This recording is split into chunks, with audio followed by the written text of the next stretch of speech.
Happy birthday to you. Happy birthday to you. Oh, son of a bitch, never mind. He ain't up this time. Or if he is, he's not coming in. Hello, world. Anybody awake? I know Thomas Potts is out there somewhere lurking. Where the hell are you, Potts? I know you're there. I know you're there. There he is. There's Thomas Potts. I knew you were awake. I seen you laughing at the video. I think I'm early. I went to bed. I could only sleep a couple hours, so I got up, made the birthday video, and then decided since I'm still not tired, I'd just jump here.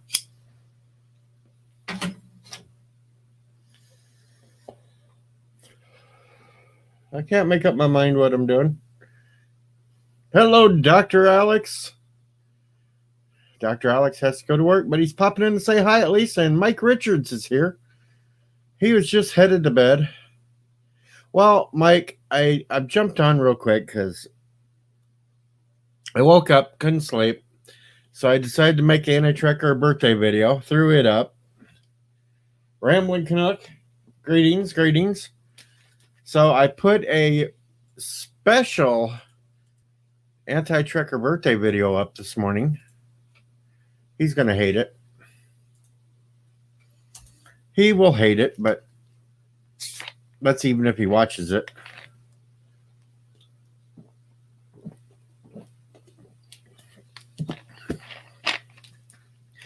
Because I can't remember. How old is he?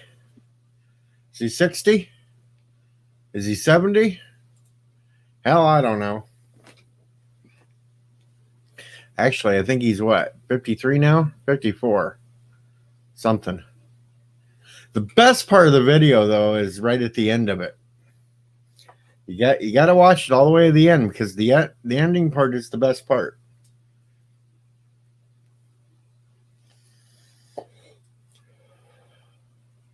Oh, he's 52? See, I didn't know. I couldn't remember. I knew he was like 3 or 4 years older than me. So he's 3 years older. Okay. Hopefully I won't have too much payback here in a couple of days for this one. But then again, he's getting so old, he'll forget by then. Yeah!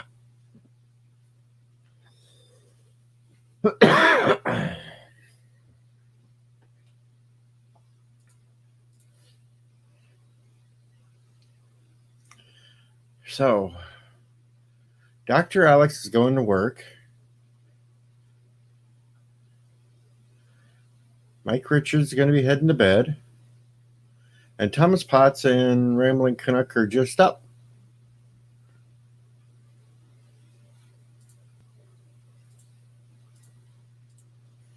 I figured Yosef would be around this time too.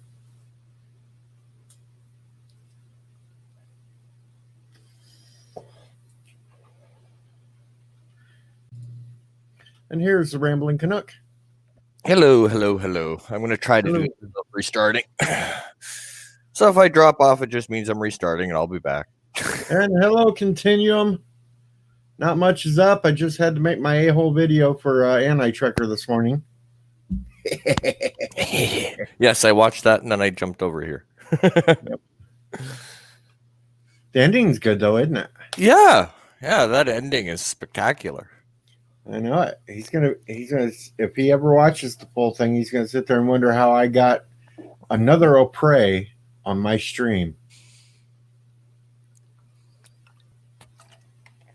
Yeah, that technically counts as having a third one now. Yeah, you definitely got the celebrity wing there. I've had Mama Prey a couple of times. I've had Berta Prey a couple of times. Now I've had Sissa Prey. Yeah. And Thomas Potts is going to bed now too. High roller. I kept trying to think of something to do to where I could use that clip that she made. And I was going to do one of my just normal presidential videos. Oh, I had 4. Yeah, I had Baby O'Prey, but she did have Baby O'Prey covered up with the blanket.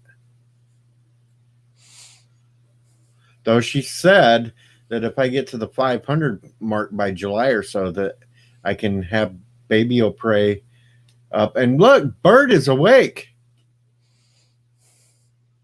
Bird Yeah. Good morning. Bird's up early. Sassy woke us. I guess she knew you were on. I just came on. Yeah, I know. I saw 4:32. It's only 4:38. Well, she woke us a little early to. Captain Trek because is she here. knew Hello. you were getting ready to come on. Well, I just put up a video for Anti-Trekker's birthday. Oh, yes, I guess it is. Happy birthday, Anti-Trekker, if you ever see this. And there's a special ending to it. Interesting. Hello, Continuum, Kapla, and everybody. Robert Hammer's up now. I'm waking everybody up. Good night, morning, Thomas. Captain Trek. Good morning, Rambling. Good morning, DJ. Good morning, Bird. Everybody's on. Apparently 4:30 in the morning. Everybody got up. Oh, Sassy woke everybody up. I woke up at about a half hour ago. You're really going to have to show Mama Pray that video for the Anti-Trekker's birthday. I'm sure she's going to see it when she goes on her computer. She subscribed. She got the email. Because she's going to like that last part. I'll have turkey there. Good first book. Yeah, I assume you heard that. Yep, I heard that. Yeah. How's Captain Trek this morning? Okay.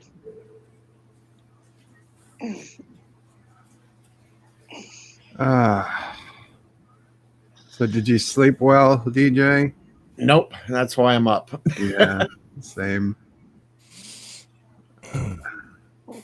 This is going to be a long day if I can't fall back to sleep here in a couple hours. That's what I've told Mom Frey. I said, forget it. I'll just nap later. Yeah, you can always do that on stream. I could. That's the best time to nap because I get in my streaming and my nap at the same time. Yeah, Exactly. it's multitasking. That'll get lots of hits, too. You just bring Joseph Patrick up to read the chat, and you go for a nap. Exactly. There you go. Oh, Bird, we've kind of sort of narrowed it down closer and closer for Friday, unless it changes. Right. Orville says early evening time for that debate. The hell does that mean? I know. I'm kind of guessing maybe he's talking 6 or 7-ish. That would work for me. I'll you know what? I'll message him later. This week. I don't need it till the day before. Yeah, he said he's going to get back with me too at some point before Friday.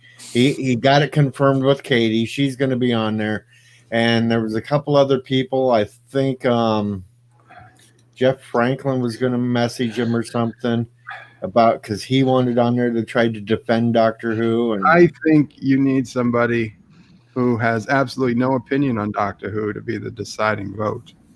I don't think it's going to come down to the deciding. I think the people that show up into the chat are going to be the ones that decide. I think he's just trying to put a couple of people on against me. So it's not all you or everybody. Or so it's not just you versus Katie.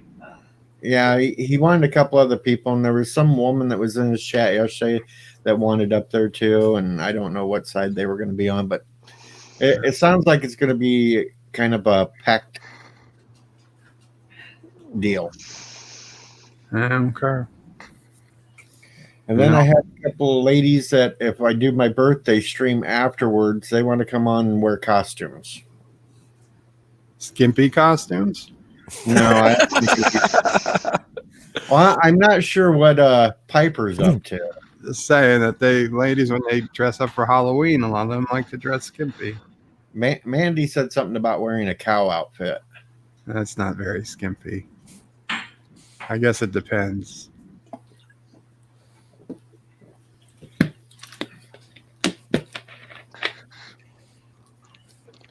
Continuum says have a beer. That should get you to sleep. I don't have any beer. All I got's Fireball. Any trucker says he'll last more than 7 hours. Who's taking bets there? Well, he's trying to bet me that if he goes past 7 hours, that I have to make some sort of video singing praises of Star Trek Discovery.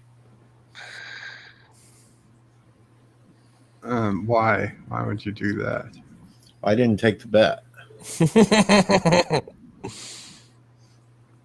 That would just give him more momentum to try to make it past 7 hours. Yeah, because then he goes 7 hours, 1 minute, and then you're hooped. Yep. Of course, Darth Revan was involved in that. So,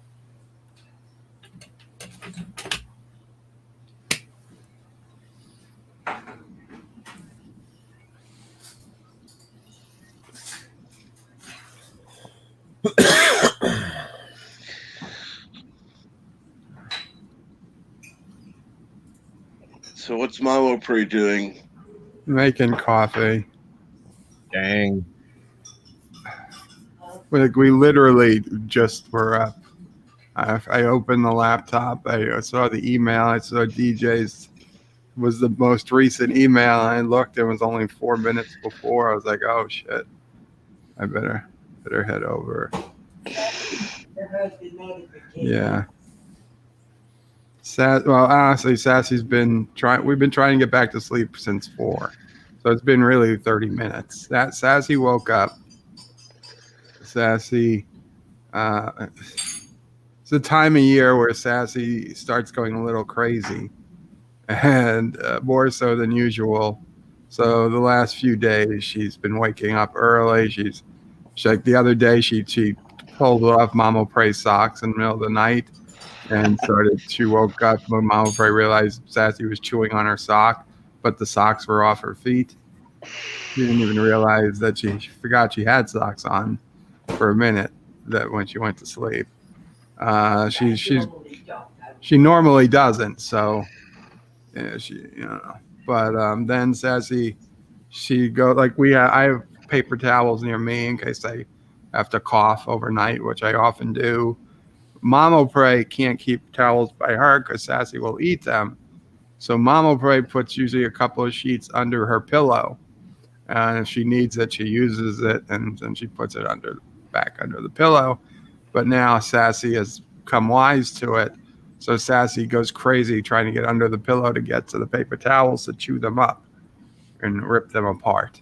Sassy decides all paper towels need to be ripped apart and chewed up.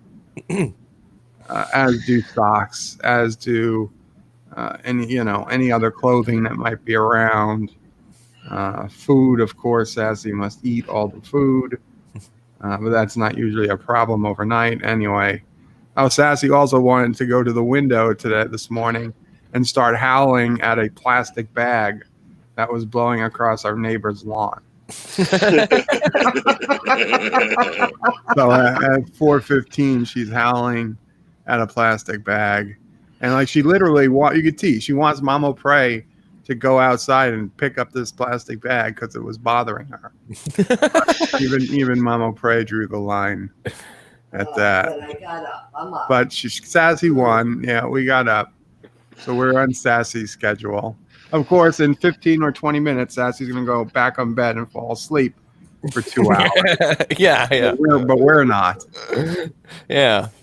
Well, that's when you go over and you go, ooh, in her ear. Yeah. She can sleep through me ruining. She can sleep through anything.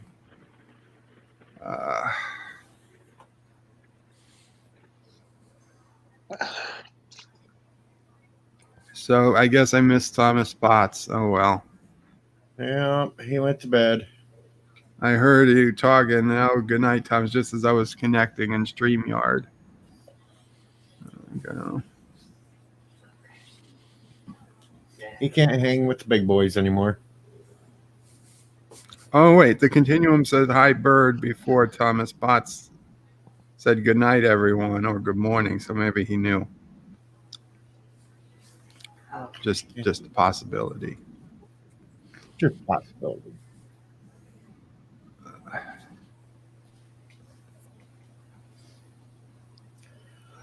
Oh, where's me?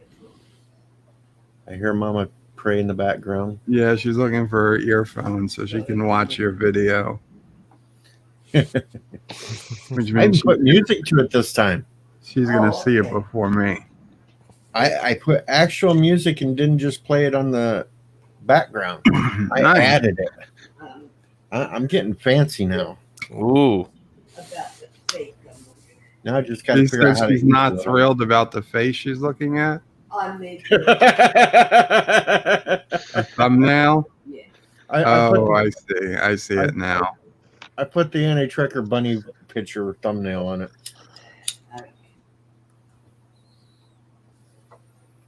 I had to be as mean as I could to his birthday video. So that's his birthday video. Yep.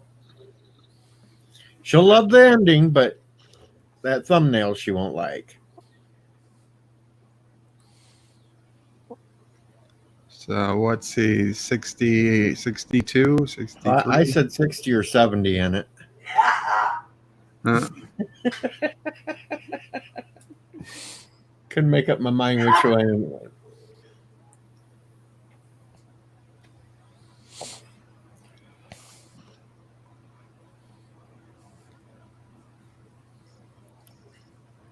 I'm waiting for her reaction. This should be funny. Continuum asks how Mama Prey is doing.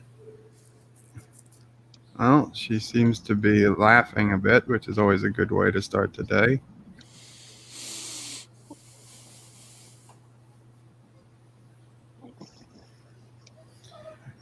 And You can hear Sassy crying in the background.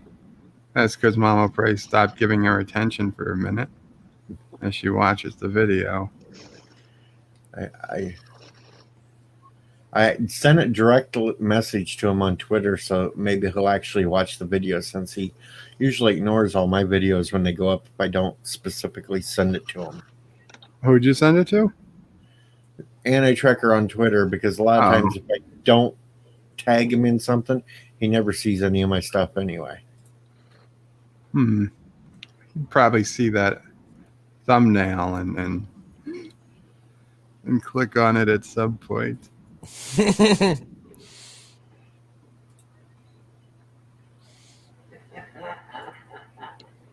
Ah, very good. She said, very good, very good. That's the whole thing. And the tracker. Well, was it 67? Yeah, she liked that, the 60 or 70. I like the last part. The Sissa Prey part. Yep. Yes, I will come. Of course, I like the system. Yeah.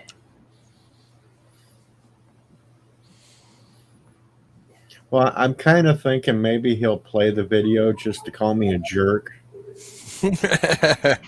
Like free advertisement for me too, with Sissa Prey at the end. There you go.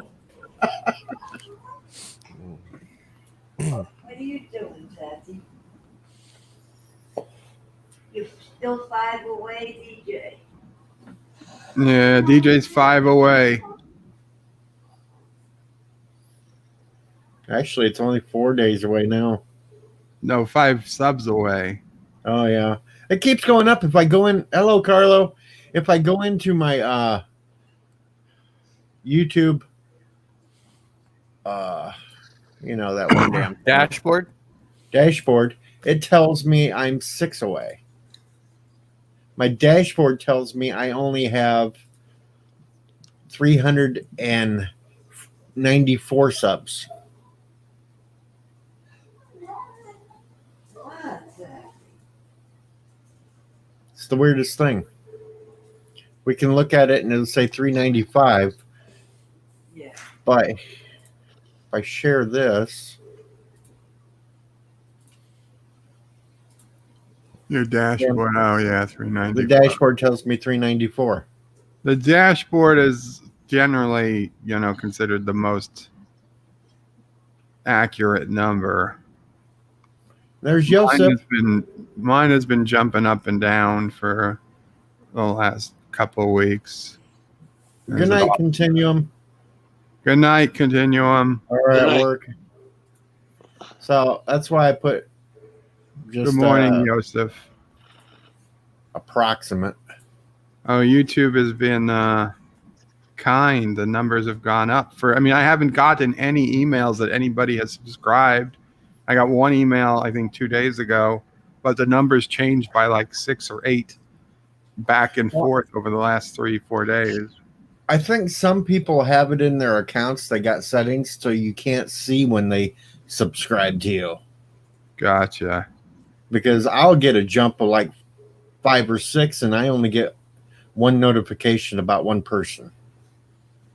It's weird. Because there are days where, after I put out some videos, it's 1-to-1. I get an email, the number goes up. Again, email number goes up. And it doesn't go up without an email. And then some days, like the last week, I haven't put out any videos in over a week.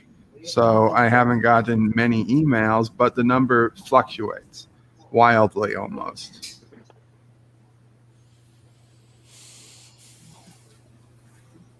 So that's why I'm kind of pushing to get past the 400 part. So actually during the birthday day itself, it'll actually stay at 400 and not hit and then fall back down. Because I'm kind of going to do it like a little party for the birthday, the sub count, and everything else. And just have all these people on and be wacky all night. Very cool. God damn, I hate this stupid. So they on the dashboard now, they added a little section about important notifications in the top right, and it says your video has received a copyright claim. Yeah, I've been getting a whole bunch of claims lately. But they're still listing claims that have been successfully appealed. I know it. I click on it and it says there's no copyright issues and everything is fine. CBS gave up the claim. Wow. I know it. Same thing's been happening on mine. I take care of the issue, but it still shows up in that stupid little box. Yeah, it says send us feedback. I'm gonna send feedback. Yes. You won't like my feedback, but I'll send you feedback. Well, and then the other night, like I was telling If you, it's you, check the camera. Well, I'm saying it. Gotcha. like I was telling you, it took me 6 hours to get YouTube to allow me to upload a video. I heard that the other day. Oh, were you trying to upload it from a application? Well, I tried doing it from an application, then I tried doing it straight from YouTube itself.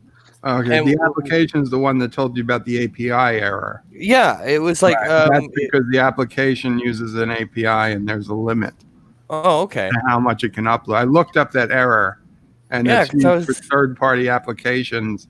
YouTube only gives them so much access to their Okay. API.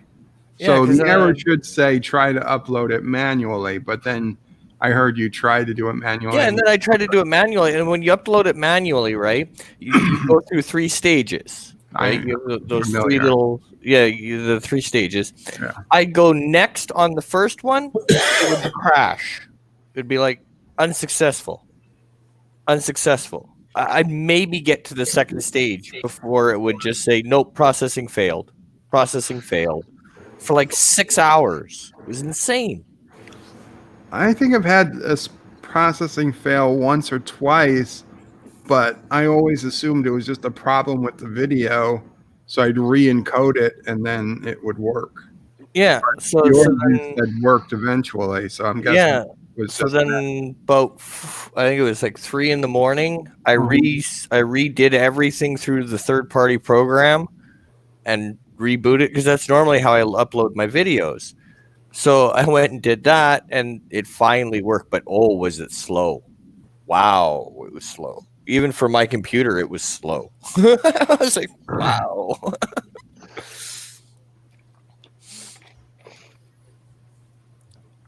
I guess I'm just a strange one. I only either let StreamYards do the uploading of the live streams, and if I make a normal video, I just do it through the upload thing on the YouTube page. I say I'd never done it that way, like ever. I'd always just gone through via my editor. Just send it through the editor automatically. See, when I do my editing, I just download it onto my desktop on my computer, and then just open up YouTube and click the little upload to throw it in there. Usually goes pretty quick.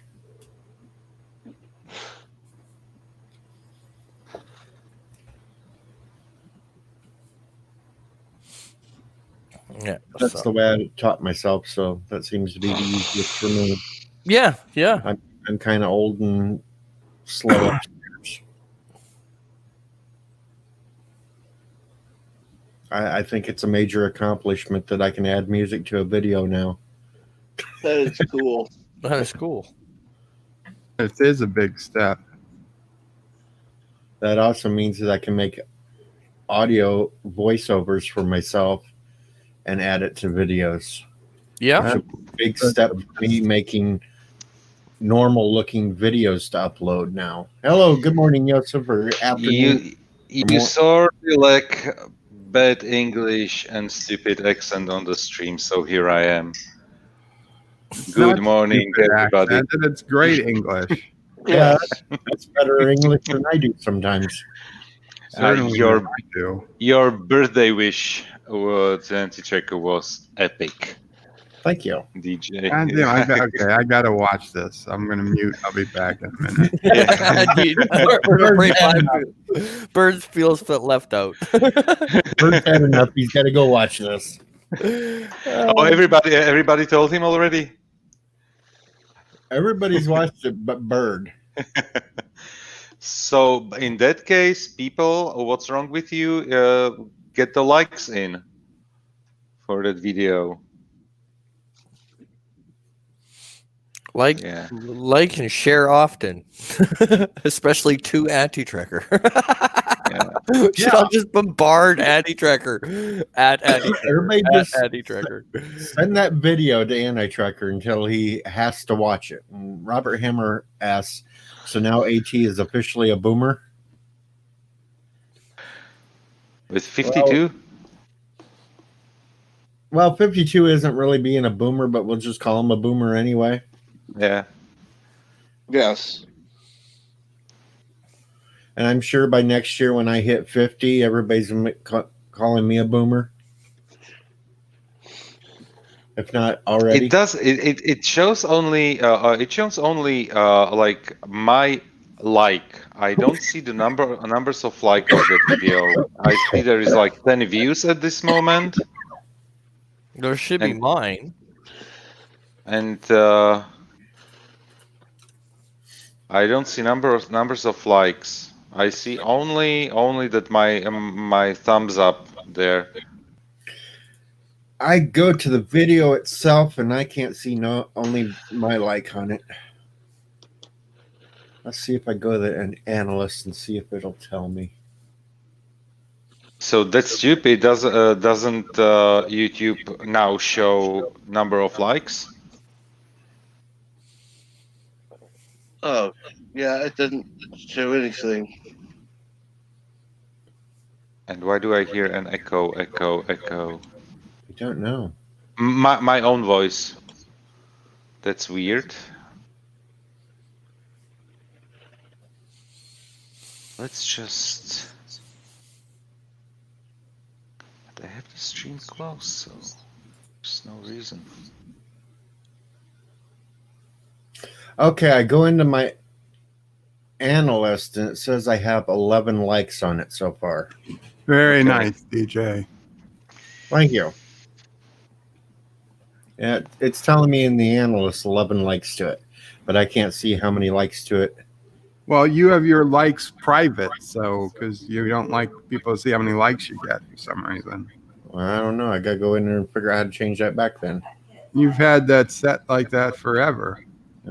See, I don't know what the hell I'm doing on That's this. something Steve Shives does. I'm just saying. Well, I'm gonna fix it here. I just got to find where. I thought maybe you didn't want people to know. I thought it was maybe you were. I don't know. Trying to figure out where that is. You're aren't you YouTube tech support? Aren't you supposed to know this? Yeah, but they changed the damn studio around. It's probably in settings. Find settings. Well, I'm in settings, general. Just Then those- it's some other settings. There we go. Advanced settings.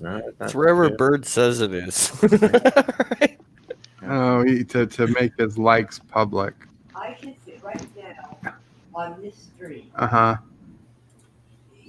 the one, not the birthday stream, the one you're on now. Uh-huh. I just hit like, I see 7 likes. Oh yeah, it's public again. Huh. When did that change? It just it went from I just see it changed to 7. 7 likes on your how old on this live stream. Yeah, live stream is live. It's the other one that isn't. Right. Okay, so this must be a per video setting. Huh. Because I see the likes always on DJ's streams. Right. But on the I just stream, realized the on his uploaded video that videos. that I just realized on his uploaded video that I don't see the number of likes. Yeah, because even the layout is different for the likes because it doesn't have the thumbs up button. It has like written out Yes. on Right. the video. Unless they make all streams have to have public likes. I can So check I'm it on. I'm in there and I can't find anything that changed that in this for that video.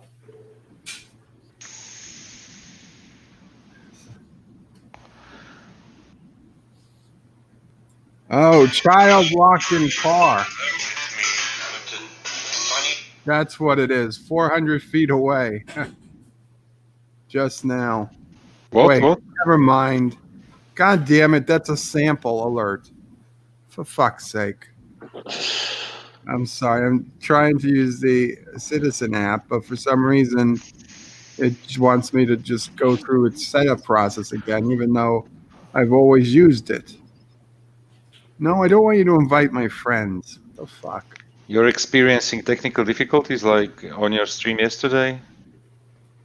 No, what's happening is there's looks like a fire truck or a flashing light down the block. Sassy won't come inside. And so I went to the Citizen app, which I often do to see what was going on. And at first screen it said was child locked in car 400 feet away, which would be about the right place. But then it said, oh, sample. I had to hit OK, and then it needed me to give it all permissions again. So I was like, this bullshit. There's nobody locked in a car. No, it has no alerts nearby, so I don't know what it is. I don't need you to alert me about the virus. I think everybody knows. I don't want to see updated death count.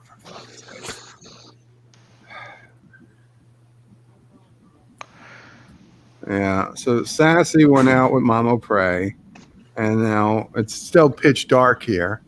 And now Sassy won't come in, which, again, is very unsassy-like, except for these last week.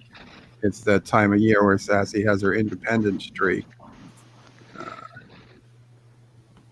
Because Sassy's looking to have puppies, so she's behaving differently. Okay, good girl. No puppies. No puppies for you, Sassy. Although that would make Sisso Prey's day. Sister Prey wants a sassy puppy.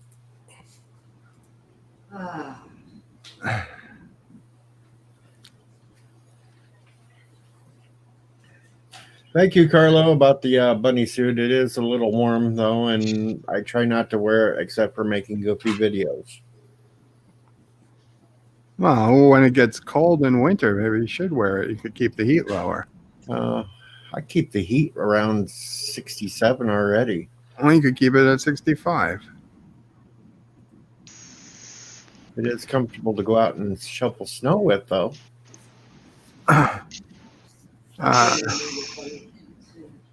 Mom afraid that she's going to need a bunny suit soon. When you put the air conditioning. When I put the air conditioning on, yeah, I've resisted. What's the Yeah. problem? 65, does it mean you're freezing or is it too hot? For me, if it's 65 out, it turns to like 75 in the house, which means it's too warm for me. So I would put the air on, though I haven't this year yet. But the day's going to come where I'm going to have to put the air. I did put it on one day. We had an 80-degree day. I had to put the air on. Yeah, I had an 80-degree day. I almost put the air on, but I didn't. So it was just one night. In fact, it was one afternoon the air was on, and then that screwed everything up because when I had to put the heat back on the next morning, I could smell the condensation that had accumulated, and it stunk like high hell. Even though it's a brand new system, only a year old, but you're not supposed to turn from heat to cool that quickly. And so I'm really trying my best not to turn the air on until I know we're done with the heat.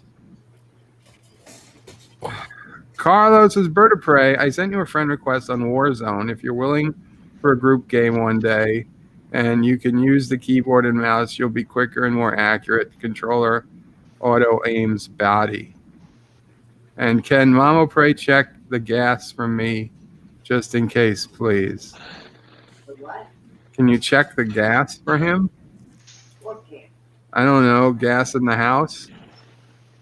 Just I'm not sure either. he's going crazy. I can smell gas from quite a distance. Oh, and I have. And we have a gas detector, a carbon monoxide and natural gas detector.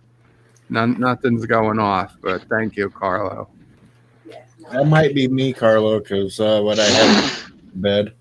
No, when Sassy goes like this, we check the cameras. I got cameras down in my boiler room. I got cameras in my basement, in the garage. I check for everything, make sure there's no smoke, there's nothing funny going on. I sniff. The orphans are behaving, right? And I can assure you the nose is working because Sassy also left a present this morning. And Aberjam hasn't escaped. Hmm? Aberjam Aberjam has never been here. That's what you say. If Sassy isn't coming in, he was worried the gas could be on. I got you. Thank you. No, Yeah, no, she came. she came in eventually. No, Sassy is, I told you guys, she's in heat, so. Sassy she's very- looking to get some. That's what it all boils down to. says Sassy wants to get some. Yeah, I'm sure she does. But Mama Prey can't handle any more little living beings. Sorry, Sassy. That's the price of domestication. All that free food you get. She's just, I can see it in her eyes. She's like, just you wait. The first chance I get outside and see somebody. I'm calling them over. Arroo. Okay, she's back in bed now. Yeah, Sassy's laid back down. Like I told you, she'd be back in bed and she's going to go to sleep. Well, her mission of the day is over. You're awake.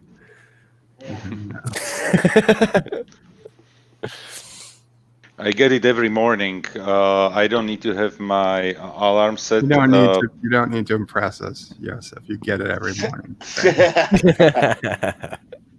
Yeah, just Keep rubbing it in there. Yeah. Are you jealous?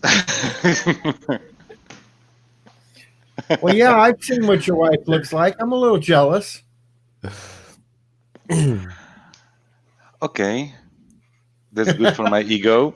Uh, I mean, I get a wake-up call from the dogs every morning. Oh, okay.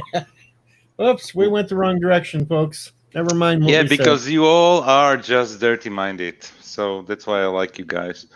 What's your So point? no, what's my point? That the dogs wake me up before the alarm goes off, and I meant they yeah. were dirty minded. That's a statement of fact. yeah, that's a statement of fact. Yeah, and that's why I like this group so much. That's right. I'm That's- so low. I need to get a stepladder to get out of the gutter half the time. My mind's always in the gutter. I didn't know they made step ladders that were 6 foot tall. No, my mind is basically looks pretty much like the first seconds of the new bird chat on Anti-Tracker.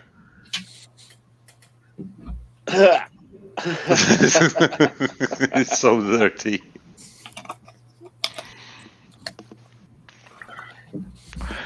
By the way, the video is just hilarious. I'm going to mute a second so I can turn on Warzone to accept Carlos' friend request. Okay. I don't know. The way it goes, I may make a second video for Anti-Trekker's birthday if I can find some kind of weird outfit to wear. Is there something more weird than a pink bunny suit? Oh, I'm sure I can come up with something. And I think you're underestimating his age. He's not in his 70s, maybe 90s, but 70th decade? Millennium? yeah. Somebody asked yesterday on his stream why is it called something with 52, and I just wrote that it's the first 2 digits of his age. So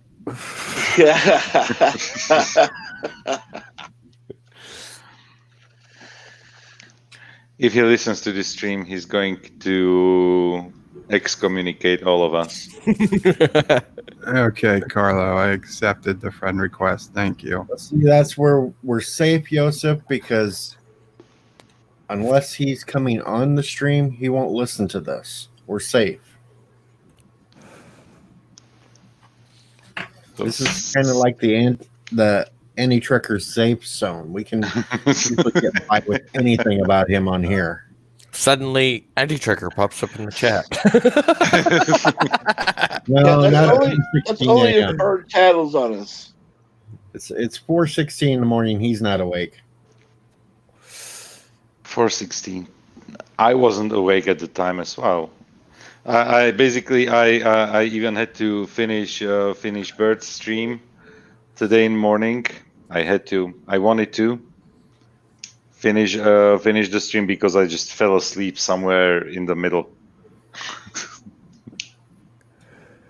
because you started streaming at around midnight of my time. So Sorry about that. no need to be sorry, because we were at what stream? It was We the were on Anti-Tracker Anti-Trekker's, subscriber stream. Driver stream. Yeah, Yeah. at that one. Before that, I was in the meantime I was watching Continuums playing Final Fantasy whatever number, I 7. think 10. No, No. 7. He was playing 10. Oh, you're playing 10? Okay. The Continuum was playing 10, and Wesley is playing the 7, the re-release. I think it's on PlayStation only. Yeah, for now. Yeah, for now. It looks gorgeous, by the way, the graphics. Oh, It looks fantastic. every time I And- hear the music, I go back to my teenage years. Yeah. So that one was going on, and And I saw that Captain Trek was streaming, but Captain Trek, you were streaming directly during the subscriber stream with Anti-Tracker, so that stream is still on my watch list right now. And I have to work. This is just weird. And I never see. I always get notifications on that, and I never got a notification. From Anti-Checker, if you are not, let's call it a paid subscriber, you're not going to get one for those. But no, I streams mean, because- I always get those. I always get the notifications on the private streams. You don't get notifications of his regular streams. Yeah, exactly. You know, well, the only thing is suggest is unsubscribe and resubscribe. Sometimes it helps. Yeah, And then make sure you go to the bell icon and hit all. all notifications. Yeah. I always have all. Birthday present. A whole lot of you should unsubscribe for a couple of hours.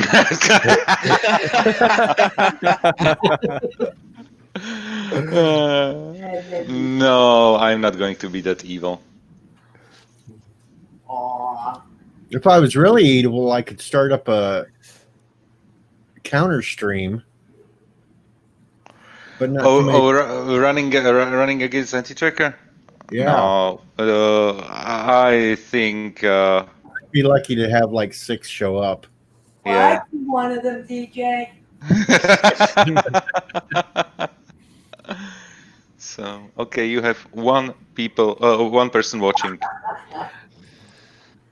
No, it's extremely funny when you are following like 2 streams at once and it's on headphones. I wish I could. I think that there must be something like a setting that you can push the audio to one channel like in Right. 1 year and. Yeah, I've thought that too.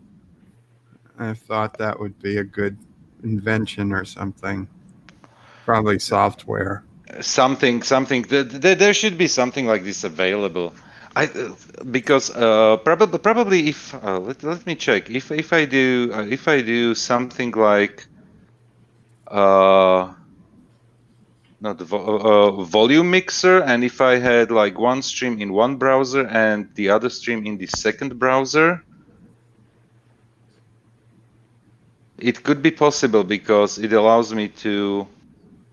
But okay, I don't see the controls for left and right. I see only the volume settings on the volume mixer under Windows.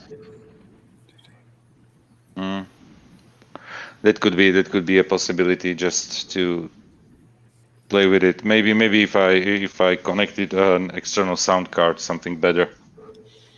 I got an idea. Let's run this past Mama Pray. I will get on Annie Trekker's birthday stream since I was already invited since my birthday is this week. And I will pull a Foley and I will go shirtless No. on his stream.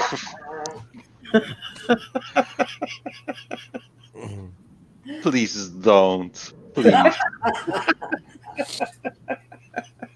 How does this punish Anti-Tracker? Because everybody's going to hate seeing me shirtless and they'll clean them up. So You know what? we need is- I'm used to gore, so just go ahead. I got to mute for a minute, but I'm still listening. See, what we need is for Bird of Prey 5 to do a birthday video and go right at the end. Now, Anti-Tracker, I am sending you the invoice for all the free work I've done over the last year. So you might want to file bankruptcy now. Yeah. You used my likeness 27,352 times in your live streams. The And bill then is each now one- in the mail. I'm sending you a bill, Anti-Trekker, for all the times you used to put the bunny up on your live streams to make people think they were losing their minds. Oh, from the early beginning. So and you Yeah. could put some interests on it as well. And then you can't forget the Mummo Prey tax.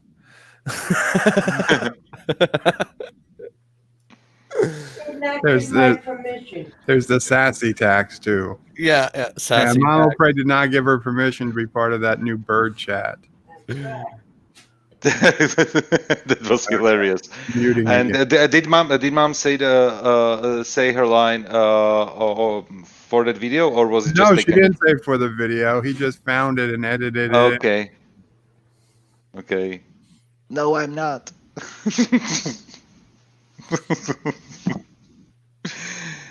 It was such a And funny what video. what was bad about that was I had said right after that, new super chat coming soon.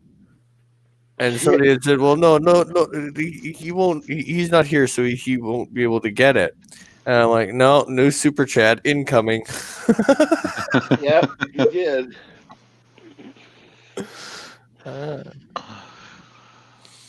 So much fun. At least I have this virtual world when I cannot go outside. Just crazy. And the only one in the chat at the time that could have pulled that one would have been Thomas Potts. Yeah.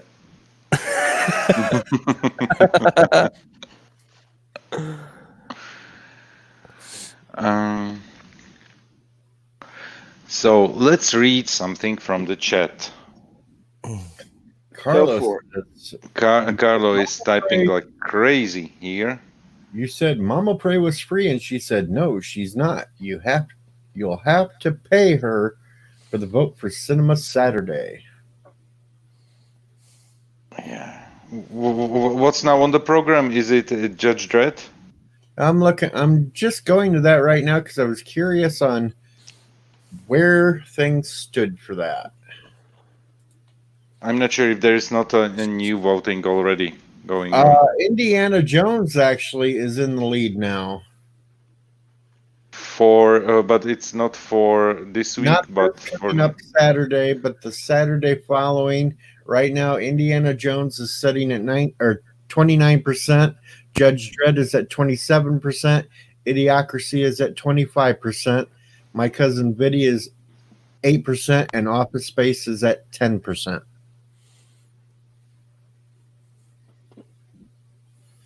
So right now, Indiana Jones is winning.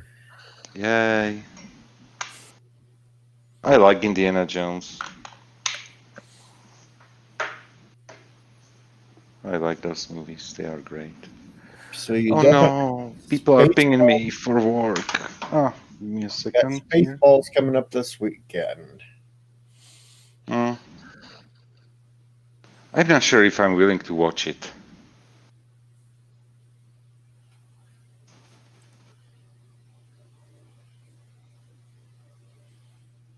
But that is what's coming up right now on the votes.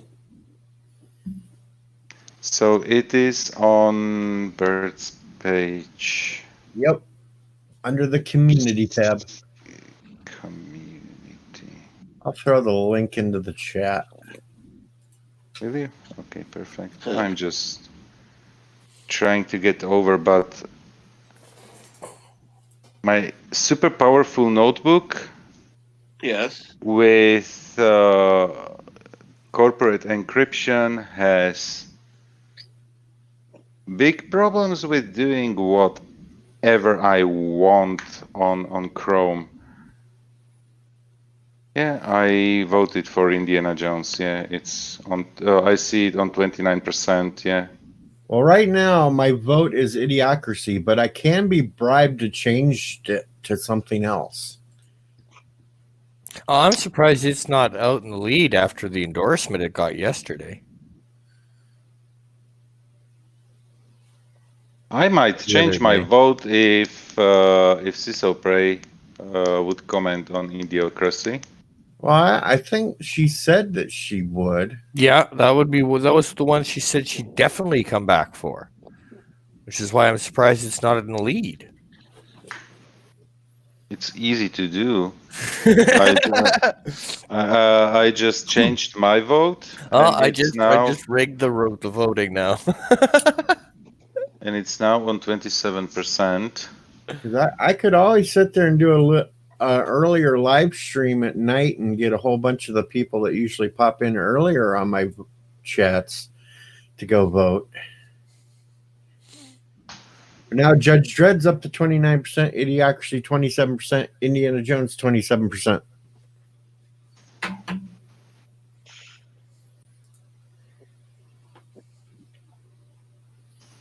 So we'll just have to keep an eye on it during the week. So Prey said she'd do for Idiocracy, and she might do for My Cousin Vinny. Yeah. Which is why like I said, I'm surprised that one isn't winning, like by a landslide. Apparently, some people were upset that me and her stopped talking at some point during the movie because we were so into watching it. Who are these some people? They'll remain anonymous. But I thought it was a great Yeah, time. I know that bird. I think Richie Poole was one of them that was upset that she wasn't talking. No, it wasn't Richie Poole. And maybe he might have been, but not who I heard. But your streams are always good, no matter what. You're watching a movie and making comments on it. So you have to be able to hear it for a little while. And then when there's a lull in the movie, you comment and then go back to the movie. It's the whole gimmick. I don't know how many people actually watched the movie with us. There was only people in the room with us watching it. Well, I would do it that way once I get my new computer, but I don't do it now because I'm afraid that it's going to crash. Yeah, you see, I think that's the thing. I think most of the people there, because we had almost 30 people, I doubt 15 of them, I doubt 10 of them were actually even watching the movie. I was watching it. Come for the comments. I sailed the high seas. Jeff Franklin were watching. I sailed the high seas, so I watched the local copy. So the question is, how many people are watching their local copies, and how many go to your page as well? That's the question. I always watch Only like your 2 movies. people came to my page. So there was more than that in there because I saw at least 6 of us back there. Really? That were signed. When I looked, I only saw 2. But if people don't sign in their names, you can't really tell they're sitting there watching it. Yeah. I figured that out because the last few weeks I'd been watching it back there, but I didn't know how to sign my name in it until this week, and then I figured it out to where I made a comment about the seal clubbing bit. I literally don't check those comments at all. It's just too much. But I saw at least 6 of us back there. But yeah, I don't do it at the moment because I have to pick what to put on without crashing the system. Yeah, you can't have 20 tabs, 50 tabs, 60 tabs open. Yeah. 1 tab at a time kind of guy. Yeah. Well, I usually have 4. Mm-hmm. Yeah, some of us don't have 50 open. Actually, I usually close all my tabs. I just set up so I can do StreamYard through XSplit. So I had to put in another browser. So if I ever do StreamYard through XSplit now, that'll be a 4th or 5th browser running. There'll be Microsoft Edge, the Chrome, the latest edition of Edge. Will be if you continue with these procedures, you will need a server farm, not a notebook. I prefer to have a server farm. If anybody could get me a small server farm, I take it. For the right amount of money, I can do it. DJ's a farmer. He can take care of it. Wrong kind of farm. I think How for different could it be? Bit different. Just drag it behind the tractor, DJ. It'll be fine. Okay. Less mowing, less watering, more, I don't know. More heat. I don't know. Carlo, No, less heat. Bird of Prey. The chat you and Sister Prey had at the end was very good. Like chilling with friends. Maybe you should both just do a hangout. We'll give Sister Prey some company to do while locked at home. You know, Carl, that's a good idea. I was thinking of that. I was going to talk to her about just coming on a stream one day that's not a movie. And she's the problem with us when we talk is she doesn't want to talk sci-fi. She doesn't want to talk politics. And she doesn't want to talk news. So it's hard to find something we can talk about, although I guess she would be more apt to talk about some things if you guys brought it up rather than I brought it up. We have a no politics, no sci-fi standing rule. Well, you could sit there and talk about comedies or drama movies or something like that, and you could actually even have people that pay to come up into the chat with you guys, and it's a way to make some extra money for her and the baby. Yeah, that's what I was gonna say. What I was thinking was we'd do a day, and I'd say that any chats or whatever we got would go to Sissel Prey and obviously to the baby, like for that stream. But then I said, no, I'm a greedy bastard. What if I just split it 50-50 with her? You know what? You can split it 50-50 because anyway, at a later stage, you will pump the money back into the baby in some way. Yeah, exactly. So, well, actually, it should be 40%, 40%. 40%, 40%, and then Mama Prey gets 20%. Mama Prey gets all of her expenses taken care of. Captain Trick, are you sleeping? Yes. No, I am not sleeping. Trust me, I'm not sleeping. Did I'm Rambling fall asleep? No, I'm still here. Some pain issues. Oh, okay. Oh. And Captain Trek, message me on Discord later. I was almost ready to start questioning myself whether I fell asleep. no, I have not fallen asleep. Trust me, if I did, I would. I would sleep and I would say, yeah, I fell asleep, but no, because I fell asleep on somebody's stream before. I didn't care. No, not yours. Yours I cared about. I was pissed about that. It was somebody else's. It's like, oh, I'm so tired. I don't care. The only person I've had fall asleep so far was Moira, and she won't come back up on stream with me because I kept going to put her up on the big screen. You remember that. You kept streaming her, and I asked you politely, please kick her into backstage because I told you were gonna catch hell for that. Well, I didn't really catch hell for it. She just won't pop up anymore. She still comes to the chats and stuff. She just don't want to come up on screen in case she does, and I put her back up while she's sleeping. It was cute. DJ. Yeah.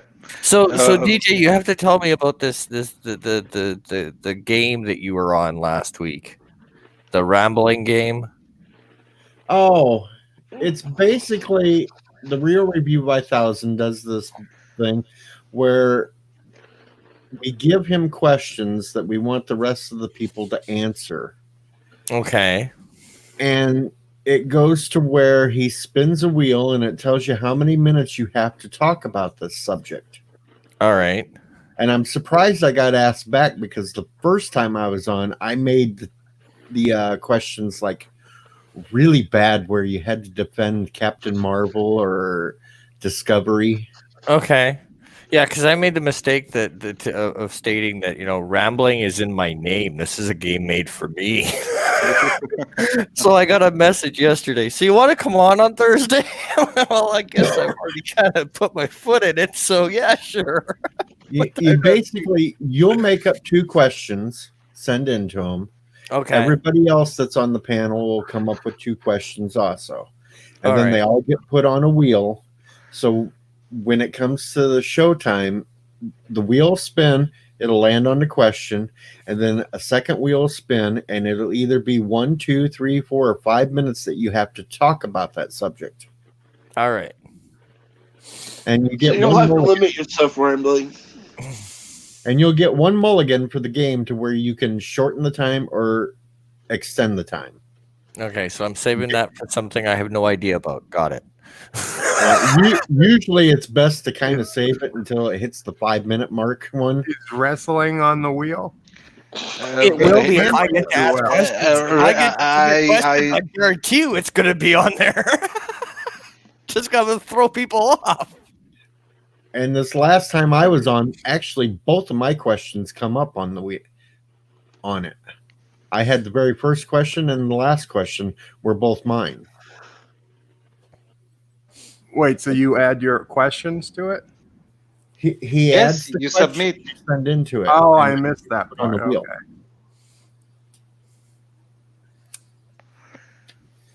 Okay. It's not really a game. It's just kind of hanging out. Gonna say, Yeah, it it just looks seems to fun. be more of a conversation.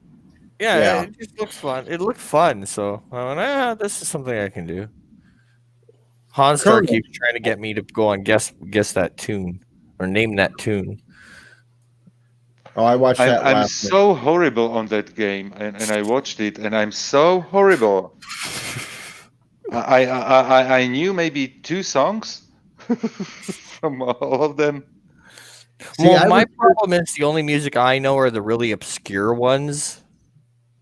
So it just I was asked to be on last night's, but I turned it down because the other 3 people are like some of the best players. Mm. Because he had Tom from Midnight's Edge on there. He had Mandy Summers. Yeah. And he had Dark Gift Anthony. Yeah. And usually they're getting them left and right. So I was like, no. So he let Sith Lord go up. And son of a bitch, I was nailing the answers left and right last night. Oh, well, of course, because you weren't on it. I would have been right up there at the end point with Tom last night. I probably would have got my ass kicked from him because he seems to answer them faster than even I can. Yeah. Yeah. Tom is deadly at that game. The only other one that's as deadly as him at that is when Han gets Mary Mayhem up there. Yeah. So, Bird, how is your bed? Well, last night it worked, thankfully, but we'll see in a little bit because I'm turned now, and I'll have to put it back down in a few minutes. So we'll know in a little bit if it's going to work this morning or not. Yeah. Was it just a glitch or really something mechanical? No, it's obviously it's something. It's got to be something electrical because it worked the second time. And we spent 20 minutes trying to get it to work. It didn't work. Then we used a combination to kind of force the head down because what was happening was the feet were going down too much, even though it was supposed to go flat, and it kept tilting down. Mhm. So finally, we purposely brought the head down more than the feet, and then came down, and then it leveled out. But this has been getting worse and worse steadily. So it's something we got to deal with now. Now, luckily, last night, I didn't come up all that much with the bed. I know it's hard to understand, but when I turn on my side, I have to raise the bed so I can reach the computer. And I didn't go all that high last night, because I really didn't have anything to do on the computer. I was more watching TV. But this morning, without thinking, I already brought the bed all the way up to where I normally do. So the question's going to be this morning, if it'll go down, and I'm just not sure if it will. But hopefully we can get it back using the same trick we used yesterday. Because probably getting now a technician over would be problematic, right? At first, it would take days to get a technician, if we could even get one. And the bed is so old at this point, I don't even know if there's anything they can do. We might have to just look to get a new one. But it's another 30K, right? Probably. Jesus. Probably, but I mean, It's the thing I use most 24/7, almost every day of my life. So I don't know. Look at it that you're not getting a car. Yeah, this is And in I place don't of need my a car. anymore. You know, I mean, what we have is fine. We don't need to replace a car. So, Yeah, but still, it's just yeah, it's incredibly expensive. they do sell used refurbished ones, but I don't know if it's any better than what he's got. Yeah, that's the problem. Risk. I mean, this bed has all the bells and whistles, including a scale, which we use quite often. It's, you know, Yeah, this was this is a pretty fancy bed, and unfortunately, I would still need the fancy stuff. yeah, it's not. Don't you bring it out of balance with all the let's say the monitor or something like this, or is the None monitor of that not stuff connected? is on the bed. It's on a table Okay. that rolls over the bed. Okay. No, the only thing on the bed is me, and on rare occasions, Sassy. No, not too often these days. More when she was a puppy.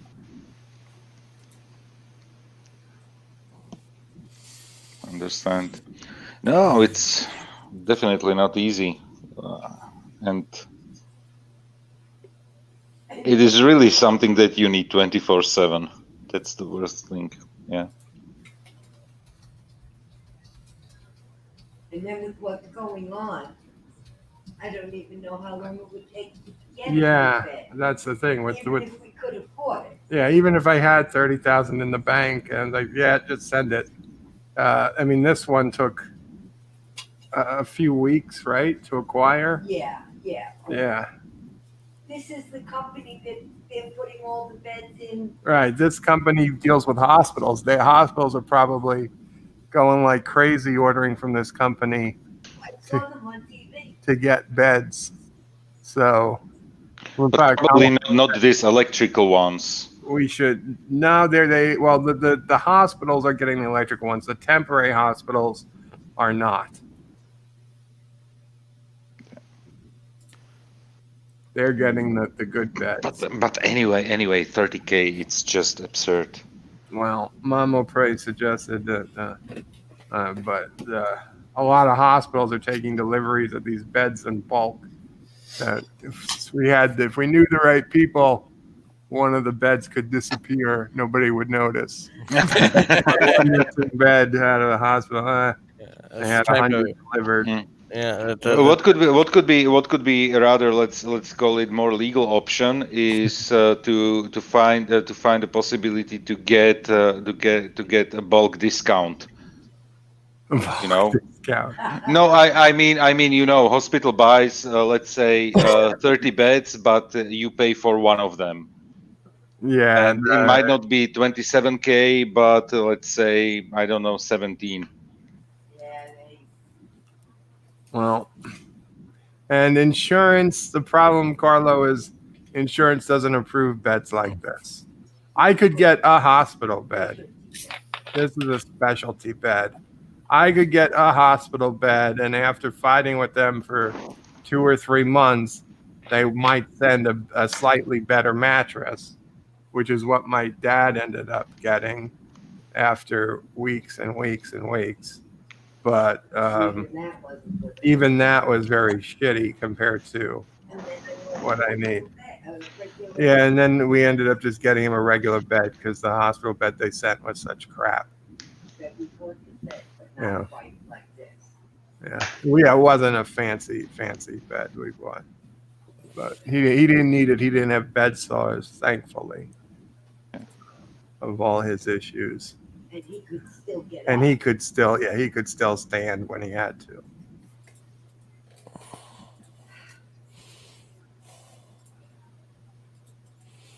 I saw what was it, about 30 beds in a parking lot of a Manhattan hospital.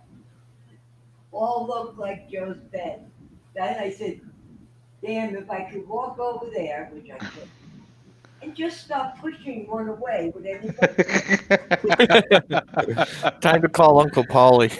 Yeah. For anybody that's interested, I threw up Katie's YouTube and Twitter page.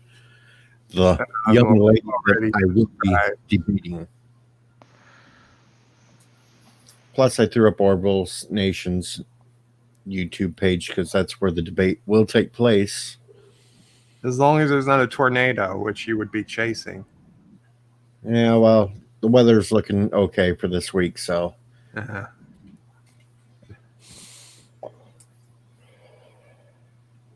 I wanted it to be on Orville's because he's got over 2,000 subs. He just doesn't have the watch time yet.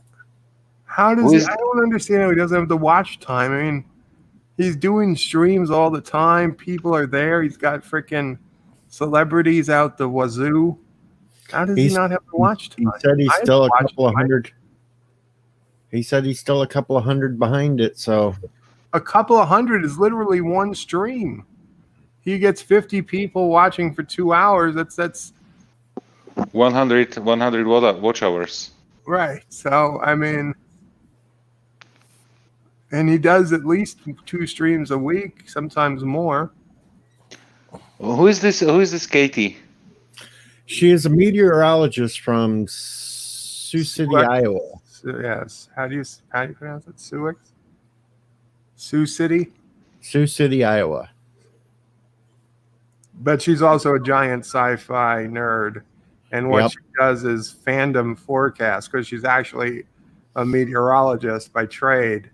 So her YouTube channel, though it's a YouTube Kids channel, so you can't comment on any of the videos. But because this channel has 44 subscribers. Now I'm 45th. Yeah, she's criminally under sub, but she only puts out videos like once a month. But there is only one video that I see here, or is it or is it a playlist? If you go to videos, you'll probably be more. You just see the DuckTales video. Ooh. No, I see there. What is it? Oh, DJ put in my link too. Okay, DJ, I'm gonna jump off the panel. I'll be listening in the background. All right, Rambling. Take her easy. Bye, Rambling. Bye. Rambling. Yeah, we were putting your link up in his stream yesterday too, Bird. Because he was giving wrenches to anybody that was a content creator yesterday in his stream. Who? Yeah. Orville. Oh, I gotta pick up my wrench from Moorville. Yeah. I said no wrench for me. I'm not a tool. I don't see any of these links you said you posted, DJ. The only link I see is the one to mine. I just threw a whole bunch of links in the live chat. Oh, I had to go to live instead of. I had to go. It really didn't show up on Top Chat. Son of a bitch. Because the Bird link in there I threw up earlier for everybody to go check out while you were away from keyboard on the voting.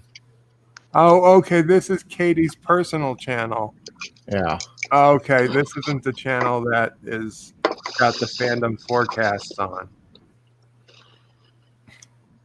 Yeah, we're trying to get her to do some more stuff on her personal channel. Right. Well, this isn't a kids channel. No. But okay, I was sending links out to the other channel. I don't even know if I got the other channel. Son of a bitch. Hold on. But I did put her Twitter up there because she just posted something on Twitter not too long ago. Yeah, well, she's up early because she's a weather person. Like 15 minutes ago, she was posting about red flag warnings. You guys were saying Katie. I thought you were talking about Ronald Oh no, not Caddy. No, Yeah, it wasn't making sense. Mama Ray. Oh, it's confusing. She thought we were talking about Vile Mike's daughter. No, but this little gal is probably only about 5 or 6 years older than Caddy.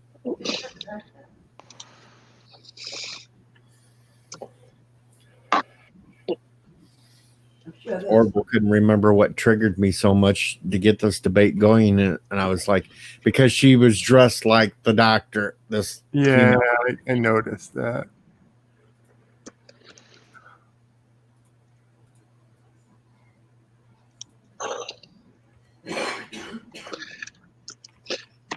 It's too bad. It's too bad Rambling's gone. After I took my medicine, I was going to tell him what happened. That there was a night that I fell asleep, and when he was while on his stream, I was sitting, my feet on the floor, on my bed. I fell asleep sitting up. Oh, I'm sure he's listening still.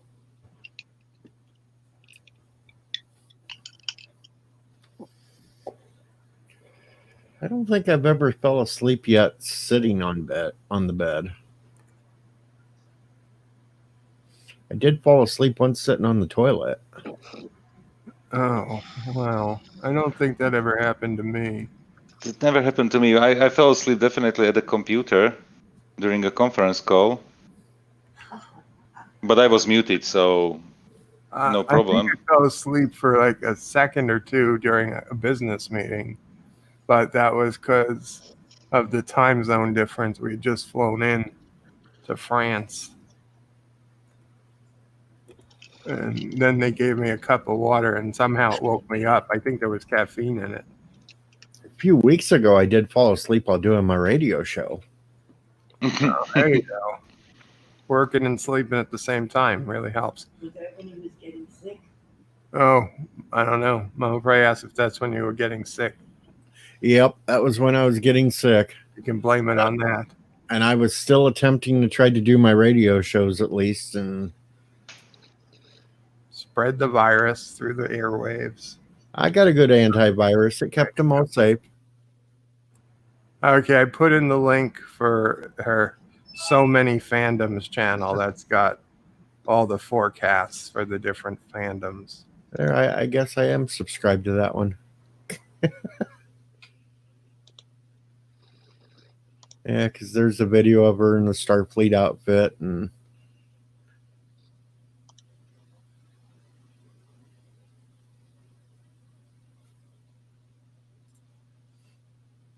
Okay, there she has 214 subscribers, so let me be the 215th. yes, Mark, I did bore myself to sleep. Actually, you're the 216th. Or 216th. Bird would have liked the radio show I did like 2 weeks ago on a Thursday. I did nothing but old crooners. Rumors? Crooner. Crooners? Yes, you know, like Frank Sinatra. Deep line. They're crooners? Yeah. Yes, Since when? Always. they've always been Always. a crooner. A crooner sounds like a boat. We're taking the crooner out You to know. do some shrimp fishing. That's Oh my schooner. God. That's a schooner, right? Yes, that's a schooner. Okay, sorry guys, phone call. Okay, Joseph. Oh, I was doing like all like Frank Sinatra, Dean Martin, Joey Bishop, all those old guys. Rat Pack. Well, the Rat Pack were in there, and so was like Andy Williams and guys like that. I don't know those people. Okay, guys, was my pleasure. Need to go. All right, Joseph. Have a good Okay, one. cheers, bye. Pflugerville is here. Pluggerville.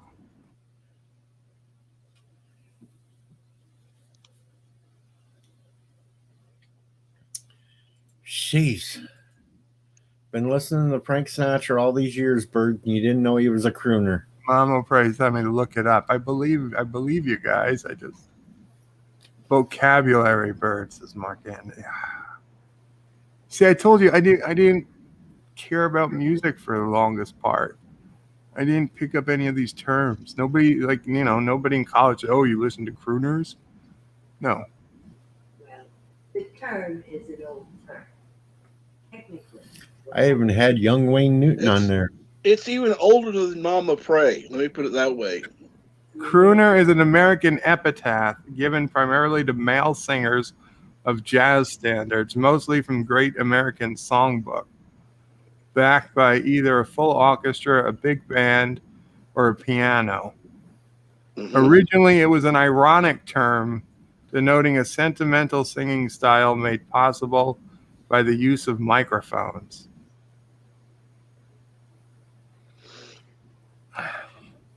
So it's really an insult.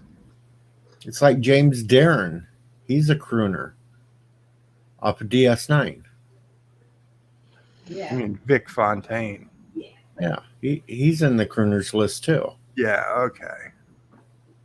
And of course, I played a couple of his songs that he sang during the DS9 shows that I had on that show too.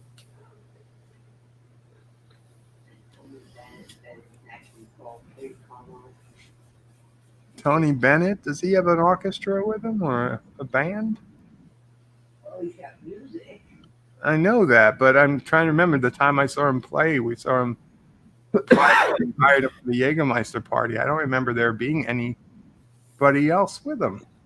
But then he probably had tape music. or Tape music, son of a bitch. We pay for Tony Bennett and we get taped music. Yep. Yeah, oh yeah. I want a refund. Too I late. didn't pay for him, but I think Mr. Frank deserves a refund. I don't think Mr. Frank cares anymore.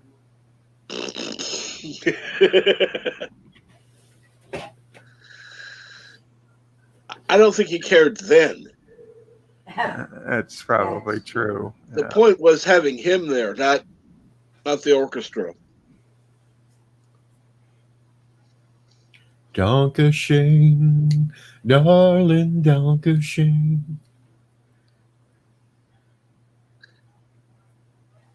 What, are we going to start watching Ferris Bueller's Day Off now? No, I've seen that too much.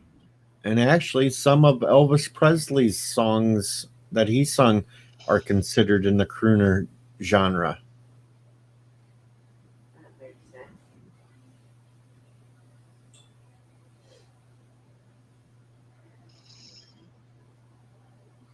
Well, of course, there were some of them that were, love songs. And Like Love Me Tender. That's Yeah. a crooner song. Yeah, I'm at 395, Fluger. Learn to croon. Bing Crosby demonstrates how to croon in this 1933 recording. I guess that's public domain since it's on Wikipedia, but I won't play it.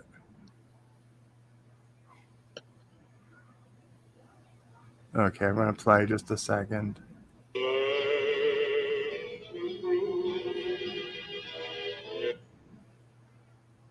It didn't teach me anything.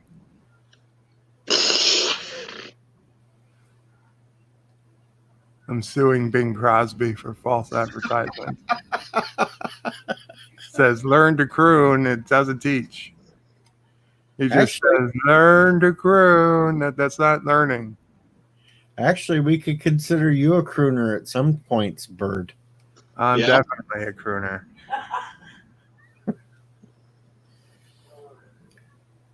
I mean, if William Hung can make some money off his album, William Hung, he's not a crooner. no, but if he can make some money, I'm sure you could make some money off of releasing an album.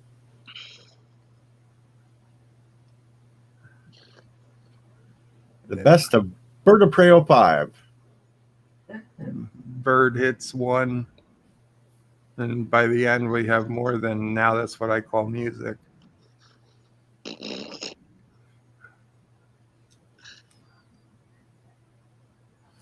Pflugerville. Of course, with yours, it would have to be. Yeah, that's what I call music. There'd be a question mark at the end. Yeah. Now that's what I call music question mark. Yes. You're still a big hit on my radio shows when I play you singing Faith of the Heart. I would rather hear Bird's version of Faith of the Heart than that shitty version off of Enterprise. Faith of the Heart. I played it on my show before. Where's my royalties from that? Yeah, that's a good question. See, it's not just Anti-Trek that owes me royalties. What's your radio company?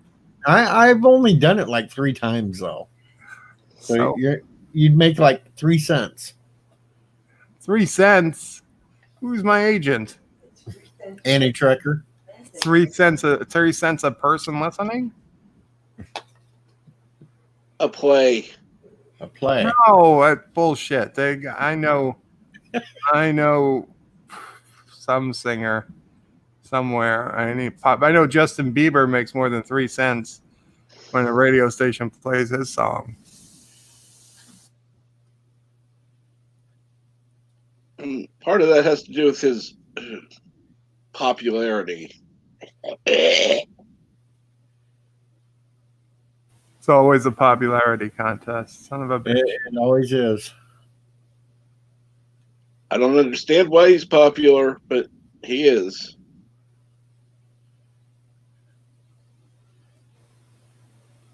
Because ladies find him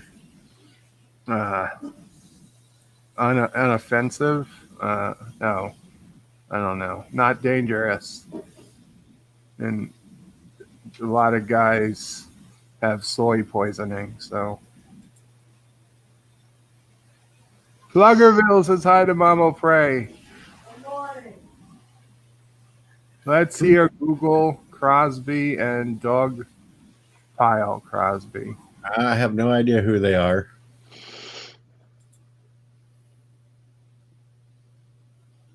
Rambling Canuck says yes, normally when he's on is when I play the tune.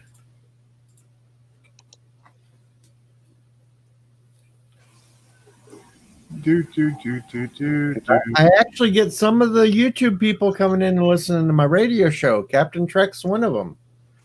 I don't understand. You send those links and it freaking opens in my Winamp app.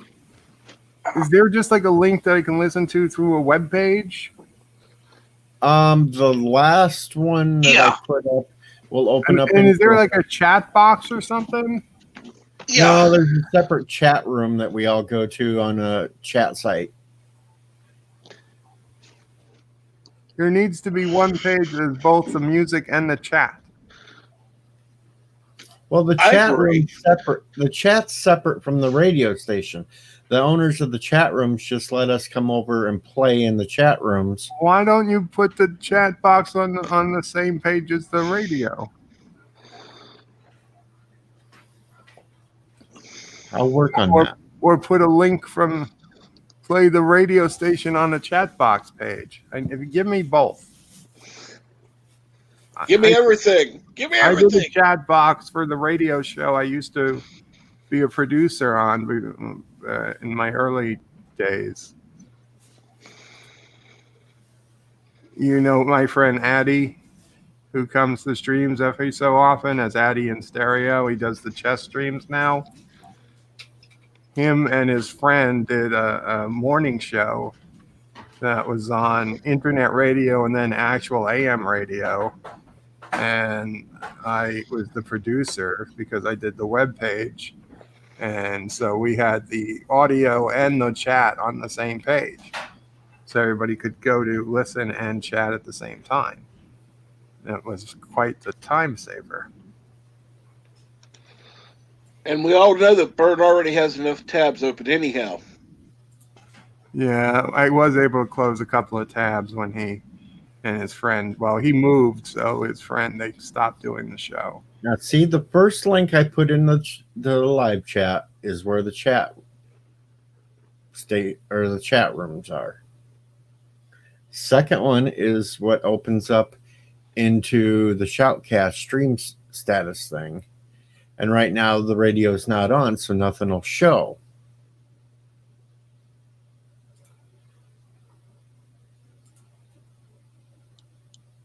Because nobody's playing at this time of night or time of morning. I'll actually be the first show of the day.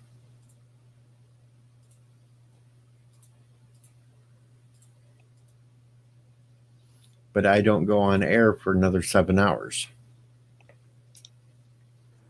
So you don't even have 24-hour programming. No, it's only on when the DJs are live. No overnight DJs. No. Son of And a most- bitch. And most of the chatters are all daytime anyway, so nobody's ever listening at night anyway. Because I've tried to do late night shows and everybody just goes to bed and I just sit there and play to myself. You're missing a giant audience. Untapped. Everybody's on YouTube at night, I guess. Yep.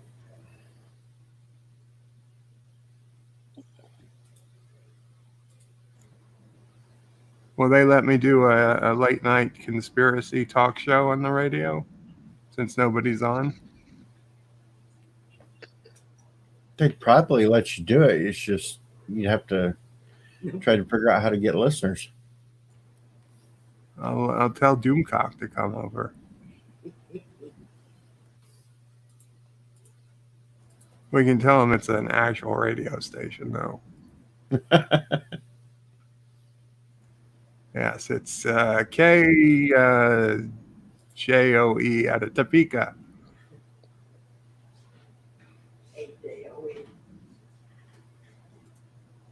I haven't even figured out what the hell I'm going to play today.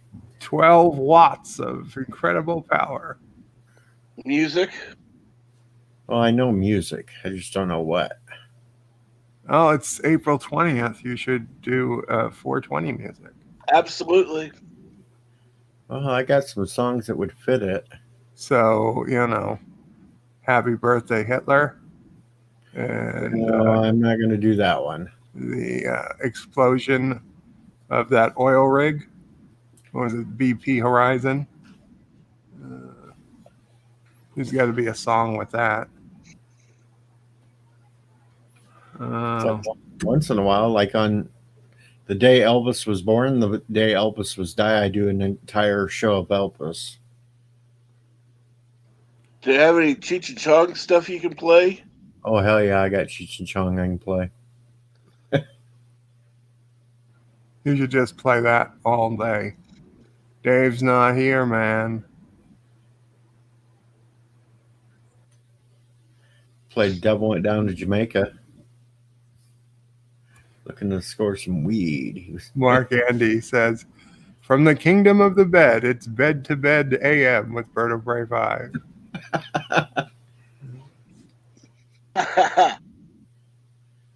Carlo, I've been watching Doctor Who as far back as when I was in grade school.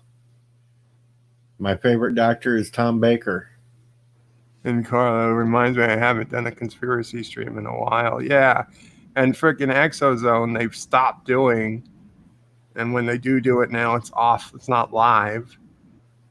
It's not even on YouTube much anymore. You got to go to Nerdrotic's channel to actually watch it. I need to come back. I need to take over the conspiracy talk. Well, I don't know. Some of them conspiracy, every time somebody tries to do them, YouTube shuts them down. That's part of the conspiracy. Exactly. It's just like YouTube won't answer me when I send them messages on why they don't have the button up anymore to go to somebody else's channel on those three little dots. Are you tweeting that to them? Yep. And all I ever get back is we're looking into it. They don't say anything else. They won't explain nothing. They took it off. They're not looking into it. I know it. I know they took it off. You know they took it off. We You all gotta know. every time they put up a creator video, put it in the comments there too. And that gets other creators to notice it. Yeah, Rambling wants me to play that damn Pink Tractor song again. Oh yeah.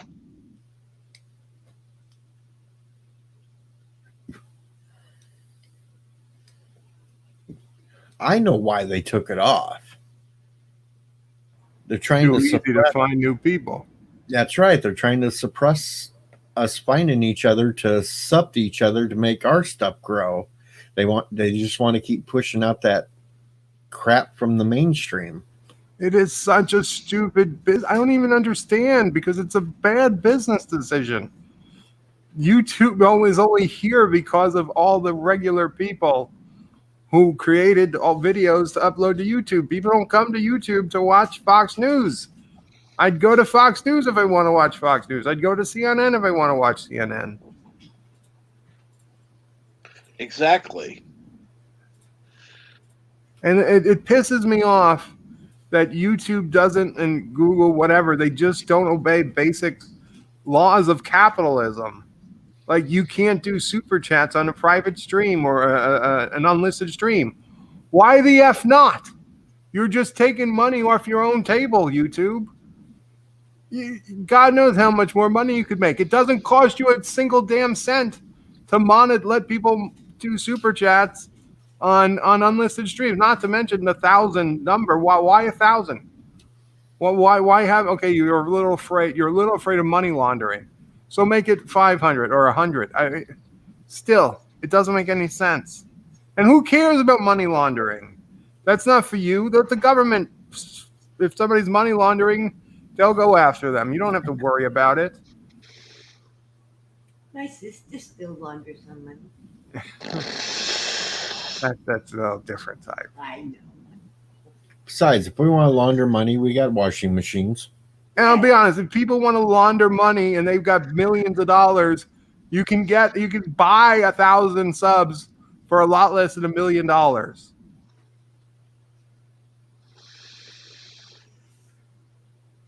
Was DJ here the day I told that story? My sister actually was afraid of the virus. So the money she got from my brother, she put in her washing machine. She actually washed it with bleach and then dried it. And she was going to iron it, but she couldn't get the iron to work. True story.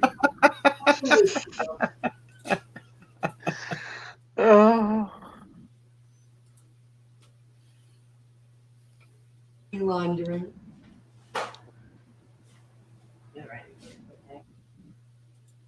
I'll be back in a minute. Okay.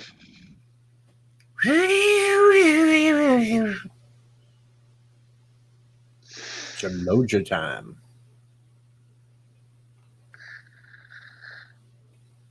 I can't believe you never heard of the word crooner before. I know it.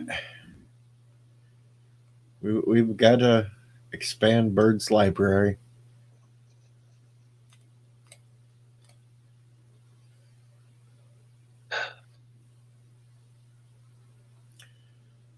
Well, at least Bird can say he learned something new today. Absolutely. He may not remember it, but he learned something new today. He learned crooner, and he learned that Anti-Trekker is somewhere between 60 and 70 years old, according to me. I question that. I don't think he's that young. Well, he might not be. I was being generous.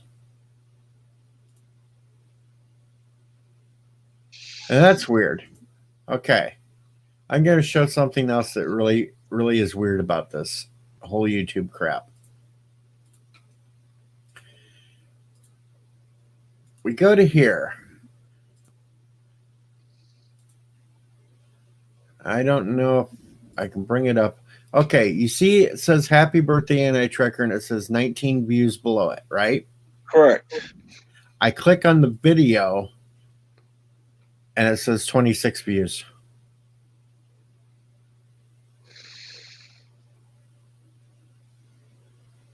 The numbers never match up. No. And what is it with the like-dislike thing? Yeah, I know. I'm still trying to figure that one out because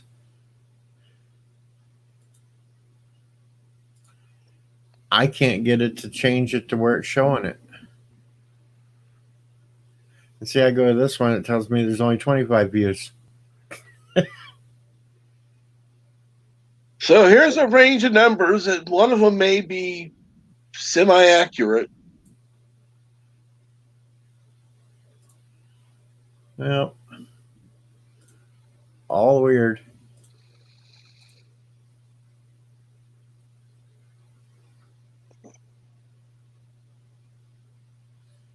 Well, Carlo, I think he's only like 52. I thought it was 102. Oh well. It could be anything. And right now it's safe because he won't have listened this far. Oh, he'll never listen to this stream. Well, no. Maybe he might, because if he goes to the other one and sees his birthday and it tells him that this live stream was made, he reads Annie Trecker is how old? He might, but it's doubtful.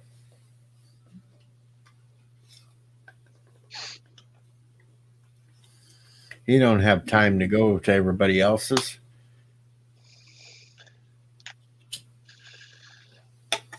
So I was surprised yesterday when he popped on my live stream. Oh, he'll pop around every once in a while, but it's usually right before he's going to do something, or it's just right after he's done something.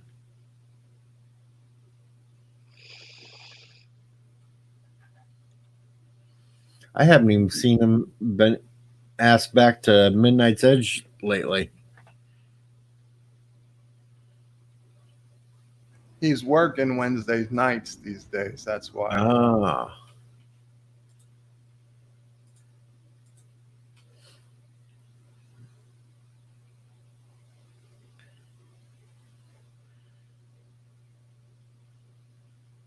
Someday when I'm rich and I have enough money, I'm going to try to get Doomcock to shout me out.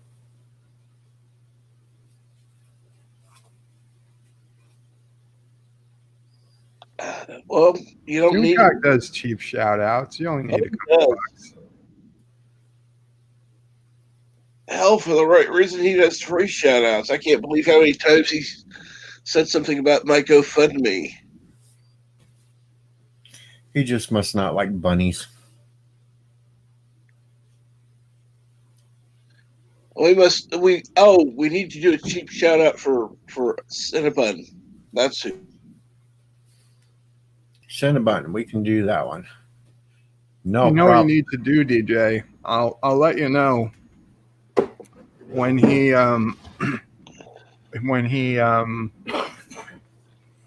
schedules the next Discord private Discord chats he does, and if you just Patreon for that month or something, you come in for like $5 or $4.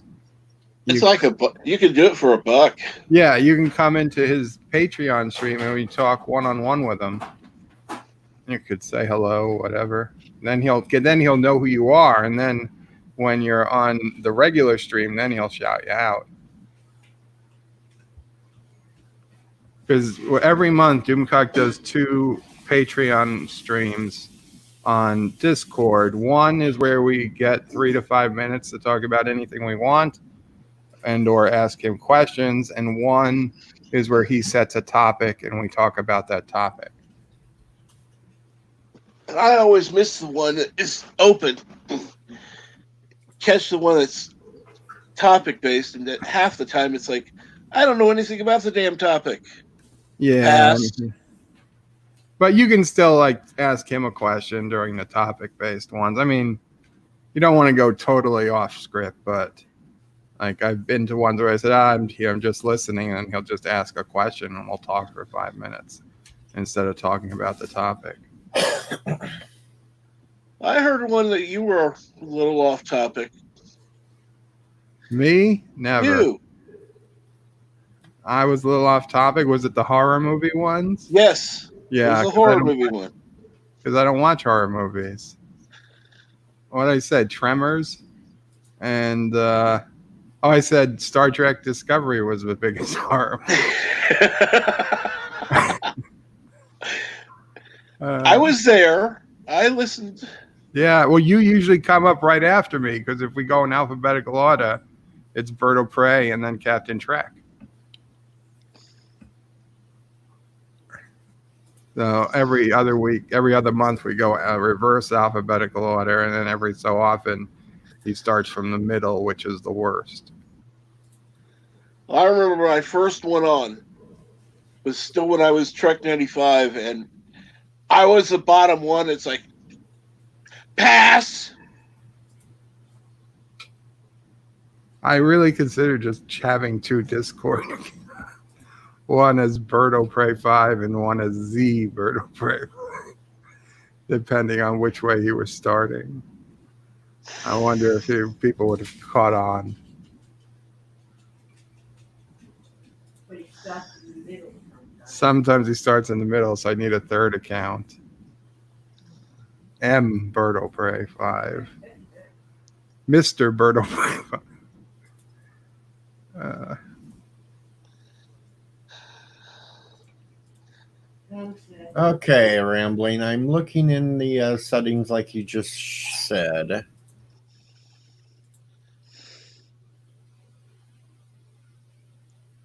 Public. Go to the advanced settings, and there's still nothing there about.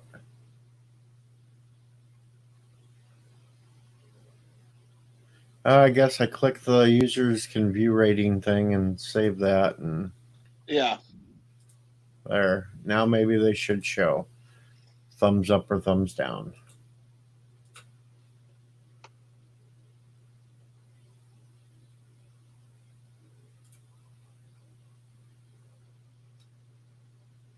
But probably not until my next video upload. Probably won't show it on these past ones. I think it will eventually. I don't know.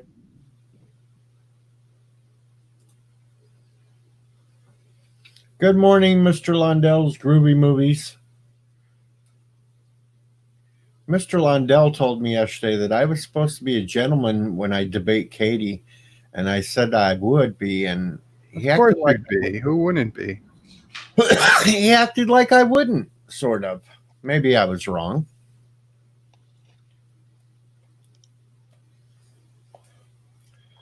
Modern Doctor Who fan or not, Katie seems pretty classy, so I think you'd be a gentleman. Yeah, I'll be on my best behavior that day. At least until the whole debate's over with. And then when I switch back to my live stream and do the birthday thing, then I might get a little weird because I'll be drinking Fireball.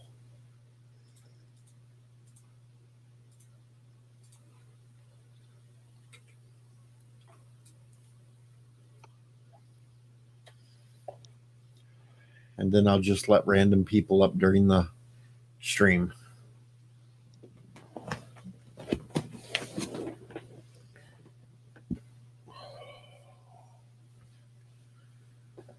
So this stream's gonna be actually on your birthday, Yep. so you've got like the home field advantage. Well, not for the debate itself, because that's going to be on neutral ground on Orville Nations. No, I meant because it's your birthday. I don't know why I said home field advantage. Never mind. I'm just going to have the upside anyway, because I got the moral superiority. That's right. You're on the side of righteousness. That's right. When I bring up the whole part of them killing a kid over and over and over just to steal its powers, yeah, I've got the upside on that. And how do you explain? And granted, I've never really seen it, so I've heard people make this complaint. I was like, apparently they retconned that the tardigrade. I was going to say tardigrade. The TARDIS has always been a blue police box. No, That makes zero sense. The TARDIS was never always a blue police box, because it didn't get stuck in that form until the very first Doctor, William Hartnell. But didn't they say that it is now? Yeah, they're trying to say that it is now, and That makes no sense. I know it. Even to a non-Doctor Who fan, that seems stupid.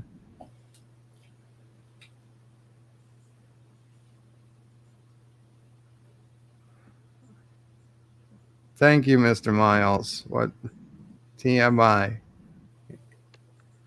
Well, Mr. Londell, I'm going to not try to be not so passionate. I'm just going to lay out my case in a calm manner. And I call your attention to And everyone have their fingers crossed, toes crossed, and knock on wood when he does, because Exhibit Z12. I'm even going to list the numbers for viewership on how it continues to bottom out. Doctors are men and women are nurses. That's how it's always been. That's how it will always be. Oh, I'm not going that way because that's just sexist. well, oh, that reminds me. There was a test my one of my nephews was taking, and they had, identify which one is the doctor, and it was, a man with a lab coat, a woman in a lab coat with a stethoscope, and there was a couple other things. So they pointed to the woman. Well, their doctor is a woman who wore a stethoscope all the time. The correct answer was the man. It's like, no, this isn't quite. That's a little sexist there. Yeah, because my family doctor is male, but my cardiologist is female. Well, these days it's nurses that take the basic vitals like you would be using the stethoscope. But that's a terrible question. The way it point to the doctor. How the hell would you know who the doctor is? Does it say doctor on them? Nope. All doctors carry stethoscopes, and not everybody who carries a stethoscope is a doctor. Exactly. It's like saying point to the axe murderer. How the hell do I know which one's the axe murderer? I was a bloody accident. He could have just been shopping. He could have just been shopping at a cherry tree or something. I don't know. Oh my God. He could have got red paint on his axe. It would be worth just listening to clips of Mamo Pray.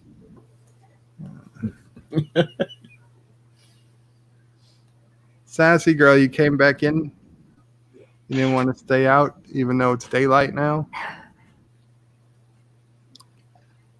Sassy only wants to do the dirty deed while it's dark. So I don't want you watching me do that.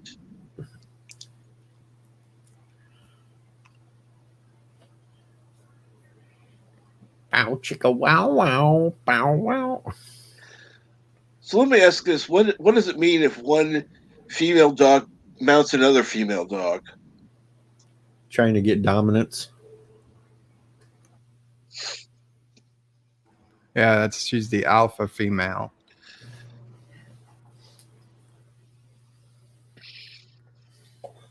And they haven't quite figured out how to scissor.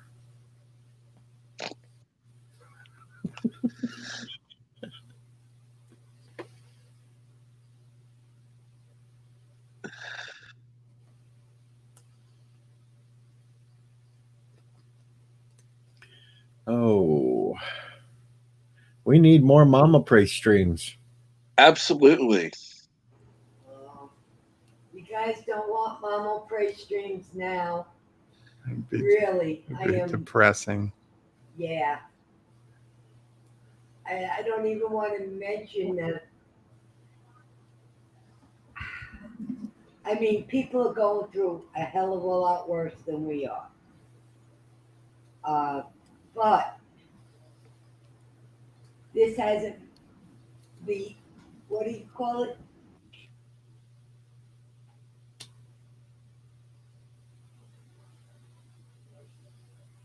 It's good therapy. Yeah, I agree.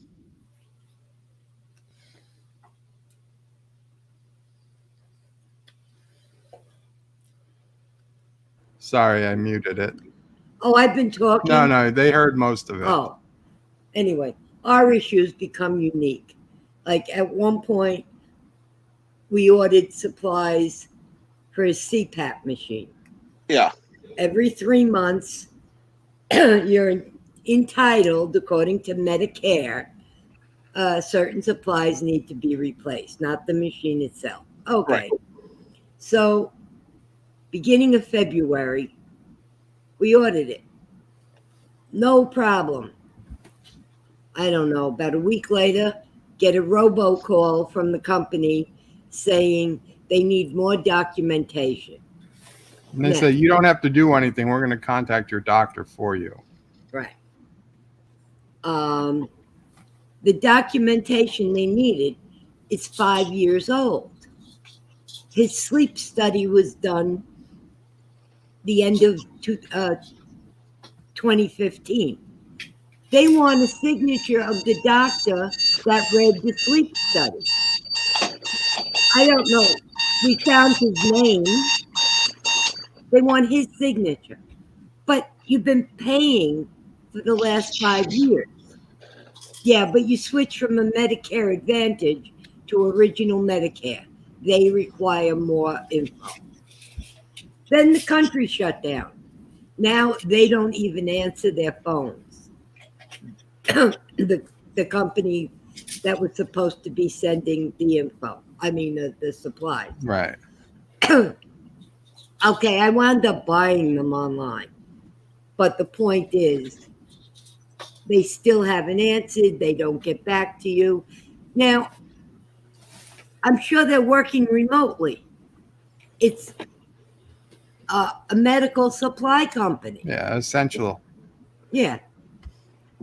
Then Joe's wheelchair had needed repair.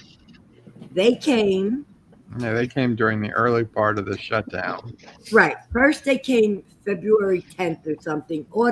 They said this is the most expensive part on the wheelchair. Okay. He's got insurance. Insurance covers it. They came, they put the part in.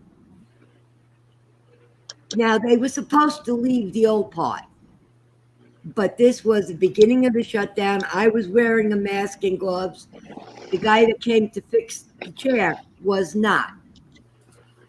After he left, I sprayed everything with Lysol and didn't touch it for like 2 days. But the point being is he didn't leave the pot. I look at the paper he leaves. They're claiming the pot was over $5,000. Okay, again, it's covered. We're not paying. Third time I turned the wheelchair on, it didn't go on. Same problem. So Same. it didn't fix anything. Emailed them. They sent back an email Yeah. that they received my email. Haven't heard from them since. But the worst part is a questionnaire came from the company that administrates Joe's what do you call it? Pension, like that's Oh yeah, my private disability. right. And they want I don't know, about 5 sheets form. Yeah, they want a bunch of paperwork done, but it has to be by my doctor and then returned to them within 60 days. My doctor is not going to be done with this for months. I don't know when we're going to see her again. She's She's had to have lost a Yeah. 1,000 patients and probably has 10 times as many sick. she works in a nursing home that we know of, at least one, plus her home care patients, plus she sees patients in the office. But for 2 weeks, there wasn't even a message on her phone. Yeah, her office was just basically overwhelmed or shut down or something. You couldn't You couldn't call her. You couldn't get anything. I mean, I have her cell phone, but that's for like top of the line emergencies We only. left a message on the I cell left a message on her cell phone. She didn't call back. So I know people are out there dealing with the virus and people are dying, and that's absolutely terrible. But I'm going mentally a little bit stressed. So now you've heard my rant. That's why I'm not doing streams right now, because I like to do funny streams, and this ain't funny. Did I put everybody to sleep? No, not at all. Oh, okay. No, it's good for you to get rant once in a while and get it out there. Carlos says, it's good to talk, Mama Pray. We understand that it's personal for you. We enjoy your stories and thoughts. You would have hoped that your government would be doing everything they can to look after people in need of extra help at a time like this, Mama Pray. And I send my love to you for what you do for Birdo Pray 5. Thank you, Carl. Thank you. And I haven't even started about this bed yet. So that's another thing on my mind. Although the bed did go down this Yes. morning, okay. We're good. I so think far. I have a trick. I don't know. Okay. I have an idea. Yesterday when we went down, I was perfectly flat when I hit down. Right. Today when we went down, the head was up. Ah, And then it went down straight, and then I put the head down. okay. So maybe. Because I do know that most of the time this has happened, I had the bed perfectly flat when I was going down. Oh, I don't know if perhaps maybe keeping the head up would prevent it from happening. It's a well, possibility. it's working now, so thank God.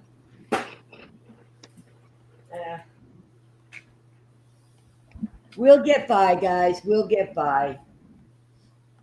I have another thought. No, if we yeah. can't, to you, Oh. if we can't reach Dr. Zhang, Mm, all doctors can do virtual visit. Call Dr. Lee. I hope he's okay. Yeah, well, you should call him to check on him anyway. Yeah. But he might be able to fill out the form, but you've got. Yep, Yeah. Mama Prays right. Yeah. Mr. Miles says, yeah, keep your head up when you're going down. Let's say if I was drowning, I would be the first one to drown, even with my head up. If worse comes to worse, we can try to get a hold of Dr. Bombay. Ha ha ha. Who's Isn't Dr. I think- Bombay? I think Mama Pray's the only one that got that reference. I got it. No, he's not from The Simpsons. What's he from? I don't know. Mama probably thought you were talking about Dr. Hibbert or Dr. Nick from The Oh. Simpsons. Dr. Bombay, Dr. Bombay. Bewitched. Yes. Ah, I knew it was familiar, but I got confused. Yes. The Epic Beard says Anti-Trigger's over 1,000 years old. I knew it. And good morning, Epic Beard.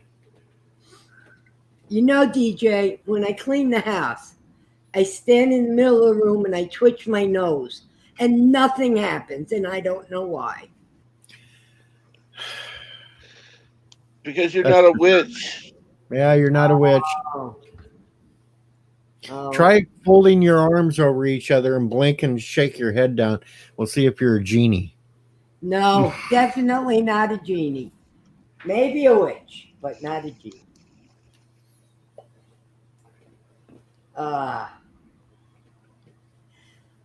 All right. Well, since twitching the nose didn't work, have fun, guys. I've got things to do.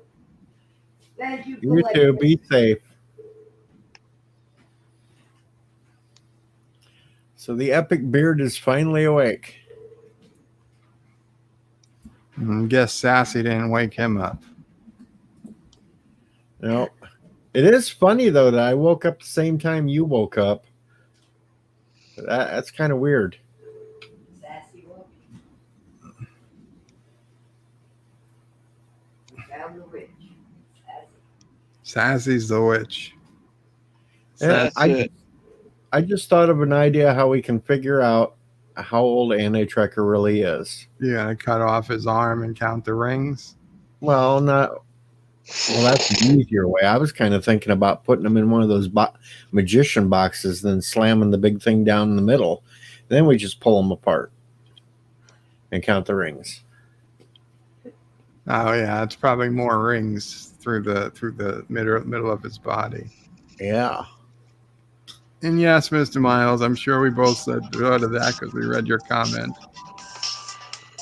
Uh-oh, I'm hearing music. That's me. Come on, I'm saying go off. It's my bloody alarm. Mr. Miles says, well, Anti-Trekker's been hanging on to a ring that extends his life. So it can also make him invisible when he wears it. That's scary. That is scary. Epic Beard slept in at 6 a.m., a record. I wish. We were up at 4. Yeah, Anyone- Bird was up at 4. I was up at 3, which makes it the exact same time since the time difference. And it's all Sassy's fault. And Sassy's fast asleep.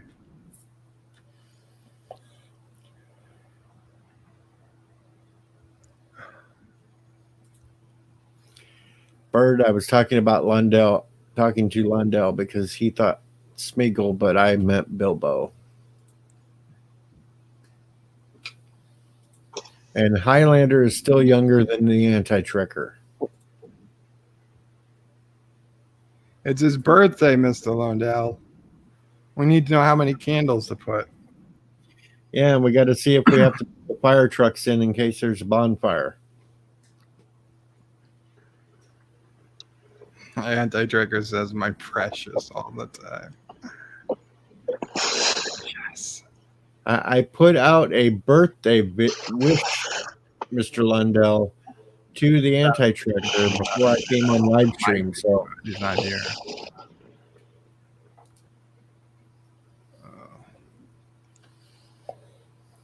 and you can watch it and see Sissopray at the end of it.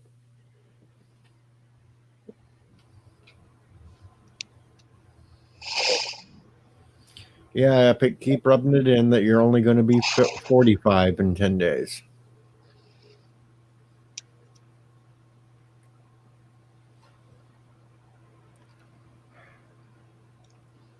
God damn it. Are we advertising his IQ now? No, I won't go that far.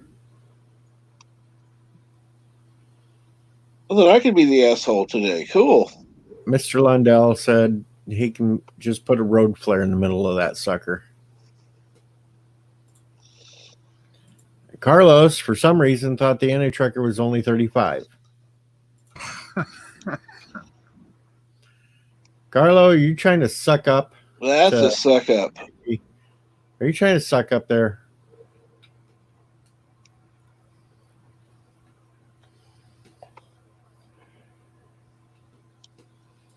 Because we all know Anti-Trekker dyes his hair to keep it as dark as it is.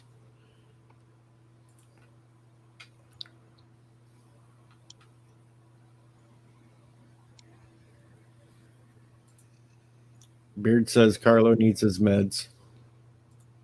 If there wasn't a pandemic going on, this would be a good day to order in breakfast. What do you mean he's streaming me on his Rational Roundtable? Are you hungry? Oh, you have a choice today. We have croissants. Here's the big one.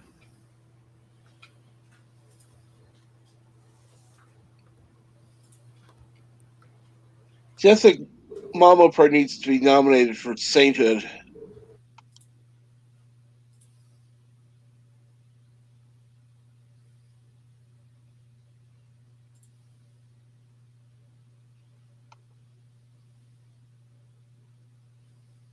He's not streaming me. I just went and looked.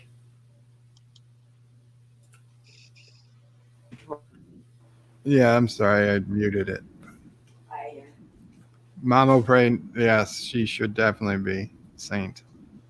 Hell, let's just make her Pope. I don't know, do they have any saints down below? Because I kind of think that's where I'm going. No, you're not going down below.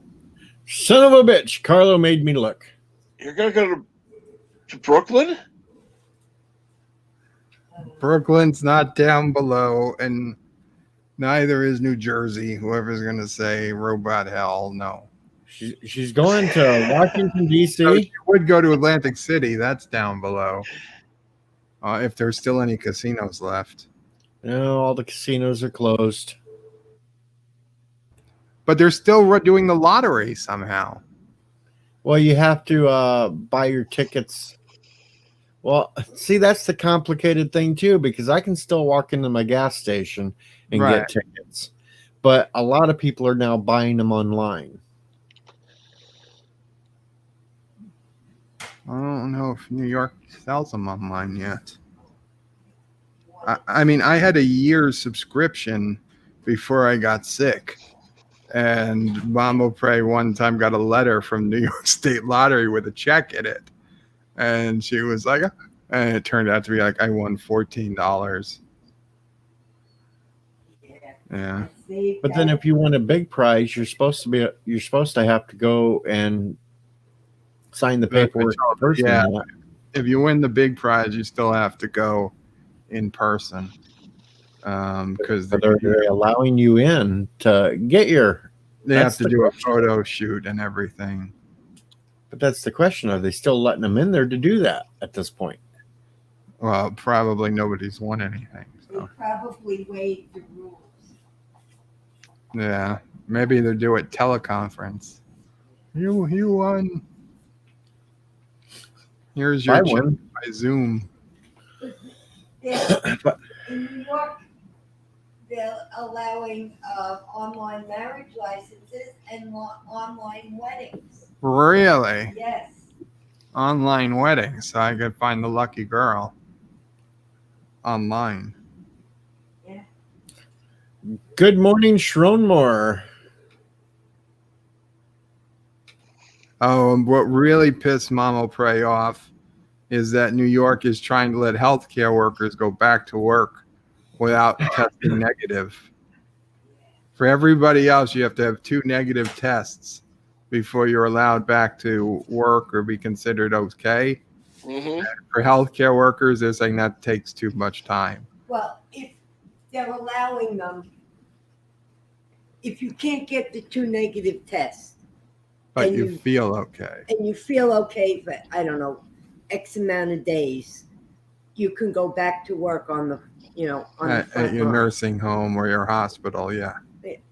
Well, get this one. There's a factory here in town that makes trailers for semis.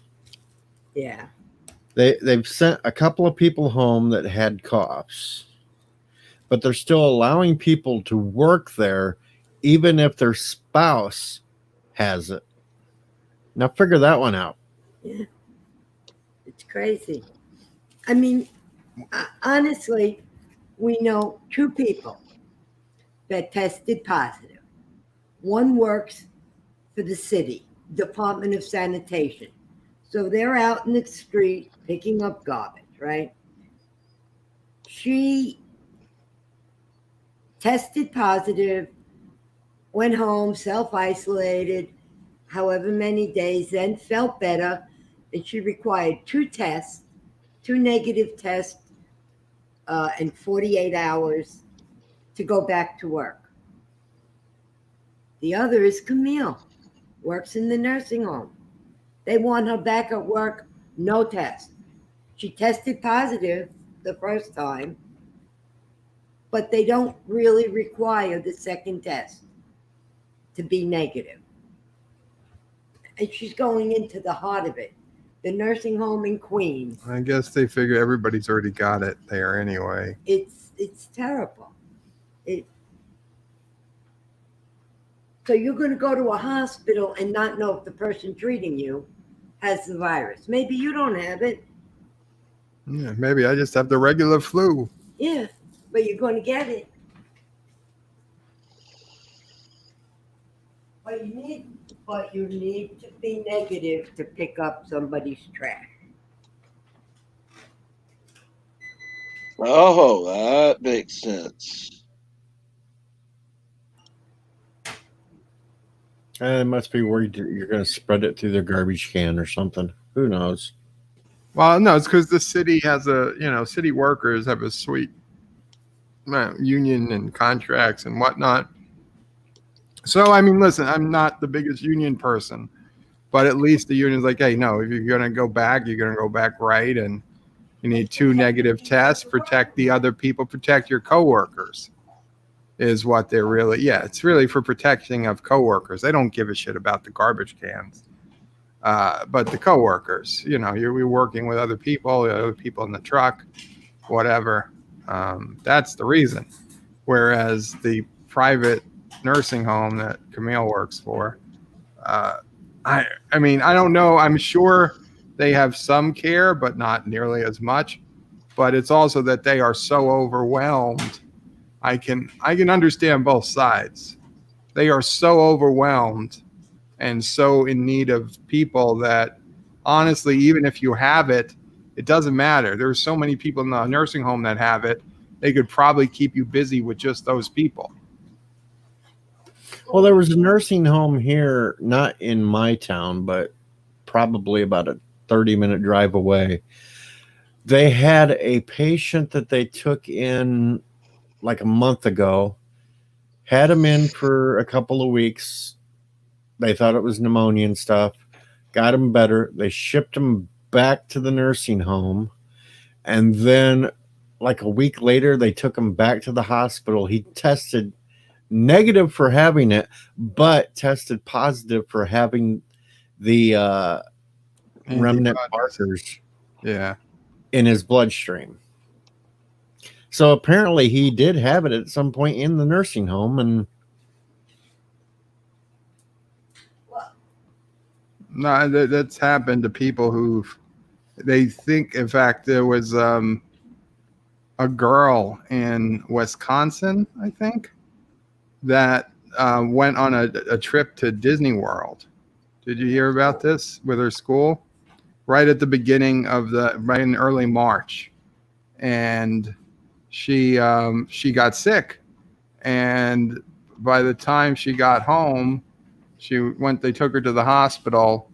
But the first time the hospital didn't have any tests to give her. But they said, yeah, you likely have it. She went home. She self-isolated.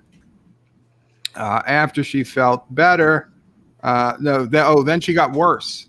So she went back to the hospital and they tested her, but it came back negative. But the doctor said, no, you probably have it and had it. It's probably just past the window for this particular test. So they told her she had it. They sent her home. She was in the hospital for a couple of days. They sent her home.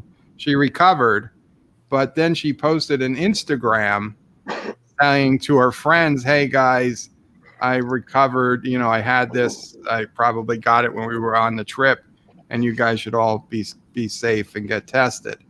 And her school superintendent flipped out and called the sheriff, who sent a deputy to her house, who said that she had to erase the tweet or the Instagram post, or they were going to arrest her and her parents.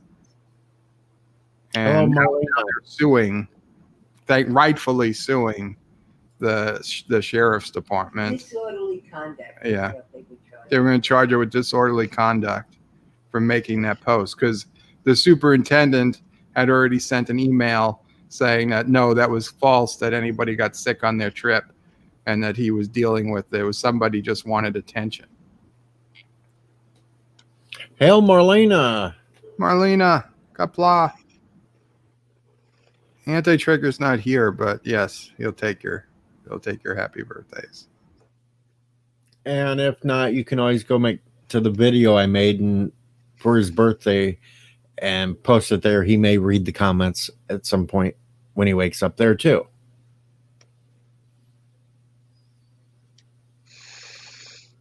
I don't know. It's just crazy. It's just like there's a guy here in town that they sent home from that same factory, and he wasn't really self-isolating, and now he's getting worse, and now he thinks he really does have it, and he's been around a bunch of people because he's stupid.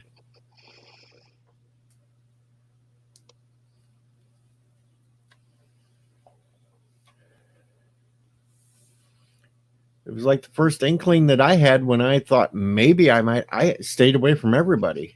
It's like, locked the door and didn't let nobody around me.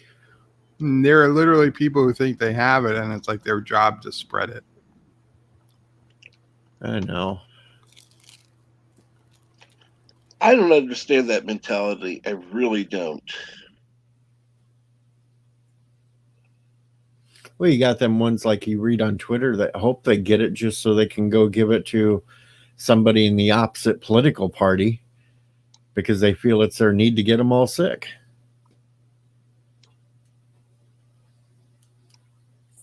People are just sick.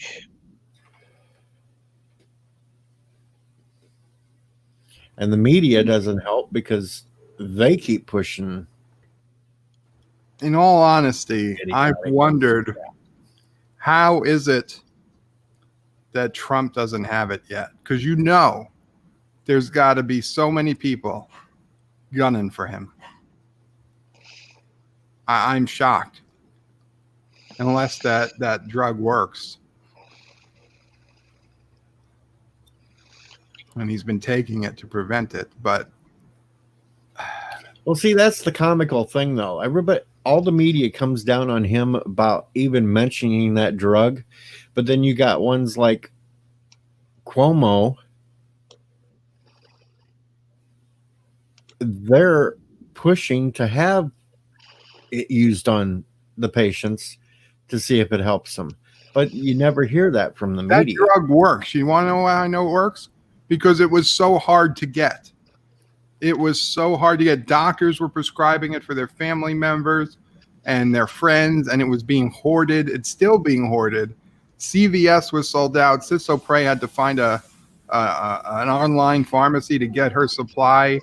There were pharmacies that were sending letters, health plans that were sending letters to lupus patients saying, listen, we can't supply you with your medication for the time being, but it's okay. It's going to stay in your system for at least 30 days or something, because they needed to use it on the COVID patients.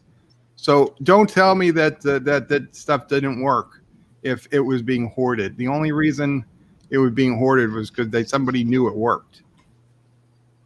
And I'm going to kind of sort of disagree with Mr. Miles on his comment, because I think it's going to be more like if you get it, you won't get it for a while afterwards. But if you kept going around people, you may get it back like a flu. Because, a lot of them are sitting there telling you once you had it, you're done. You can't get it again. But there's other ones like over in France that keep reporting that they've had people that's tested negative after having it and then ended up getting it again. Yeah, but the problem is these tests are like best 90% effective. I haven't seen any test that was like 99%.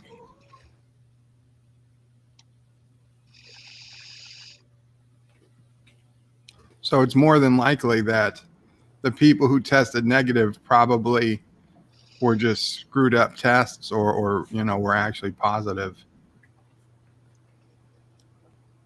Well, they're not saying you can't get it again. They're saying they don't know. I know that's what they're saying, but I mean, it would be great if you knew you couldn't get it again. More than likely, you can't get it for the next few months. I mean, most viruses, like norovirus, you get it, it's bad, you get past it, and you've got immunity for a few weeks or months. Mm-hmm. You're not going to get it again.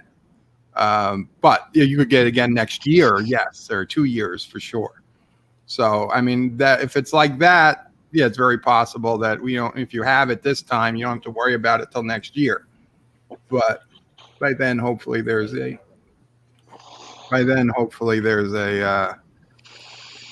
vaccination. I just play it safe, and I still try to stay away from most people.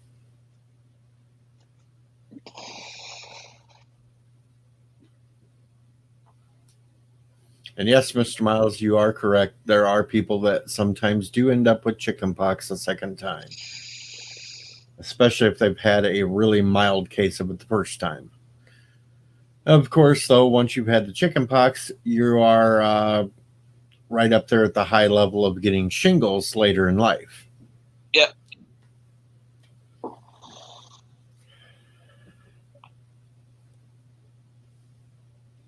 And I sure the hell don't want shingles. No.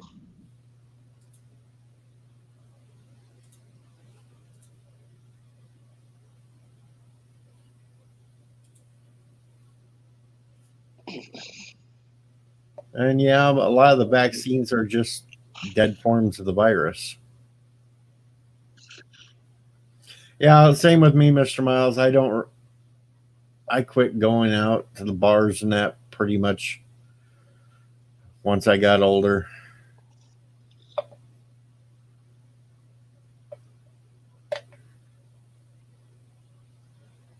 No, actually, Mr. Miles, you're more likely to get the shingles after you've had chickenpox. Oh yeah, you have to have chickenpox to get the shingles. Because if you don't have had chickenpox, then you get actual chickenpox as an adult, which is worse than shingles. Yeah. Actually, there is one way of getting shingles without having the chickenpox, and that's if you come in direct contact with somebody with the shingles and you touch the area.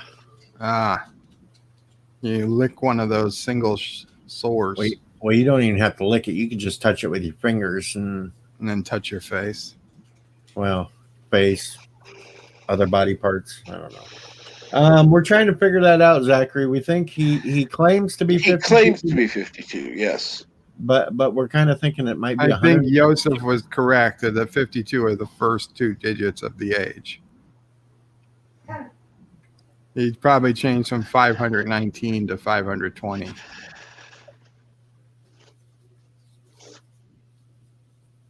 And yes, Schroenmer, there is always a possibility that the virus mutates, and it could become just like the new flu that pops up every year in a different form. Yep.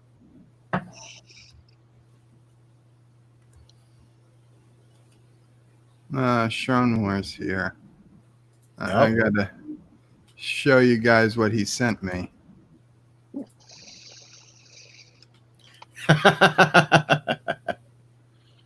Sassy's Revenge. I like that. It's for your own good. You can't keep touching your face. I got the dog thing around my head. That will teach you to give away my jerky. And he did an amazing job cutting Sassy out. I mean, that's top-notch photoshopping skills there. Yep, it is. I was like, damn, I don't even remember putting up a picture of Sassy that good.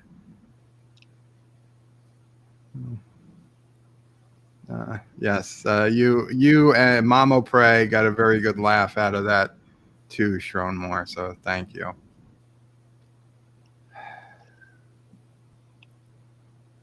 I'd pay to see that cone of shame on you.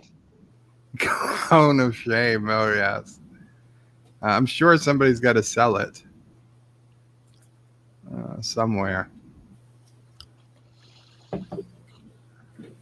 Human cone of shame on Amazon or something.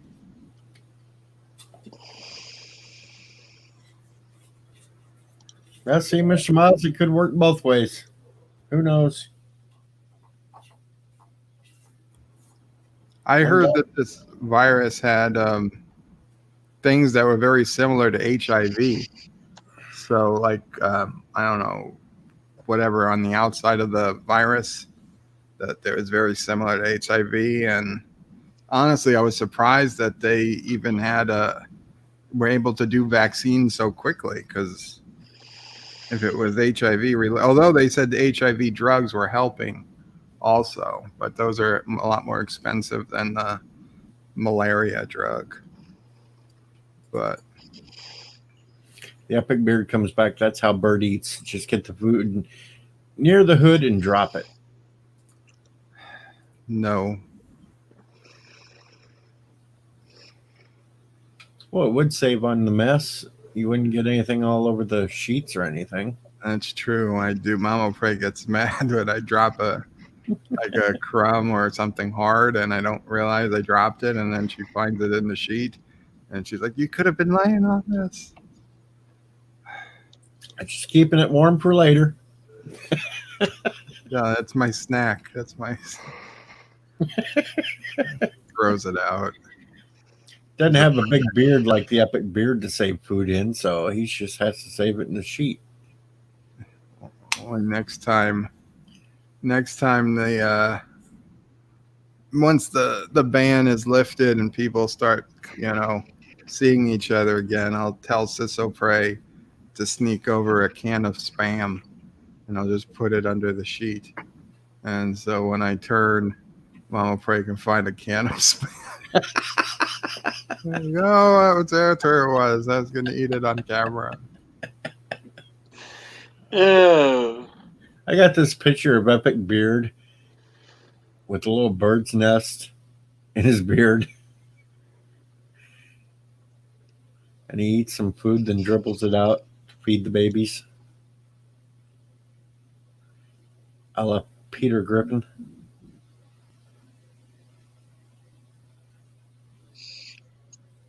And Yosef's back.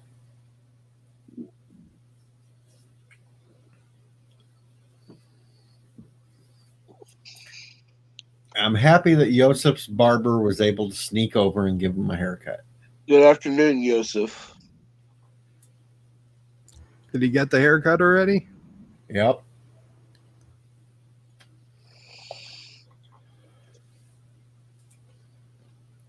Epic admits he found pizza once in his beard. That was a good day. What kind of pizza? And then he found $20 in his beard.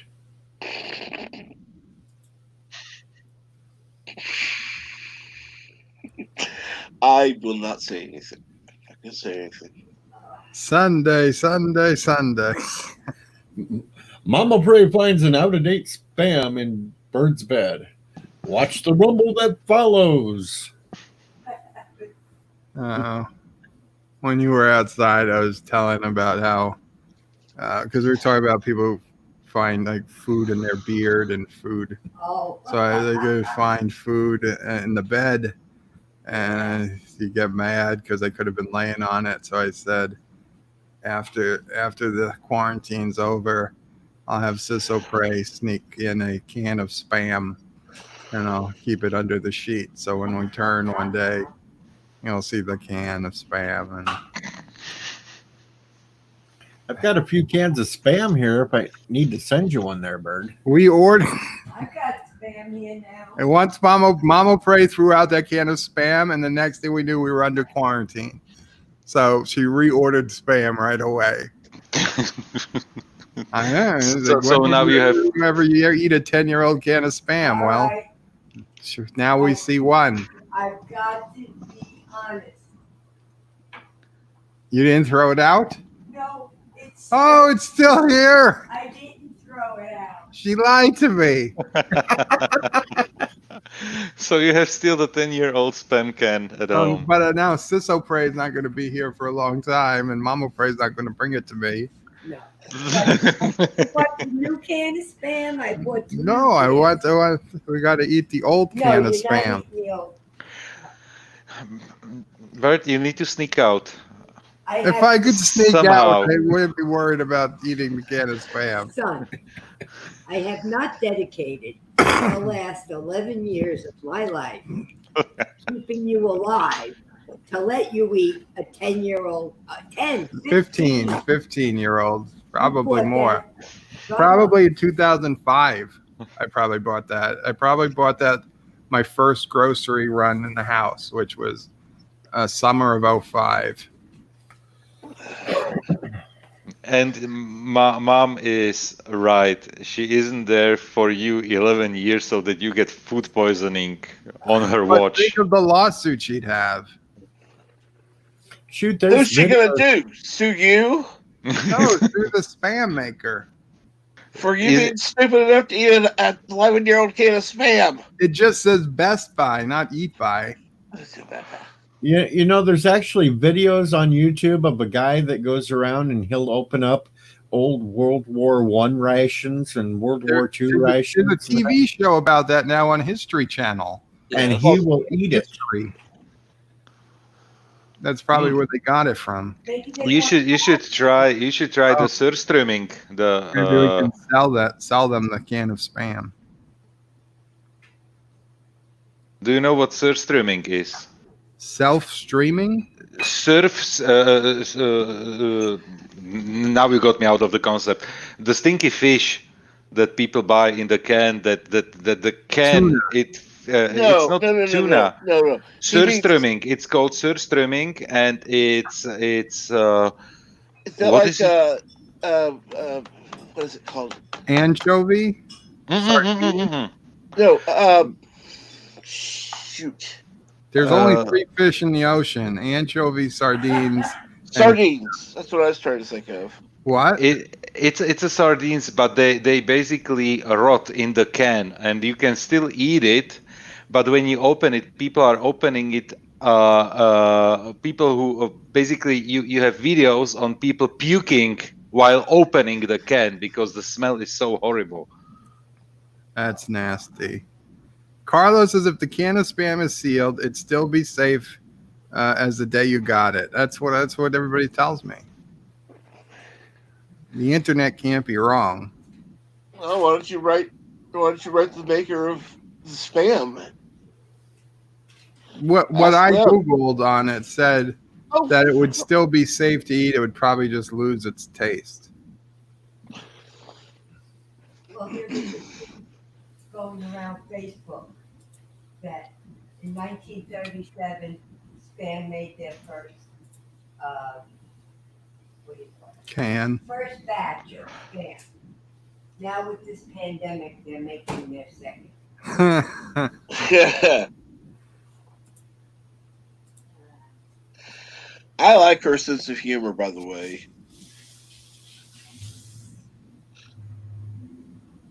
Yeah, exactly, Mr. Miles. I'm talking about fermented fish. Who buys fermented fish in a can? I've never. And this is how it's called. And just look up videos of people eating it or trying to eat it. There are challenges, and never open it in a closed room because you won't get rid of the smell for days. There you go. John the Peasant, good morning, says, just consult some Hawaiians. They are the experts on Spam. They are. I mean, that's when I went to Hawaii. That's where I first saw it. Spam and egg breakfast with white rice. It was awesome. And it was from McDonald's. The combination sounds horrible. McDonald's in Hawaii sold Spam and egg with white rice breakfast. I like frying Spam up and then putting some cheese and putting cream of mushroom soup on top of it. Oh, it tastes Add me to good. the cream of mushroom soup, which I like cream of mushroom, but I don't want to mix it with the Spam. Yeah, here's the new can of Spam. Oh, New. this is Spam Light. That's all they had. I want the real stuff. They were out of the real stuff. This is probably worse than the actual Spam. Well, now you know, Bird, how I feel every time I go to the store and all I can find is 1% chocolate milk. Oh, DJ, I can't send you the chocolate milk because it's so bad, but I can send you Hershey syrup if you provide the milk. And I don't know which one you would want, the regular Hershey syrup or the sugar-free Hershey syrup. Yuck. I know. That the sugar-free is nasty. I've never tried the sugar-free, but I know DJ has a problem with sugar and Yeah. didn't know whether he'd want me to send him a regular Hershey syrup. Though I do think Oh. I'll be good. I'll patiently wait until they get regular chocolate milk back in a store. okay. I'm just not buying that 1% stuff because it just tastes like water. It does taste like water. Well, you could get that 1%, add a scoop of chocolate ice cream, and a little bit of half and half. Or just add some of the peat milk, the No. cream in the can. No, Or- the chocolate ice cream would make it a little thicker and a little more chocolatey, and then the half and half would bring the consistency to regular milk. That's right. Can I see the other can? No. Let's see it. I'm not going to eat. I don't have the camera on. All right. I just want to see if But the I gotta ingredients. get the step stool. so Okay, we then can- don't. Then No, don't. it's Then don't. okay. Then no. Then don't. Please don't. I just Carlo, I want to know if the that's- ingredients were that's different what I in watch. in the regular Spam. I'm getting. No, it's okay. I can look it up online. I don't have to get the big steps. Ah, I She's just need as to go stubborn find as me- you are. I just need to go find me a brown cow. You need to be thankful for that bird.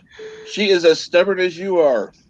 I guess. Yes, Carlo, I think that Steve 1989 MRI info is the guy I was watching one day Wow, so when much. I got really bored. I know it's half the size. Yeah. Okay, so you see, here's the deal. Real Spam ingredients is pork with ham, salt water, modified potato starch, sugar, and sodium nitrite. But Spam Light is pork with ham, mechanically separated chicken, Oh. water, salt, modified potato starch, sugar, sodium, phosphates, potassium chloride, and sodium nitrite. So regular Spam, far less ingredients and no chicken. Yeah. And now Mama and especially it's chicken separate, so it means basically what's stuck to the bone. don't wait, don't keep talking. Mama probably won't eat for another week. Yes, Zachary, I've heard they've been dumping Mamo milk. Prey doesn't eat chicken anyway. No, so I won't eat this spam now. The light spam.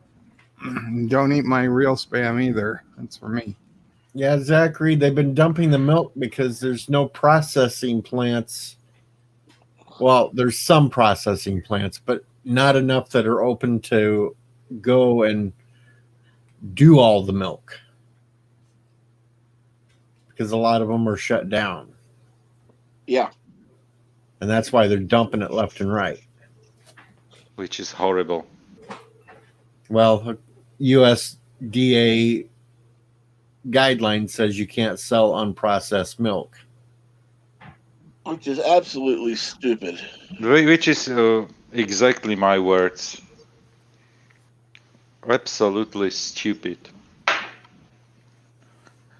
Josh Street's in here now. I mean, all they have to do is market unprocessed milk.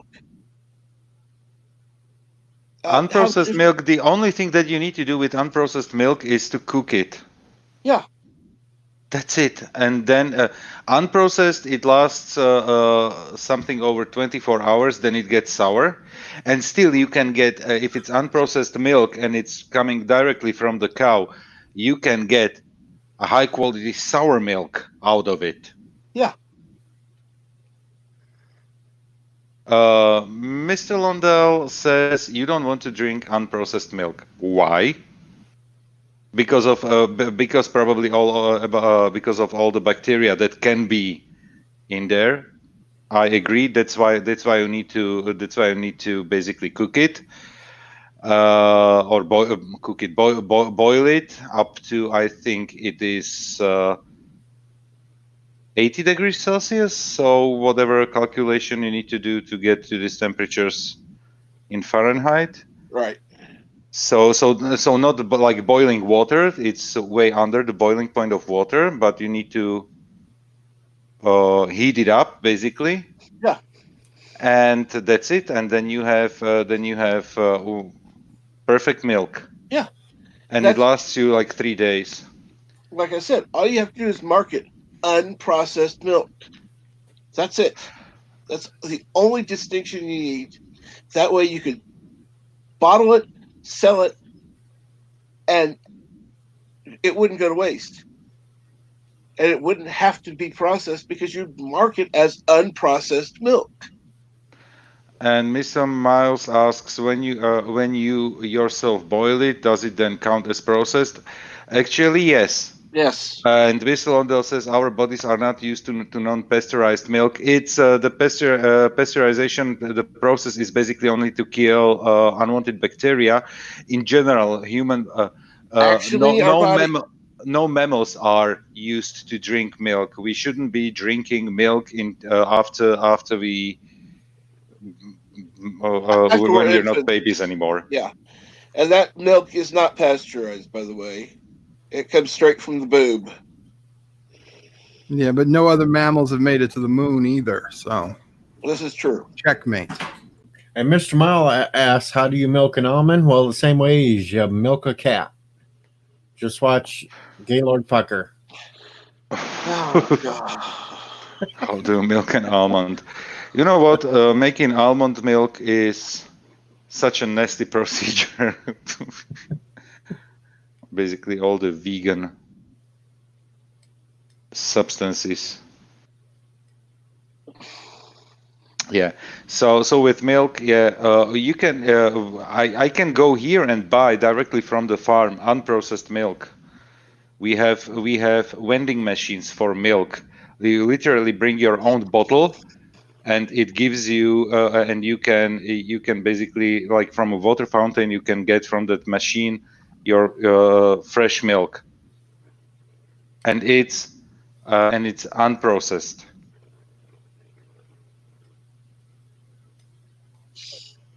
Another thing that is what you are doing in the United States, but you don't do it in Europe, for example, is washing eggs,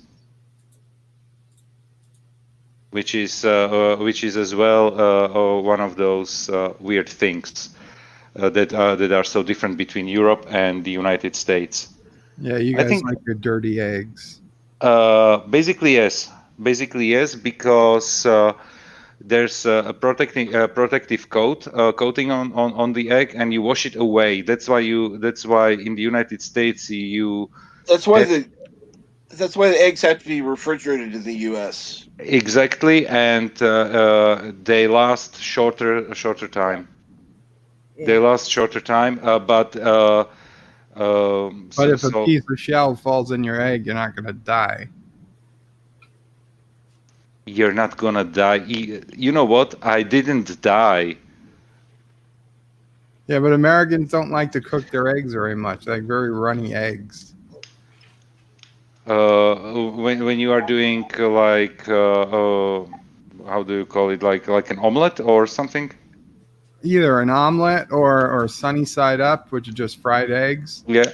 Americans don't like to cook them fully. It's enough. It goes over 60. It goes over 60 degrees. Yeah. Celsius. So whatever it is in the Fahrenheit. Haven't you ever seen scale Rocky? that you're using? You've seen the movie Rocky, right? Yes. Yes. So how long did Rocky cook those eggs he put into his drink? None. Like 0 seconds. Right. So that's what we like to do in America. We like to drink our eggs. No, we don't. Rocky did. I don't either. But Me either. I got to cook my egg. into a lot of things. Wait a minute. If we're using Rocky as an example, that would mean that most Italians, if you're going to go with this example, most Italians like to eat their eggs raw. Yes, we need it for our energy.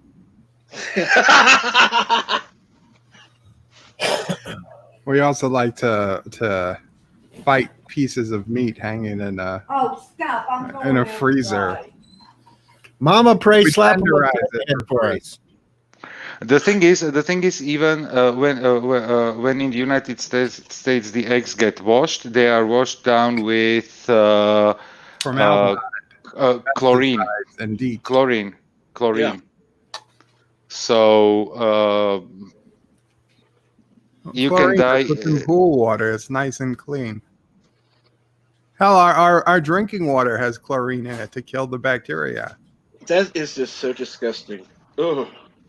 You know, when I grew up on the farm, we had chickens. All I did was go out and get a fresh egg, bring it in, open it up, and eat the damn thing. Yeah, Yep. exactly. But I'm sure you cooked it first. Well, I threw it in the pan and cooked it. Yeah, I didn't drink it raw. The only thing that that is disgusting with milk is when it's really just fresh, really fresh and still warm. I can't drink that. It needs to get cooled down. Cold milk, no problem. Babies seem to like warm milk. It's better for their system. Yeah, because they don't know anything else. You calling baby stupid? No, it's baby has a more difficult time processing cold items. That's why they recommend warming them. Or was forced to drink raw egg and milk. Bird likes to eat 2 raw eggs per day. I probably would, but I don't. Carlo says the yolk from the egg and mix it with castor sugar till it thickens up. Tastes wonderful, full of energy. Yeah. Epic Beard says his water does not have chlorine because it is well water. Then God knows what's in your well water. If you got a deep enough well, that's really good water. Yeah. That's where it's, But if it's not deep enough, then you'll get water that comes out that smells In my like water, eggs. my water is pure dihydrogen monoxide. So yeah, it's like I have a well here as well, and I'm getting the water tested every 2 years. I just they are doing it even. There's a week of water, and they are testing the water for free for you. Otherwise, you pay for it. I don't know, like 20 euro or something. But otherwise, I can get my water tested, and it's pretty much okay. I can drink it. I remember back when I was a kid, we had a really bad drought one year in the city. So everybody started putting wells in so they could water their grass. And we had a pool. So you weren't allowed to use water to fill up your pool. And so Dad O'Prey put in a well right on the side of our house. Man, that water stunk to high hell. It was like full of sulfur and shit. So, of course, Dad O'Prey and Mom O'Prey, not being the most upstanding of citizens at the time, although we had the well and we had the hose running to the back, we also had another hose running from a sink inside the house to fill up the pool with water that didn't stink. You know what? I cannot use the water from the well for my swimming pool because it has it's rich on iron. The water in the well, and when I put all the chemicals that need to go into the pool, the water turns brown, literally poop brown, if I do it. So I always fill up the swimming pool with the water that is provided by the city.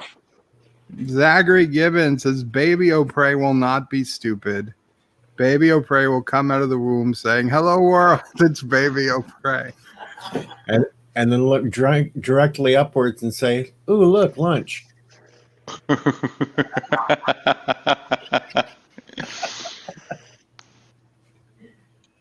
How many of us eat cake batter? No. I don't, but I know it's good. People say. All the time. And you know what? I saw that they have actually in New York. I saw it. There you can buy actually cake batter as they heat up they heat it up in such a way that all the germs and bacteria get killed, and you can buy it as an ice cream. Cake, yeah, okay, they do cake batter ice cream. Yeah. Joseph, though, here is a good idea. You could leave that water, the turd brown, and that'll make sure nobody else will want to get in your pool. It's anyway only me, my wife, and basically the closest family when they come to visit. Nothing else, nobody else. So it's all okay. And honestly, I don't like to swim in a Turdistani water. Or Epic Beard says it's confirmed that you live in Kurdistan. Your water turns brown. So I need to use. So you must get Karogan tap water, but you live in Kurdistan. You must be on the border. The me pool for yourself. Mr. Miles in Slovakia. Yeah. Now, see, when we wanted to fill up a pool out in the country, we didn't want to use the well water because you don't want to get the well too low at some point. So we just drive into town and fill up for like 15 cents in a big water tank in the town. I just drive it back and dump it in. Do you remember, Joe, Mhm. when we dug the well? Yeah. There was a water shortage in, I guess it was the mid-'80s in New York. And if you wanted to fill your pool, you had to use well water. So a whole big deal. Dad O'Prey and relatives dug a well. Well, the water was so hard. Of course, we didn't use it for anything. We filled the pool from the hoses from the house. But we had the well, so that was okay. But that water was horrid. There was nothing you could do with that water.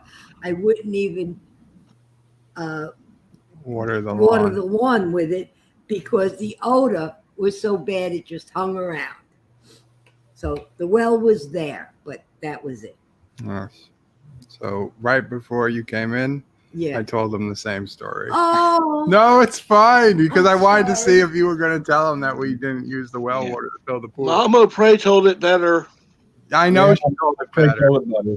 Oh, I didn't know I was outside. Sorry. No, it's fine. No, it's good. See, we have the same story, Yeah, even though we didn't talk it over. no, we never do.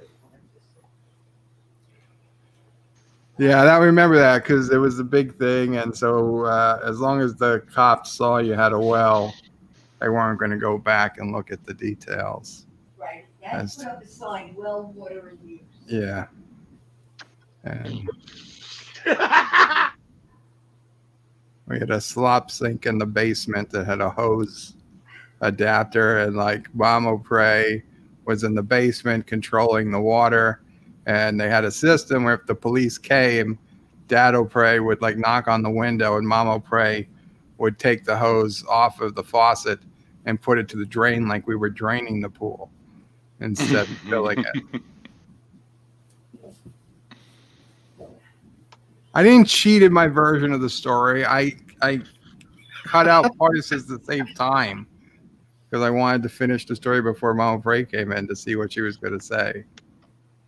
You just knew I was going to pick up on that well I water. was pretty sure. Yeah, one of the Ferengi rules of acquisition is keep your lies consistent. So Carla you said, keep your stories consistent. bless Mama family. Bray. That was perfect. Thank you. Yeah, that was. Well,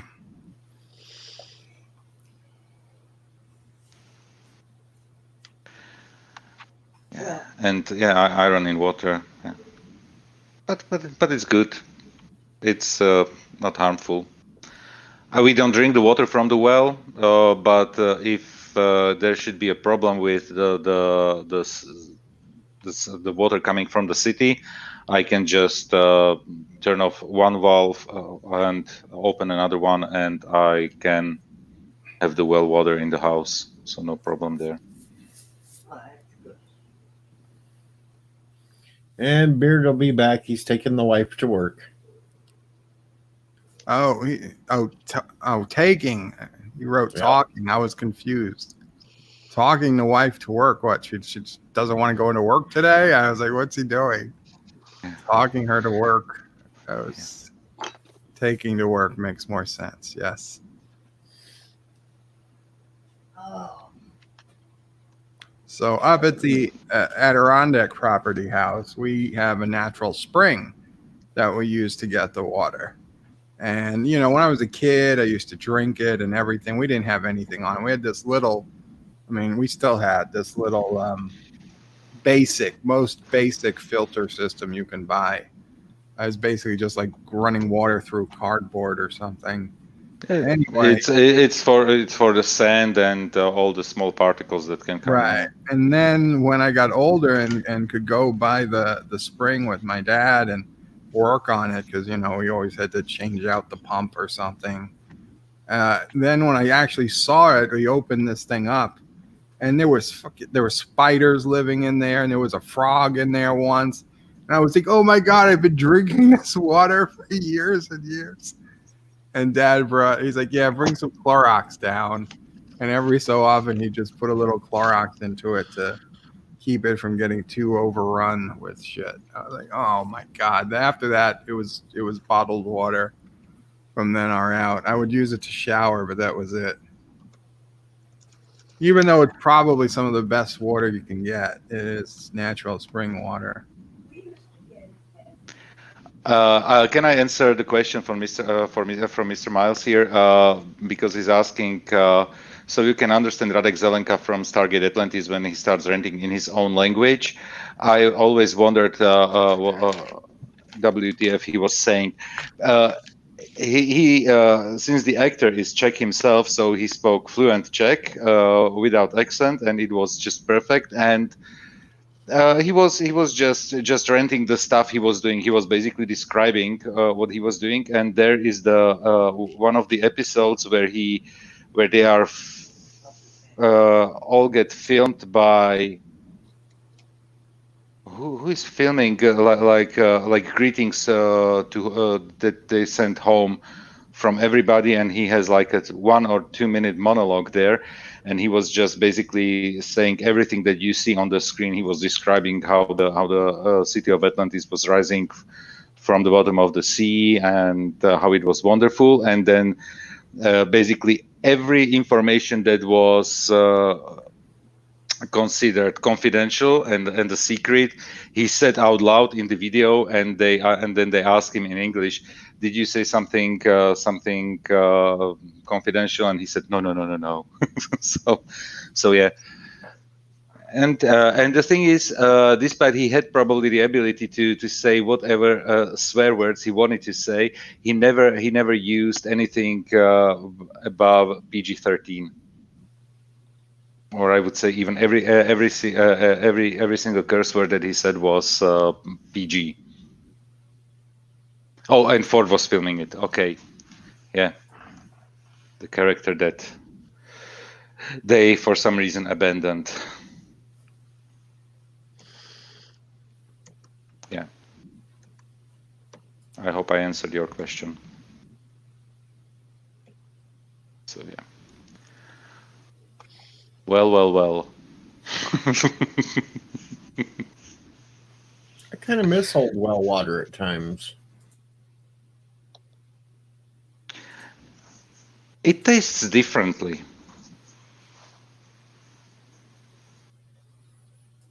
How would you describe it?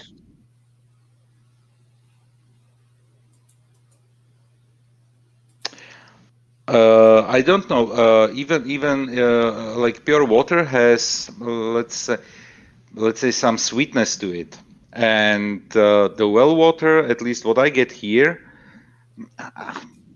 tastes sweeter. If it makes sense. I'll be right back. I'm going to add some water to the well.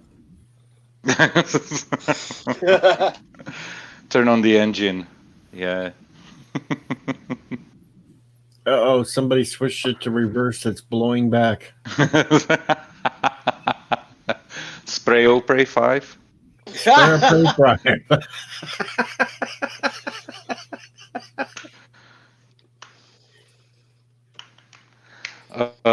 Mr. Miles says, well, water tastes like sulfur.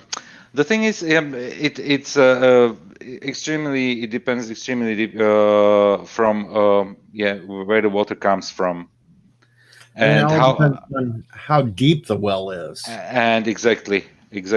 That's just what I wanted to say. How deep it is. My well is something between 30 and 40 feet deep. And oh, look who's in the chat, and he hates me. oh, did Anti-Checker listen to the early part of the streams, which you told me that we were safe. I think he saw the video. Oh, he saw the video. Okay, the video is perfect. The video is fantastic. Absolutely.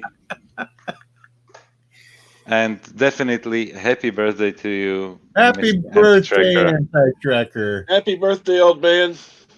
And there, you can come up and yell at me if all you want. Oh, look who woke up. I know it. Happy The birthday. first thing was, I hate you. I saw that. I was reading that in the middle of the Jaloja. I hope everything went in. Yeah, I'm going to make a deposit to the well a little later. Well, at least we don't have Sparrow Prey 5. And here he comes to yell at me. Hello, Okay, I'm world. turning my headphones down. Five. Oh, I was like, what's the picture right now? Okay. Good morning, Anti-Checker. You're muted, Anti-Trigger. Your mic's Good not morning, birthday boy. Hello, world. It's me, Birdo Prey 5. Kapla. So, yeah. Actually, I didn't see your video until you just mentioned it, so I clicked over and I said, oh, great.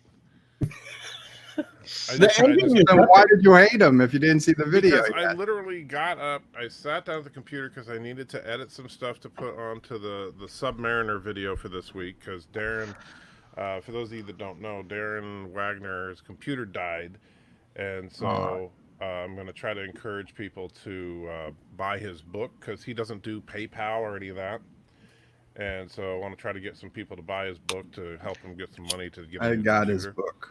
Is the book any good? Oh, I yes. haven't read it yet. I have a copy, but I haven't gotten around to reading it yet. So I don't know. Put in His the comic link. book is all right. I read his comic book. If you have the link, just put it in here and I can check it out. Give me just a minute. And I can get Yeah. it. Okay. you have it, Bird? I'll get it. Just Okay. give me a second. Anyway, so I was just sitting down at the computer, just brewing some coffee, getting ready to get started, because I was going to record a little thing to add on to the submarine video this week to just encourage people to buy the book. And when I hit the browser, go to YouTube, first thing my suggestions is Anti-Checker is how old? And I see all you guys sitting here, yucking it up about the fact that I'm an old man. So thank you. I appreciate that. Oh, we haven't been yucking it up too bad. Yeah, to be fair, I'm older than you, luckily. All right, how old are you? 56 right now, be 57 in November. Wow. But you see, the thing is, if you're a whatever Yoda's species is, that just means you're barely out of infancy.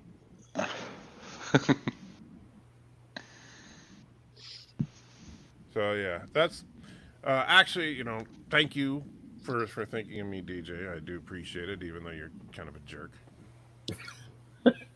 Well, I sang happy birthday to you on the video. Yeah. And Zachary, actually, technically, I was around for the birth. Well, not. Oh, I thought you said the birth of Chat, not the birth of Christ. Shut. Jeez. See, that's where my dyslexia gets me sometimes. I was like, oh yeah, well, yeah, I remember when Chat first became a thing, but no, birth of Christ. Never mind. Yeah, I remember going to school with my chisel and my tablet, Yeah. stone tablet, that is. But school was a lot easier back then because there were only 10 laws on the books. Yes, exactly. Yeah, I remember the old style chalkboards and stuff like that, and your heater, radiator heater that had the coils on it and stuff like that. Hey, Bird, that link you posted in the chat, is that getting Captain Seal through your Amazon affiliate? Yes. Good. I mean, no, that's the link I want to use then for the video because I want to make sure. Thank I mean, you. it kills two birds with one stone. Helps you out a little bit and helps Darren. Maybe don't use that to kills two birds. Well, I was about to say happy birthday, AT. Oh, thank you, Mama Pray. You're welcome. But then I heard you say kill two birds.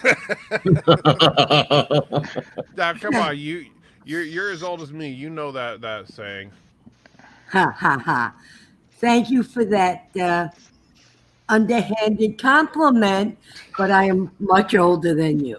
But Uh-huh. okay. Well, you don't show it. That's because you've never seen me, really. I've seen you walk by a couple of times, just not during the live streams usually. Yeah, at the bed life. I think he caught me. No, a couple of times when me and Anti-Trigger were talking, Oh, you all walked right. by. You didn't. Okay. You didn't. Okay. Well, have a great birthday. Thank And you, I'm going ma'am. back inside, guys. And good morning, number one. I didn't see you here before. Good morning.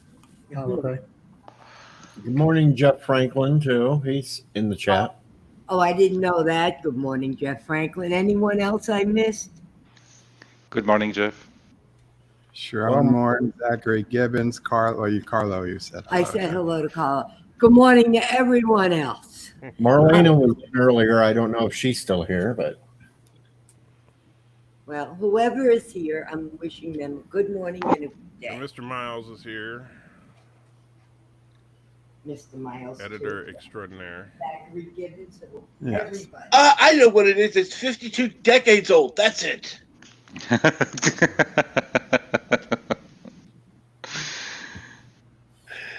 And there's just silent shaking of head and yeah. Pretty much. Actually, let me see. Anti-Trigger, serious question though. Uh-oh.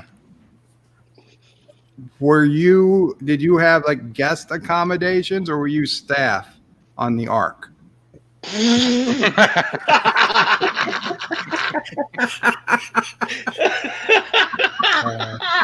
He probably was the piss boy, like in the That's movie. what I'm thinking. He had to clean the elephant's dung, but I just wasn't sure.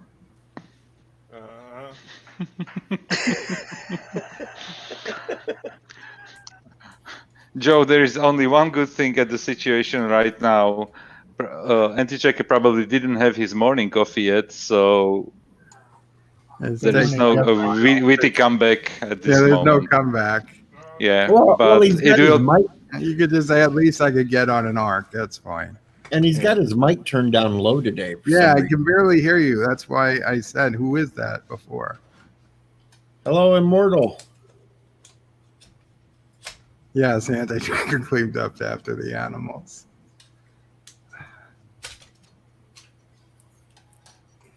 Yeah, he wasn't originally supposed to be on the Ark. He, you know, He was a stowaway. yeah, stowaway. And, Stowaway on the ark, is that what you're saying?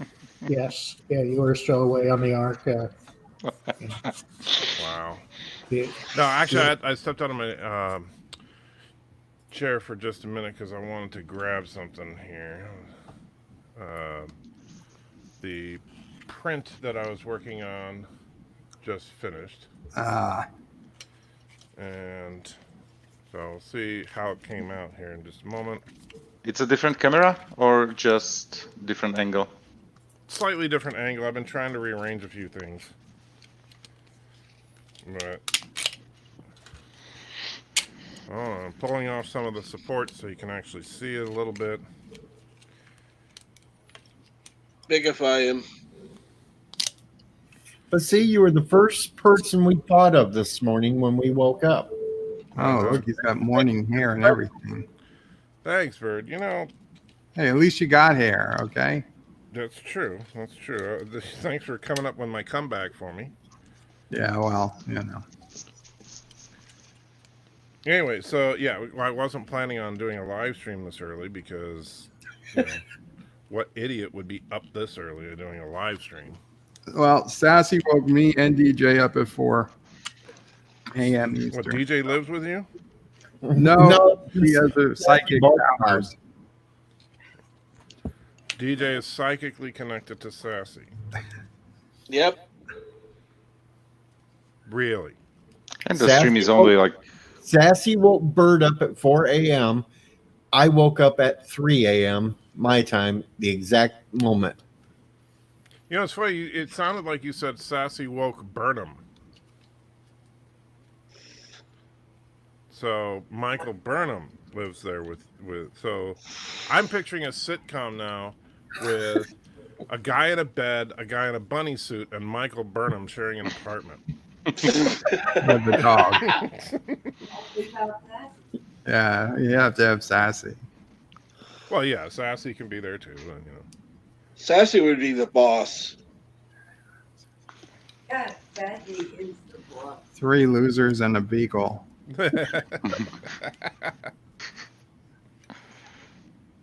Of course, you know, Darth Revan will say, call it like Beagle Bites. Oh, don't talk too loud. If you talk loud, you'll go call. You'll get. Sassy is a No, if you say Darth Revan 3 times, he'll show up on your stream. That's twice. Darth Sassy's Vader. starting to look. All right, so I haven't gotten all the supports off because I'm just trying to do this real quick. But here is yeah, What the hell is that? Scarfed Spinning Spock's insect. head. Oh, that's not the scarved insect. No, it's Spinning Oh, Spock. spinning Spock. It looks. Oh my god! It's got like a Hitler mustache. Like, what the hell is that thing? Wow, thanks, Bird. I appreciate it. Why Oh, did God, you give it's Spock Hitler. a Hitler mustache? Because that's wow. You see, there's the pointed ears. Okay, when Oh, you put it on okay. the side, I can see it's Spock. Yeah. And I haven't painted him yet, obviously, so that'll make a difference too. Are those teeth or are those? No, that's his mustache.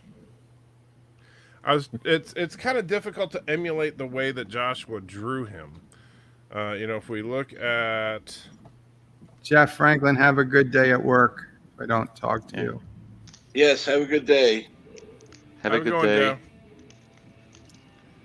All right, let's see. Trying to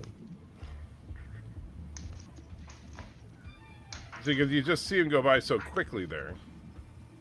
Yeah, I see a beard. Yeah. Is there a beard on that thing? Yes. No, okay, maybe once it's Painted. Yeah. Let me go back here. Don't you have spinning Spock in the AOC one also? Yeah, that's true. I know you like that one better because AOC. I just think it's easier to pause it on him. There you go. Okay, I see it now. Right. So, this is based on the Spinning Spock specifically from Super Chat 23, where you only see him from about the neck up.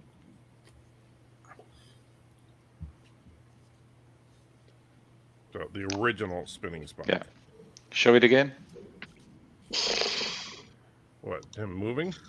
No, I mean the 3D the- printed figure. Yeah. Just trying to get a.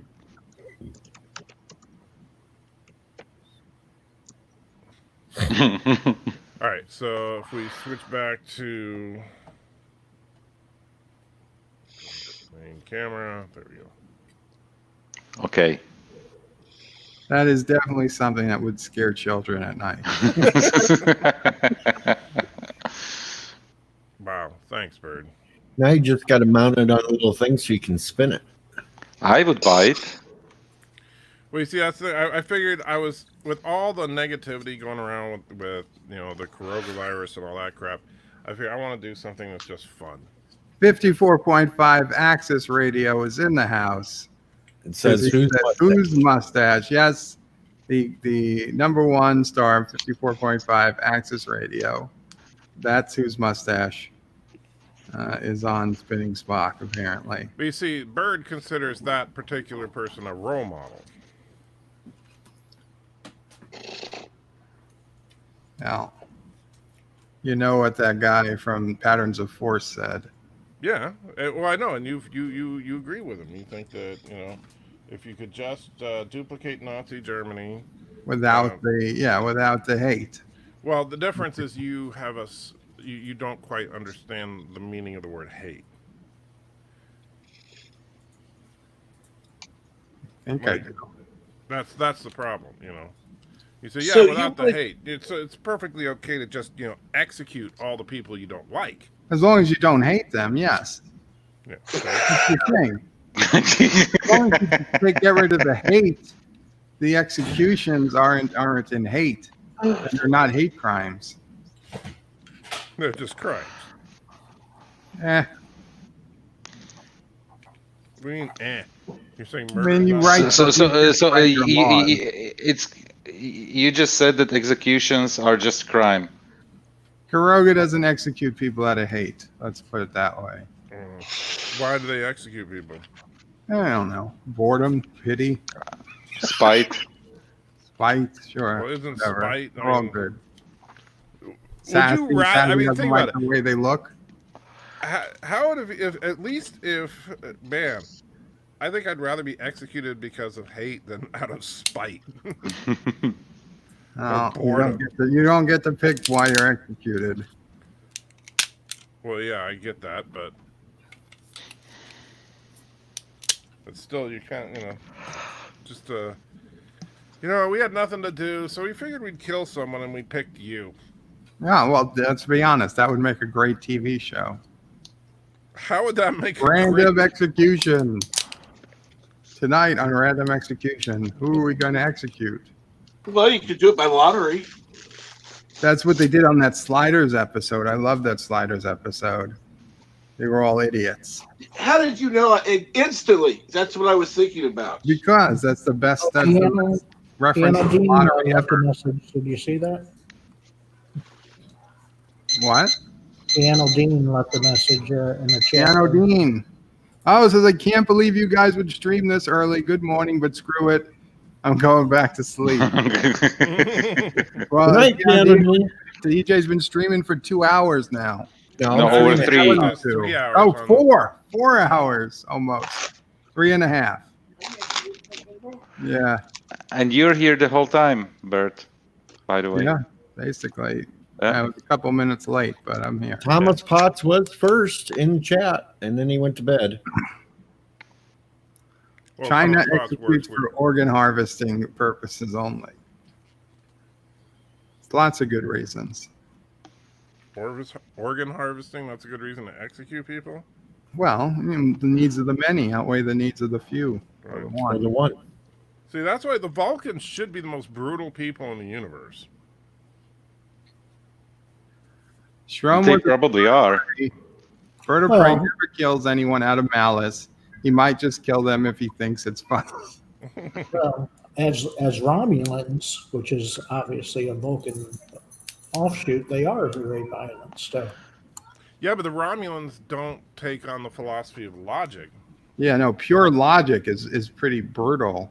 Right. In fact, pure logic is kind of the opposite of compassion and humanitarianism or whatever you want to call it. well, like I said, in Discovery, you have the one episode where you had that Vulcan extremist that tried to murder Sarek in that episode, you know. So they do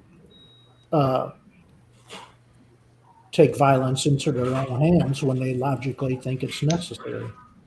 But they were logic extremists.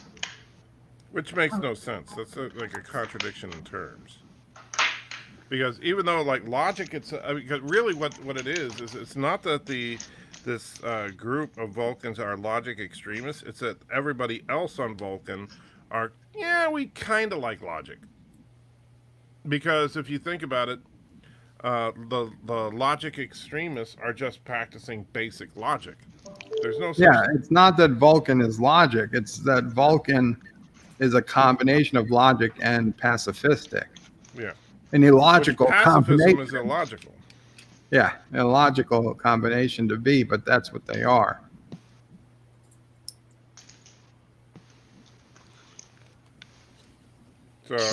So at the end of they are at all not logical. I guess not. No, Show 'em they- what Kuroga has the best TV game shows: The Running Man, Climbing for Dollars, and Logan's Run.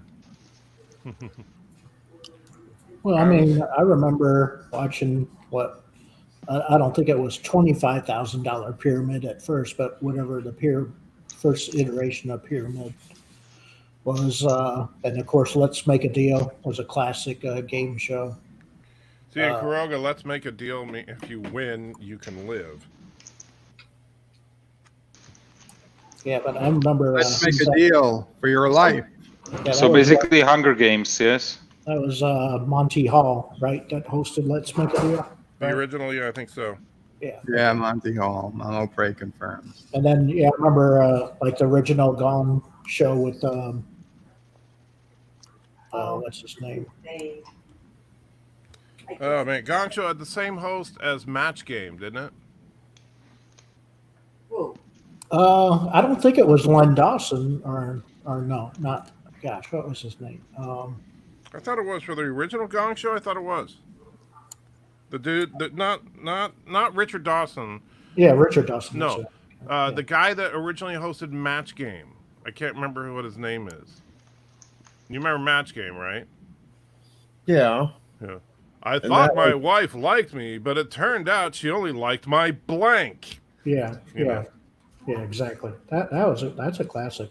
Match Game was Gene Rayburns. That's right. Yeah. So I think Gene Raidenburn, the original host of the Gong Show? Chuck Maybe. Barris was Gong Show. Oh, Was it? Chuck Okay. Berry. That's who it was. Yeah.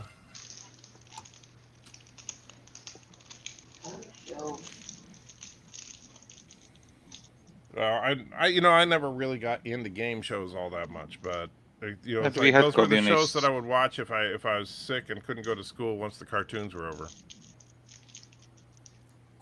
Well, I mean, The Price is Right, which was originally Bob Barker, has been on forever. You know. Yeah.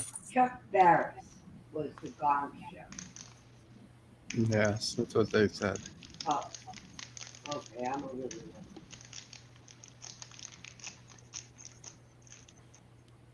And Miss Londell lays it down. The Gong Show had a different host than the Match Game. Yeah, that's something we should do sometime. That would be actually kind of, I think, a fun thing to do on a live stream sometime, to do a live version of Match Game. Yeah, or Hollywood Squares with Paul Lynde in the center square and stuff like that. So we just need to use something other than Streamlabs. Circle gets the square. Well, you could use Streamlabs. You just have to keep, or StreamYard, you just have to keep rotating people in and out when they answer. Yeah, I mean, you remember obviously Hollywood Squares too, right? Right. But you could use something like Zoom, because Zoom you can have more people in it. Like 100, yeah, Yeah. in the free I haven't version. played with it much, but I've been thinking about getting it actually because it doesn't have the limitations. Mamo Prey asks, who was the original host of Jeopardy and when did it start? Because she remembers watching. Was it Art- wait. Art Fleming. Yeah. Art Fleming. Art Fleming and Don Pardo was the announcer. Art Fleming and Don Pardo as the announcer? Yeah. I don't know who the announcer was. Oh, but she Art doesn't Fleming- know the announcer. And I only know that because they I were Lost on announced Jeopardy. in Weird Al's Lost in Jeopardy video. Mm-hmm. Yeah, Art exactly. Fleming gave the answers. Oh, but I couldn't get the questions right. I. I lost on Jeopardy, baby. Anti-Trego was an original cast member on Howdy Doody Time. So Zachary. Oh, God. Wasn't the Oscar one of the original Mouseketeers? Because I think there was a Mikey, a Mikey. That was the mouse. Well, besides the mouse. Cello. Musketeer. So I don't even know why I showed up here. You guys are just being jerks. Because we wished you a happy birthday. Yeah. No, you didn't. It says Andy Checker is how old, not happy Look, birthday, Andy. Jeff Franklin just said happy birthday to you. He's leaving for work. He said Yes, happy well, birthday. thank you, Jeff Franklin, for not being a jerk And like Jeff the Franklin's like the rest of invited these you, guys. Mama Pray. Bye, Jeff Franklin. Have a good day. And I said happy birthday as soon as you came in. I never made a joke about your birthday. I want to be as well 52 one day. One day. And besides, the only one that was really mean was Schromer said, no, I used to call Annie Trekker Gramps. And Bird of Prey asking how I got on the Ark. Please, Hello, Nicole. please don't tell anyone Oh, Schoenemer's. what I said about everybody unsubscribing this morning.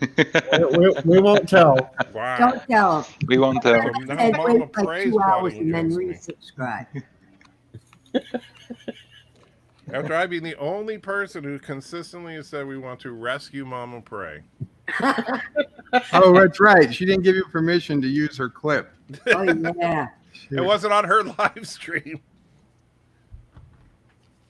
Schoenemer says that Zoom has a 30-minute limitation on the free version. Yes, think that's it's 40 40. minutes actually, but the paid version is actually cheaper than Streamlabs. Hmm. So that's why I was Yeah, saying about but can switching. you put the Zoom right to YouTube? Well, I haven't tried it yet, but one thing you could definitely You can do it. I saw people streaming via Zoom. You could still do it the way that I've been doing it with XSplit. XSplit. Yeah, you just capture the screen with Zoom on it.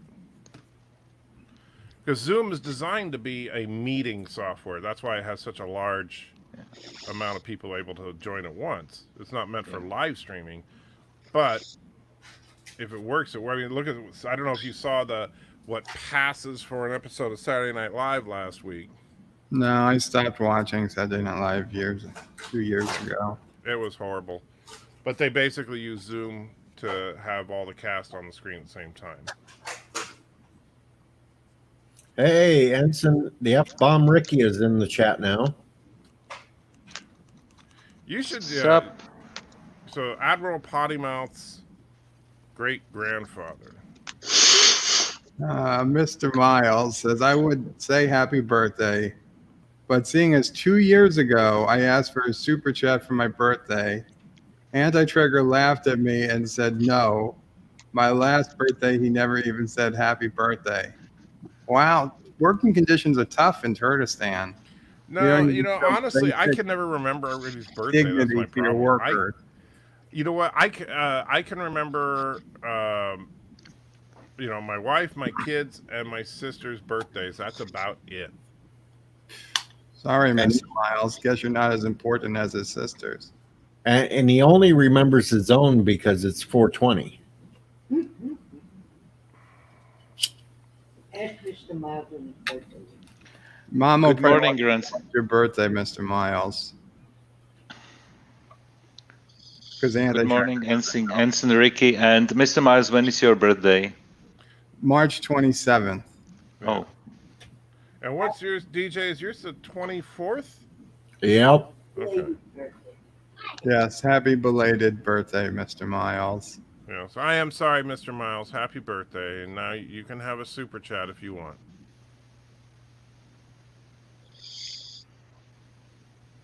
Epic Beard says, if I remember right, I have the same birthday as Sassy, May 1st. Yes, you do. Yes. Sassy's going to be 4.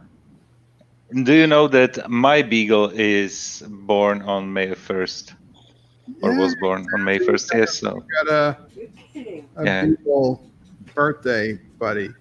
yeah. Oh, we should have In a Slovakia, party. we should have a combined party. Yeah, it's going to be her 13th. Ooh, 13. Wow. Ensign Ricky says happy birthday, AT. It's also my belated great grandmother's birthday. Wait, what is a belated great grandmother? I think he means Late. late. Right, but then why? Then he says September 13th. I have no idea. I think Ensign Ricky has just been like Think staying up too something late, just yelling the translate F word from at the Ensign walls, Ricky. and I think 13th of September is Ensign Ricky's birthday. That would have been my guess. Zachary Gibbons says here for a second time, a true happy birthday to you, Anti-Trekker. I hope thank you have you, a great Zachary. day, sir. And September 13th is Ensign Ricky's birthday. Okay. Nicole stopped having birthdays. At last started as the last started the fires in California. Gotcha. California's been on fire for a long time. Ensign Ricky confirms that's his birthday. And Mr. Miles is used to anti-trackers mental abuse. That's called Stockholm syndrome. Oh, shut up.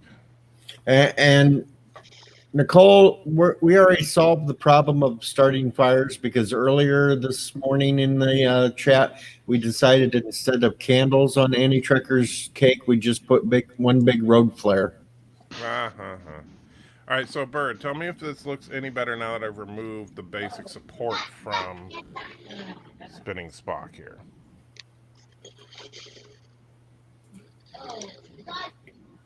You know you have to put your camera on, right? I did, didn't I? Oh, I didn't. Why does that face mask on the turd look like a diaper? Jeez, it's freaking even scarier now. It's scary. I think that's probably the scariest thing I've seen. You could It make a almost horror movie with that thing. Looks like something from A Nightmare from Christmas or something. I'll be honest, Anti-Trigger. No, it doesn't look any better. I'm sorry. I hate you. Sorry, listen, it's a very good 3D model, but I don't think Spock does well in 3D. Although Joseph says he likes it, so I like it, yeah. little children with it. And the Continuum quickly popping by again while I'm at work. Happy birthday, Anti-Trekker. Remember, you're only as old as the woman you feel. Oh, that would be nice. And just in case it's important to you, Anti-Trigger, Mr. Miles is speaking of abuse, Anti-Trigger. The video is uploaded, set to go live tomorrow at 4:30 a.m. his time. Excellent, thank you. This might scare off the stray animals. Wow. Like, honestly, that's something I could imagine, like a Pacific tribe would have, and part of their ritual where they go or something. I can think of something else that's going to be scarier later. What? Oh, okay. But don't tell. Wait, what? Well, Alexander's not here, but I got the Momo mask arriving today. Oh, is that geez. is it shipping today? We've been up since 4:30 a.m. Eastern, West. Good morning. Yes, Wesley, we've been on stream for almost 4 hours now.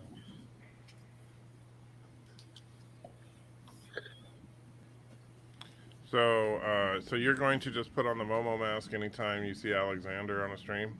Yep. That's just wrong. You don't understand anybody made a Momo mask. You go right to eBay, they're selling all kinds of them. Maybe there's an anti-tricker mask if there's a Momo mask. Nightbreeze bought it for my birthday for me. Aw, very nice, Nightbreeze. Actually, I have a friend who wants some different masks. Yeah, just remember you share the same first name with Michael Burnham now and forever. Marlena's She back in. stole It says, my name. birthday anti-trekker. Hey, Marlena, good to see you. Show Marlena your Spock. Why? Yeah, So Marlena. everybody can freak out about how Ask her what she horrible it is thinks of it. again? It's not horrible. It's just scary. Look how early it is in the morning, and we've got 22 people in here. Marlena, does that look like Mirror Universe Spock to you? No, it's not Mirror Universe Spock. It's Spinning Spock from Discovery. It's Bearded Spock. Remember, the Mirror Universe Spock only has a goatee, not a full beard. And remember, Marlena Moreau was a chick who helped out Khan. And No, they're not teeth. That's his mustache. Teeth. Yeah, that's the problem. It's not painted, so yeah, it looks like those could be looking really jacked up teeth or something. But yeah, that's his mustache. It looks like maybe if you did in the print the mustache in like solid piece instead of You know, that's the thing. It's like if you look at the in those stripes. I was trying to do it like as close to the Super Chat 23 version as I could. The problem is that was one of the toughest parts to do. Because the mustache was like, let me see. I'll try to pause it here for you guys. Let me get to where's Super Chat 23. you ever see Simpsons episode? Marlena Moreau was in the Mirror episode of Star Trek. Not bad. Where Lisa needs to get braces, and they have the computer. No, but once you paint it, it will look different totally. Right. There we go. All right, so if I turn, here he is looking right at the camera. Of course, 47 Yorktown's blocking. Okay, there you go. So notice what Joshua did with the two little I see things on his mustache there. Ballsack, yeah. And so when I tried to duplicate that, it just looks stupid. You know. So it was your design call to give him a Hitler mustache, even though the original model had no such thing. 47 Yorktown says, "Hi guys, I'd laugh at all the anti-trekker birthday jokes, but I'm older than him." So 47 Yorktown must have been the one selling the tickets to the Ark. Yep. He let anti-trekker sneak in.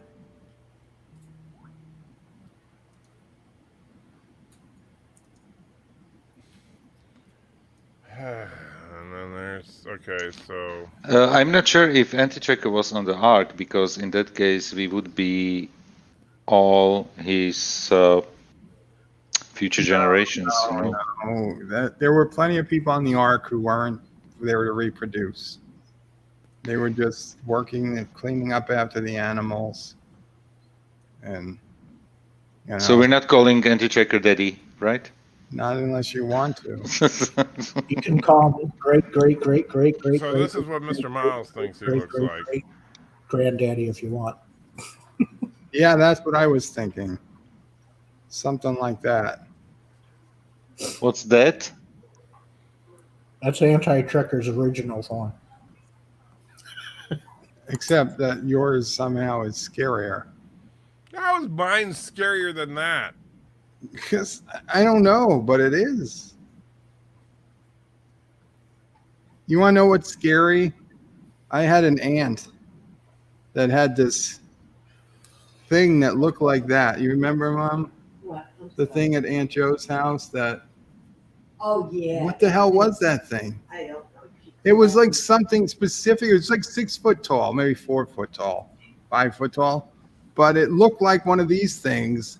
And she had it like right in her main living room. And I'm like, I was a kid. I was like, why would you have this? It's like you would buy this to scare children. I remember my godmother used to have something like this in painted dark brown, Yes, But yes, such a scary dark brown kid. tribal something figures. Yeah, out of wood. Exactly. Why? And I she don't know had why. it for the entire life. Yeah, I don't know Every why people buy it. there over decades. It was always there staring at me. I remember I always put something over the statues, something like clothes or blanket or something. So anti-checker, when you organized the party that occurred when Noah went up to get the tablets, how fun was that? Well, Noah didn't get the tablets. Moses did. Oh, that's right. All Teach three. Spock. Well, Go. yeah, Yeah, all 3 tablets. Unfortunately, one of them broke. yes. So how was the golden calf your idea basically? Well, it was supposed to be spinning Spock, but everybody thought it was a calf for some reason.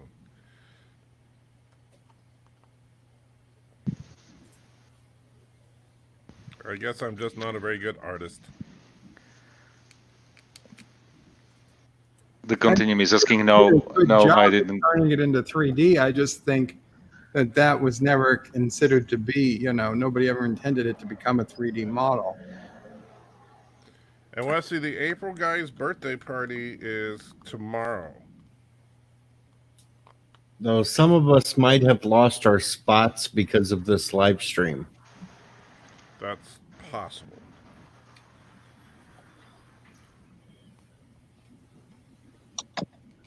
Fortunately, I didn't have a spot to lose, so I had nothing to lose. Bunch of jerks. I never Try to had make something official fun. time. Everybody just makes fun of it. So I think I see. I like the spinning Spock. I really like it. Well, Yosef, you're the only person I still like then. Thank you. I like spinning Spock as well. I never made fun of it. Never. Yeah. Never. I said it was scary looking. Yeah, that's. No, I don't think it's scary looking. How is Now that everybody is scary fishing for your laugh. You see. Tomorrow is Wesley's birthday, so Right. we Happy have birthday, a Wesley. Wesley stream. Happy birthday, Wesley, tomorrow. Right, so that's why we're tomorrow. That's why I'm doing the marathon stream tomorrow night. So because Wesley's birthday, my birthday, DJ's birthday, and Rambling Canuck's birthday are all within 4 days of each other. Yeah. And That's Thomas Potts is right in there too. When's Oh yeah, Potts Ramblings? is in there too, isn't he? Where's- The 23rd? Yeah. I I don't thought 25th. And my son's birthday was April the 10th.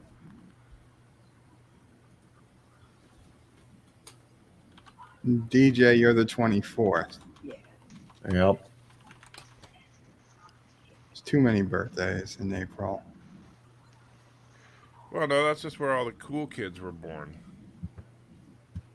except for DJ. Thanks. Yeah, looking at that, what was 9 months? Right. So, July, 4th of July, babies. No, August. Not Who? end of summer, babies. Whose birthday is 4th of July? No, we were trying to figure out what was 9 months ago. Trying to figure out the conception dates. Oh, okay, for Sisselprey. No, not for Sissopray, for Anti-Tracker, Thomas Potts, DJ, everybody. This whole little April baby boom we have.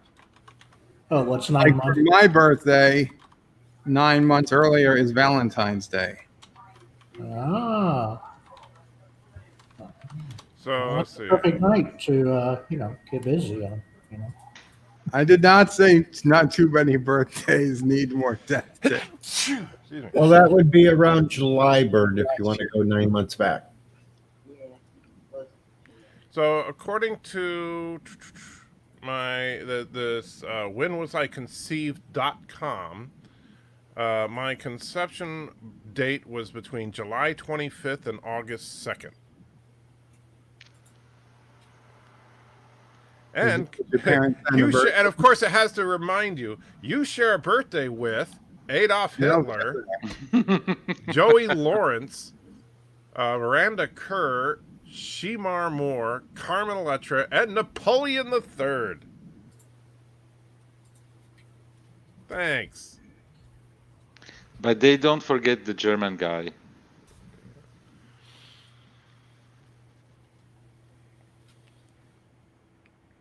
Well, you also share it with Jessica Lange. Well, he's the most famous and second most evil person to have the birthday. Who's the first? What do you think? So, who is it? Wesley's birthday is tomorrow. He shares a birthday with Queen Elizabeth II, Iggy Pop, Andy McDowell, James McAvoy, Rob Riggle, Tony Romo, and Tony Danza. Wow. That's awesome. Remind me again, was Iggy Pop the one in Deep Space Nine, or Yes. Yeah. okay? And then whose birthday is the 22nd? Or is it, do we have Well, anybody the on the 24th is DJ's. Is he? Right. Well, DJ, let's take a look at that. So DJ shares a birthday with Kelly Clarkson, Barbara Streisand, Cedric the Entertainer, and Shirley MacLaine. That sounds about right. Bunch of crazy Wow. people. Yeah, the craziest one. Yeah. Everybody on April 24th is just crazy. Fits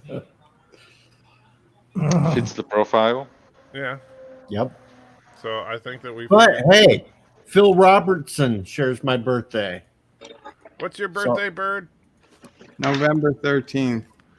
November 13th. Oh, well, so you're a Scorpio like me, huh?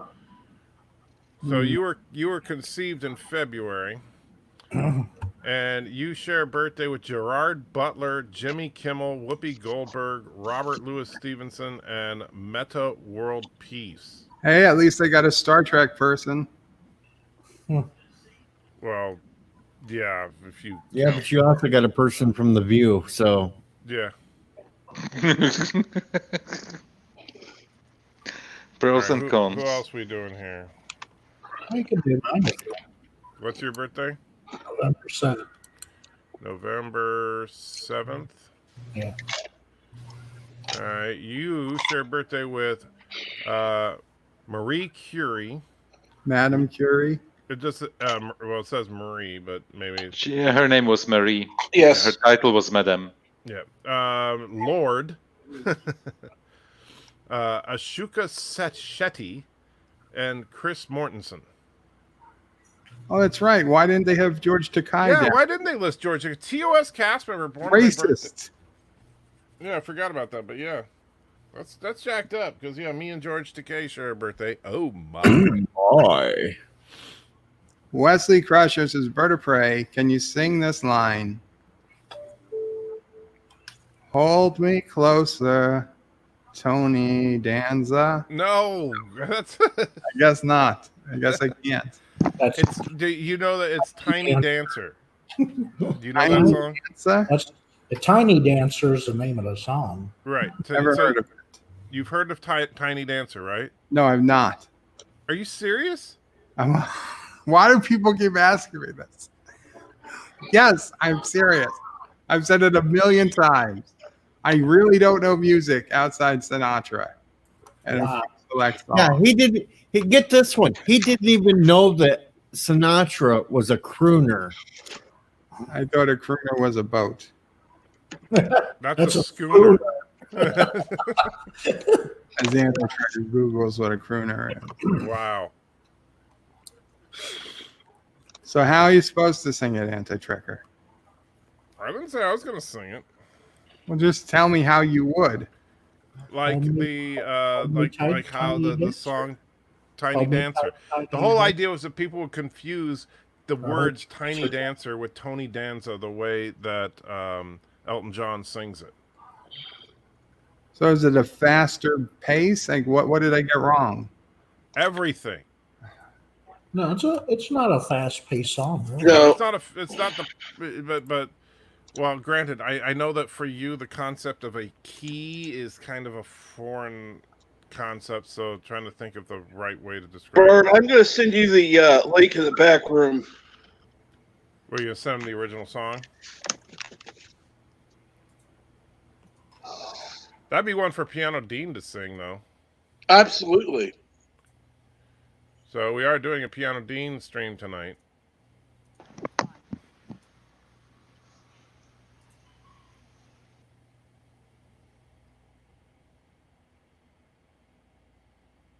Well, there you go, folks. You know where to go. Anti-Trekker stream tonight. Speaking of songs, I hope everybody's watched my song that I posted out there.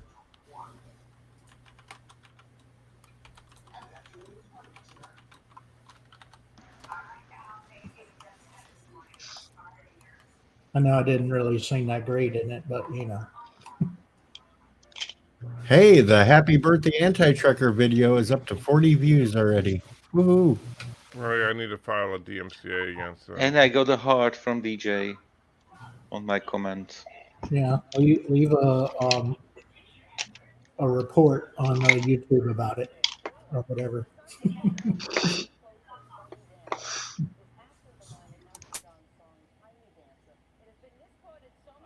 What? The video actually has Sissapray on there for you. Yeah, as well. You're the one that's infatuated with Cisso Prey, not me. Okay, I got it now. Hold me closer, Tony Danza. Wait, that was you trying? That was emulating what I heard in the song. Yeah. We need to get you some singing lessons, Bird. Anti-Checker, I want to remind you of the fact that Bert doesn't hear the difference of the Enterprise intro of season 1 and 2 compared to season 3 and 4. That is true. He is a lost case. Well, it's just amazing, you know, and here's the thing, Bert. I love the fact, and this is part of the reason it's so fun to watch your streams, that you can sing these songs so badly and yet with such earnest.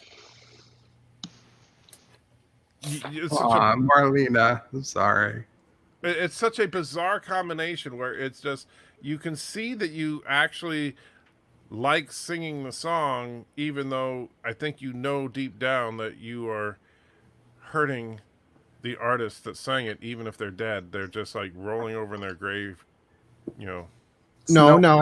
Well, Bird, he had a chance. If William Hung can put out a couple of albums, Bird could. Have you ever tried to sing "I'm So Lonely"? We bang. I think I did. Somebody asked me to sing it once. I don't remember hearing you sing it. Yeah, I show only. That's not it. That just sounds like you talking to yourself. That's what you sing. Wesley says he thinks the first try was closer. Really?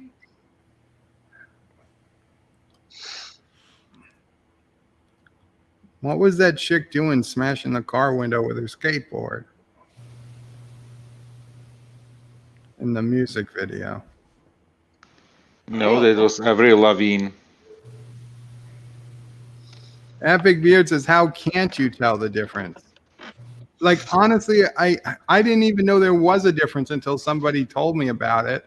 And now when I go and I listen to both, like one after the other, I can't put any pinpoint on what the difference is. One's Like faster than the other. tempo. It's been a long road. See, is that supposed to be the first one or the second one? I have no idea. Second one's faster, Bird. How can it be faster? It's the same length of credits. And they say start and end on the same word. It just is.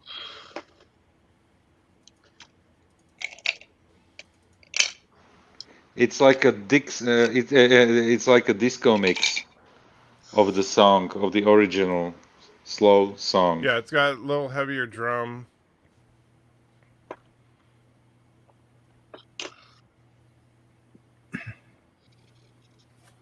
Wesley says, Bird of Prey, you are the best parody singer ever. Thank you.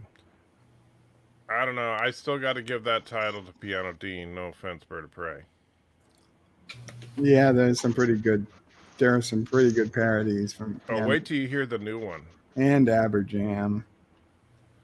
The And- new one that Dean and I have been working on for some time here is just awesome.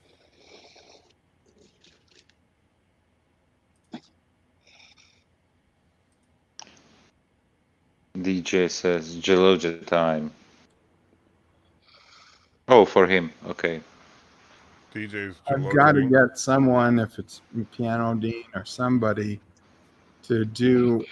Actually, I have to ask Aberjam. Because Aberjam did he did the That's Life parody, Bed Life, but he stuck it on karaoke music that's copyrighted. Right, So I 'cause- can't play it without getting the copyright. That's why that's the problem with any of those is that if you because Aberjam doesn't like compose music, and so he always uses karaoke versions Right. of songs, and so some of those you'll get a copyright hit for. Yeah, and that one I do. So I can't really play it, but if I can get just the audio track from Aberjam without the music, and Piano Dean or something or someone can put some music behind it, then I could play that song. Because it's a good song. You mean the lyrics? Yeah, the lyrics. Yeah. Okay. Bed Life. That's that song. Instead of Right, that. that's the problem with and you know that's why I love Aberjam's lyrics, but yeah, he needs to since he doesn't do original recordings, that makes it difficult. Well, that's why the Korogan anthem is to the Soviet anthem, because that was Get ready public for work, so I'll see you guys later. Take care, number one. All right, thank you. Take care. Bye. Can you say singing lessons? We don't need no singing lessons? We don't need no singing lessons. Oh, Bird's gonna get racist now. It's not racist. Badgers? We don't need no stinking badgers.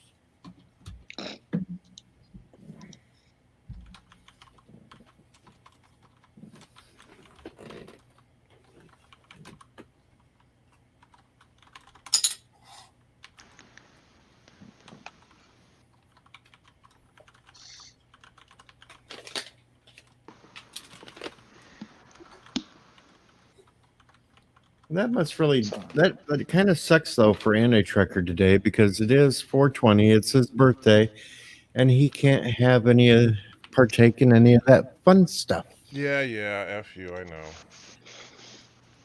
What fun stuff? The 420 stuff. Well, don't feel bad. Nobody up here can do it either because they closed all the shops. You can still do it. It's just you better already have a stash. Hey, Bird, can you do me a favor? Post the link for Darren's book using your affiliate again so that I can copy it into the description of my video. I have it open, so let me just copy paste it. You already did. Okay. What's the 420? This 420 started a while back in the 80s, I think, that it really became popular, and that's just the idea that 420 is marijuana time. yeah, the pot smoking. Yeah, I get it. Yeah.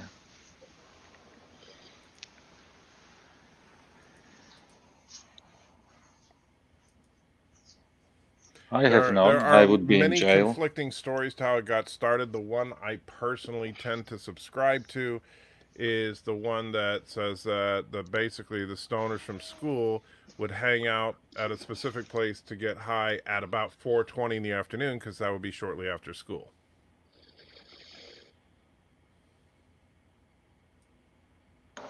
Why you have to stay so long in the school? Till 4:20, late afternoon.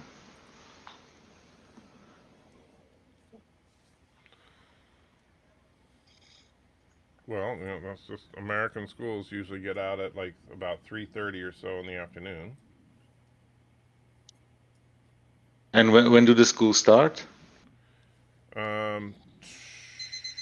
It varies from state to state. Like I remember, for us, it was, I think, like 8 to 3. Somebody's about ready to blow up. That's Captain Prey's Craig's blood pressure medication. meter. Yes.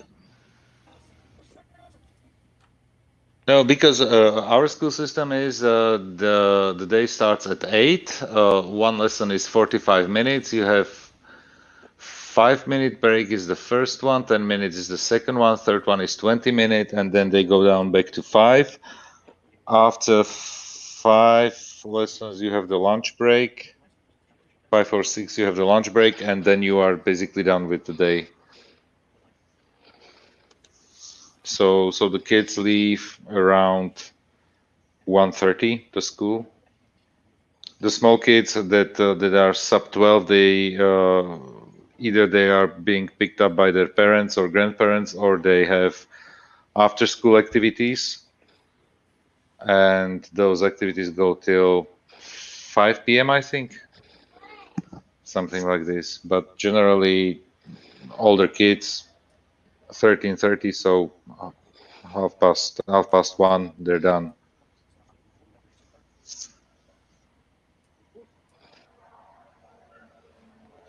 Wesley, stoners, yes, and you can get pretty easily in troubles. It's basically pretty harsh here in terms of having some weed with you.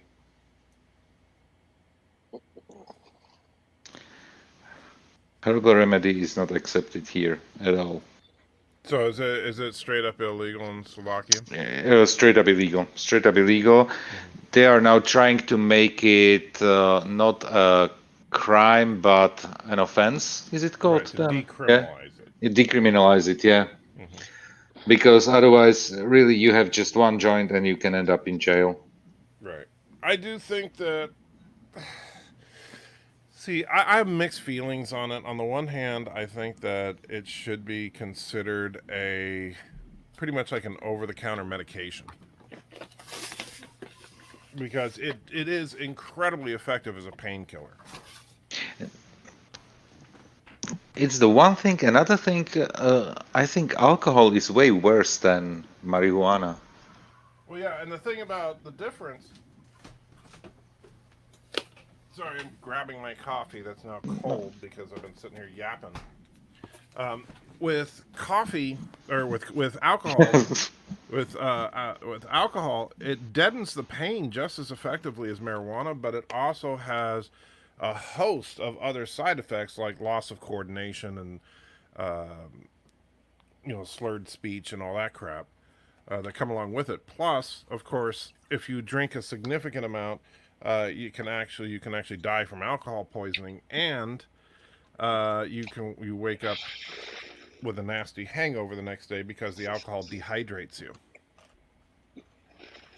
But most of the negative side effects on with marijuana are either significantly reduced, like you still lose some coordination with marijuana, but not to the extent you do with alcohol. So you can actually take enough marijuana to deaden the pain, but not so much that you're stumbling around. And you don't wake up with a hangover. Yeah. It still has as big. Far as I know, it's almost impossible to die from an OD. I'm sure it is possible, but you would have to. There is no. I think there was something like there is not a single registered case that you would die from inhaling. I can't say that with any authority, but yeah, I mean, Not from inhaling, but from people doing bad and stupid shit when they're on it. Okay, of course, that's a different thing. But that would be like including, if you drive a car while you're drunk, as dying from alcohol. Basically, people died from taking selfies. Right. Yeah. Another side effect of waking up after smoking too much is finding cans of Spam in your bed. Well, that's just you, actually. No, that's Bird of Prey, actually. No, Bird of Prey finds cans of Spam in his bed every day. He thinks there's a spam bunny that leaves them there for him. Of course, now poor Mama Prey won't eat Spam Light because somebody had to read the ingredients.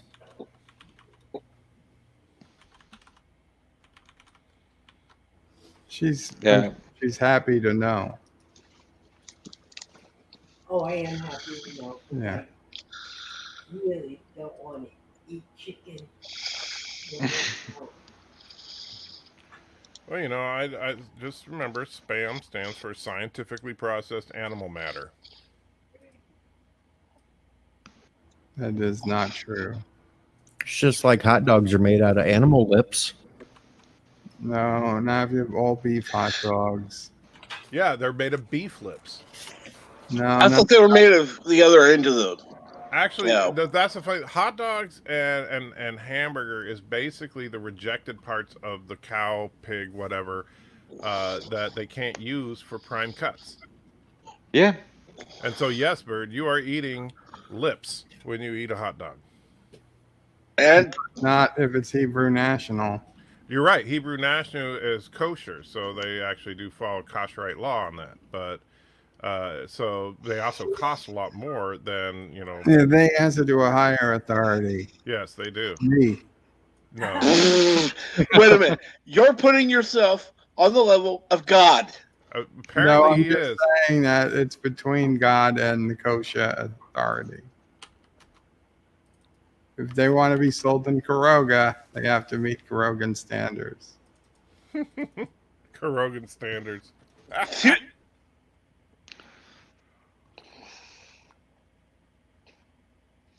But Bert, tell mom, if she's not listening, that my grandmother was the same. She refused to eat chicken and anything that was that came from chicken or had traces of chicken meat in there. Why did she eat chicken? My grandmother, she never told us the story as children, but from what I heard from other family members was that as kids they saw chicken being slaughtered for food, and she got that mental picture in her head stuck, so she refused to eat chicken. But wait. Don't you live in like a small village, right? Yes. You know, because here's what I don't understand about that, then, is that, like, when I was a kid, and yes, I was a kid at some point, insert age joke, blah, blah, blah. When, you know, I grew up on a small ranch, and so when we were having chicken for dinner, it meant that I had to grab the axe and lop the head off of a chicken. Mm-hmm. Now, you can't tell me that if you were living in a small village, wasn't that a relatively typical occurrence? Not anymore, but yes. But I'm talking about my grandmother. I'm not talking about myself. I have no problems with it. We did the same with pigs, and I have no problem with eating. And I think that's part of it, you know, because people not blaming your grandmother here, of course, but yeah. But you know, like a lot of people, like they get so squeamish about oh my God, you killed the animal. It's like, yeah, that's what animals are for. You eat them. And the meat comes from that animal, yeah. Yeah. So yeah, and but Joe said as well something like mom doesn't touch meat with her bare hands. That she always wears gloves as well. In general, I think. Am I correct, Joe? Well, that's perfectly. Yeah. Yes. He's probably asleep, but you know, Joe's got to get his nap time in. He's streaming. Basically. Yeah. Are you falling asleep right now? I am resting my eyes.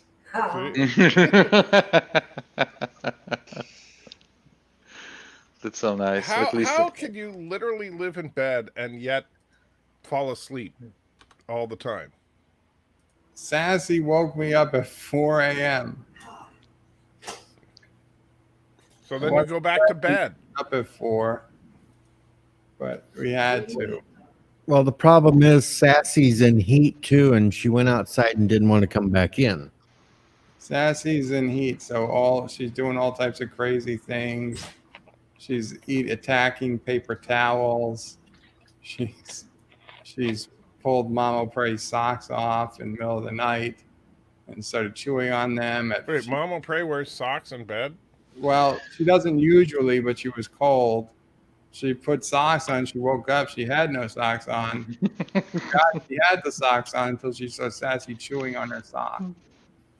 And then this morning, Sassy decided at 4:15 she was going to howl at a plastic bag that was blowing across our neighbor's lawn.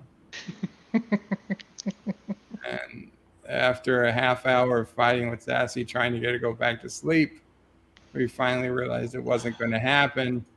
I opened my laptop, and the first thing I see is DJ went live 2 minutes earlier. So I jumped on the stream.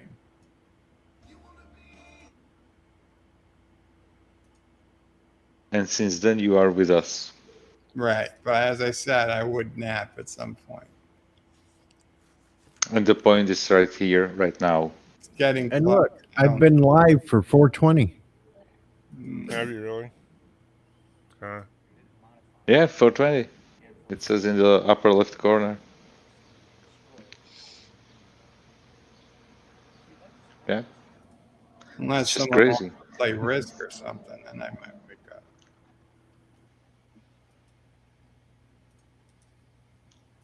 Go and play some Risk. I need to work. And I'm just sitting here and talking to you. And work's piling up. Yeah, tell me about it. I should have 25, 30 hours in already. I think I've got 9. Of what? My tech support job. Oh, okay.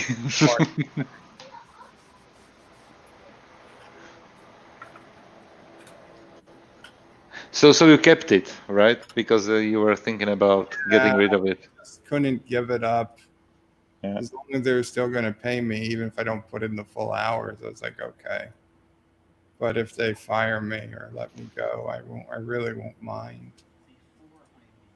Well, you got to do something since you didn't get your $10 for your other phone call thing. That's right. I didn't get He earned way more than the $10 during that stream. Scammed me a bitch. She's like 2 minutes to qualify. She even neglected to say it was like a 35-minute survey. Marlena is so nice, she's sending it back to work. It's basically me just turning off the stream and open Excel. No, I don't want to.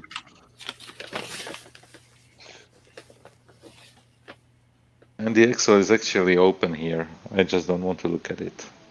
That's my problem. I need holidays. I need to go somewhere. And the only thing I can go is either grocery shopping or out in the garden.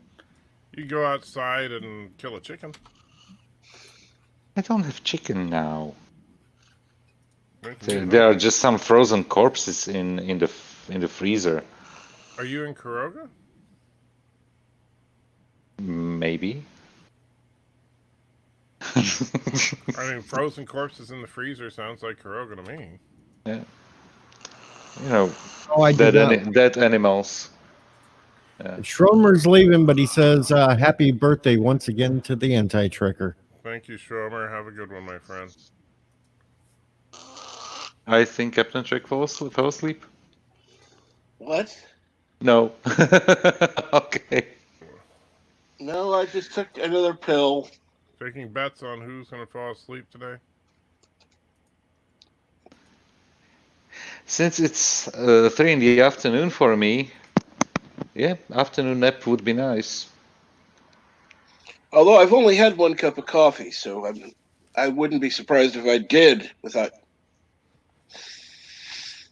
I only have 2 pots a day. No coffee, no caffeine whatsoever today. Oh God, I couldn't survive. But Bert, you're not drinking coffee at all, so it's not a sacrifice, you know. Yeah, but I have caffeine sometimes What form? Pills? to wake me up. I've had caffeine for both of us. I want to see Bird on caffeine.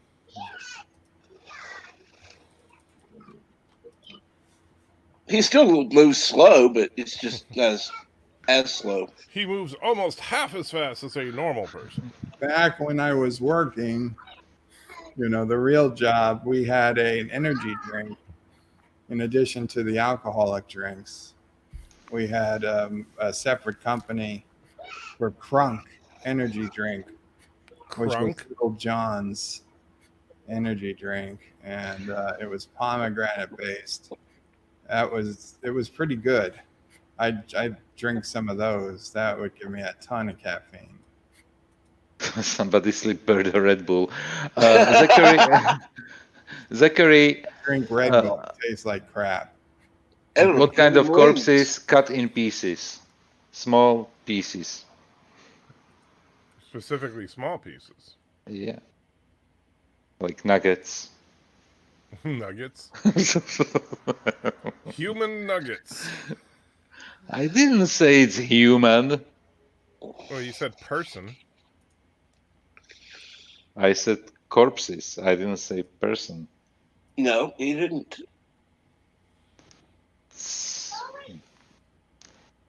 And so there's some chicken, there's some beef, there's some pork. Red Bull.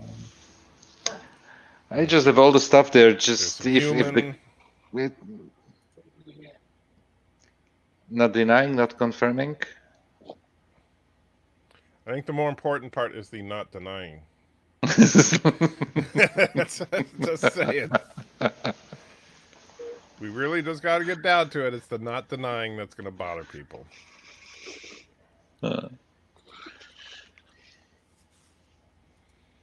I stopped with that.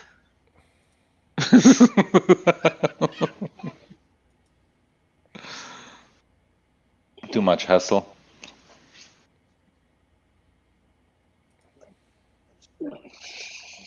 Joseph is a vampire or werewolf, confirmed.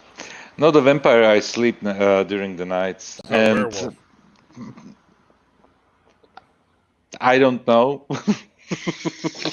You don't know?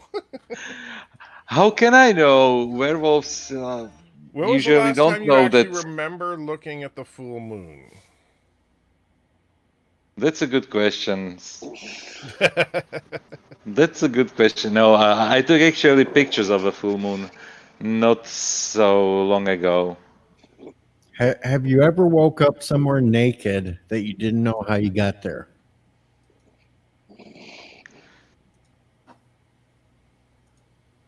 Yes and no. No, that's not a yes and no question. That's either a yes or a no, Joseph.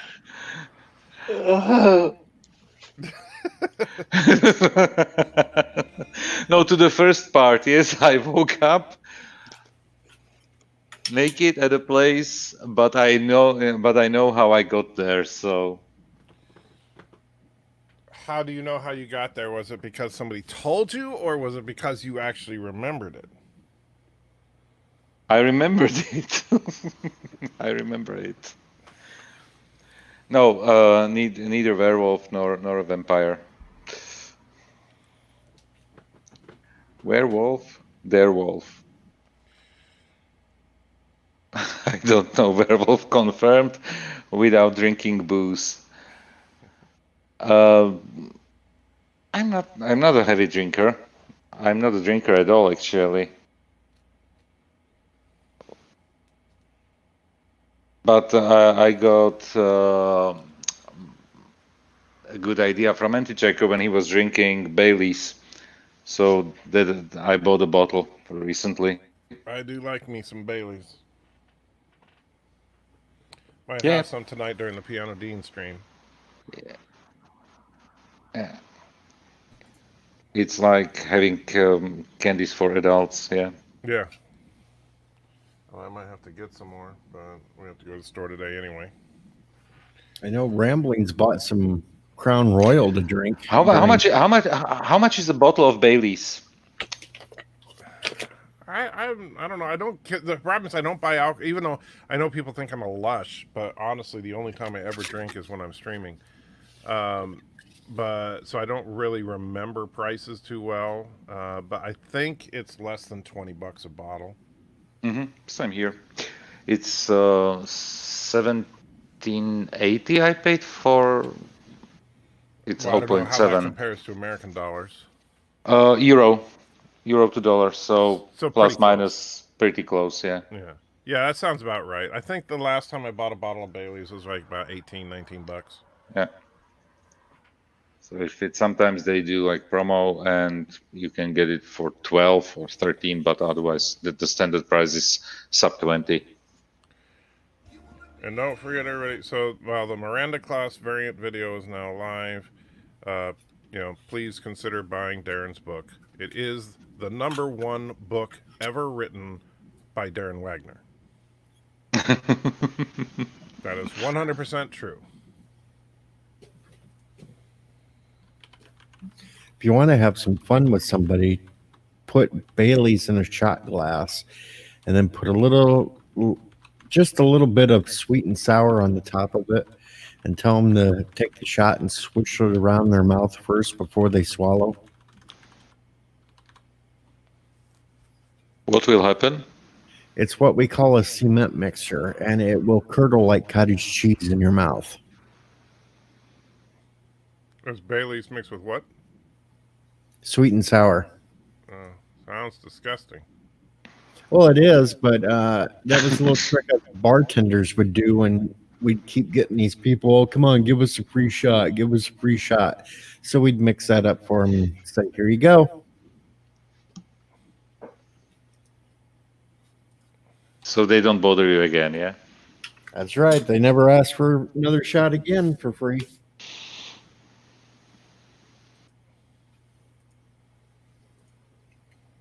Darren's book is only $5.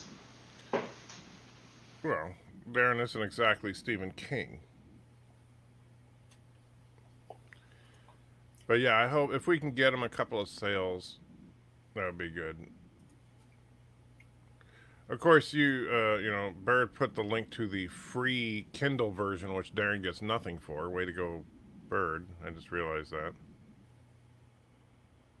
Good morning, not Ryan Johnson. Why I see Kindle version for $4.79 and paperback $6.99? Yeah, it looks like maybe it's an American thing, but right now it shows Kindle free. Well, he says the Kindle version really sucks and stuff like that, so skip it. Why? I don't know. He says it. I asked him the other day. He just said the Kindle version sucked. What, Darren said that? Yep. Well, probably because he doesn't make any money off of the Kindle version sales. But I'm not going to buy a book from the United States to have it shipped over here. Oh, I see. So, I'm all going to help it. No, I'm not going to pay for shipping. No, because what does Darren get from the shipping?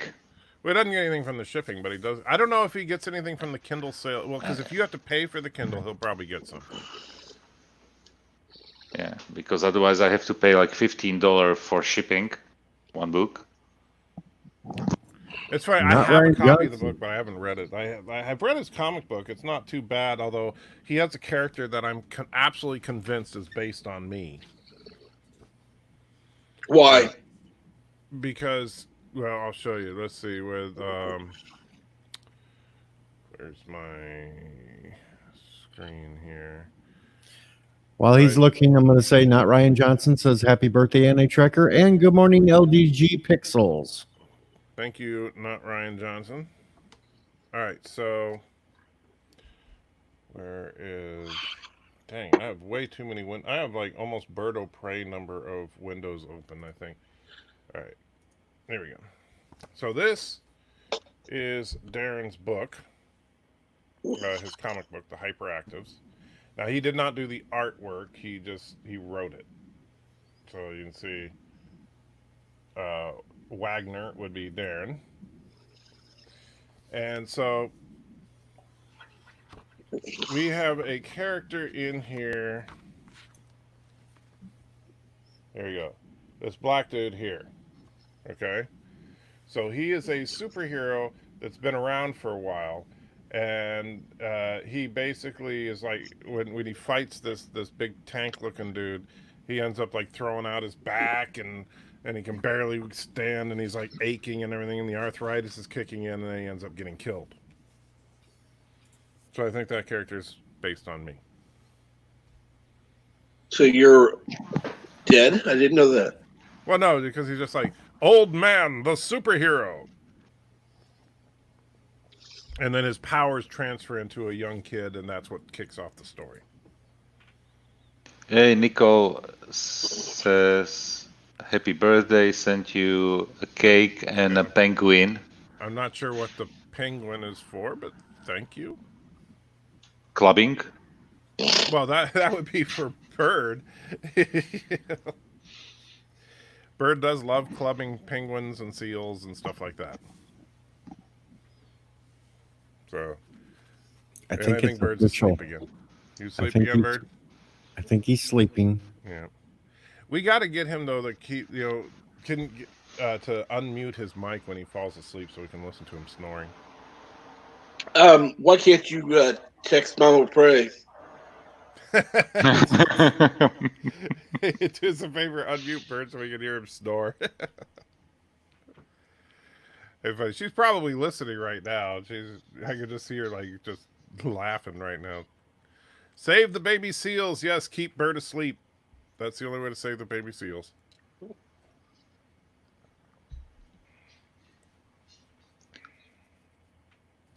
Are babies being recruited to the army, to the military? Why would we? Baby SEAL team. Oh, I guess SEAL team. Oh. Wow, that's like a dad joke right there. But Bird of Prey does strap rockets to the back of penguins and make them go off to attack.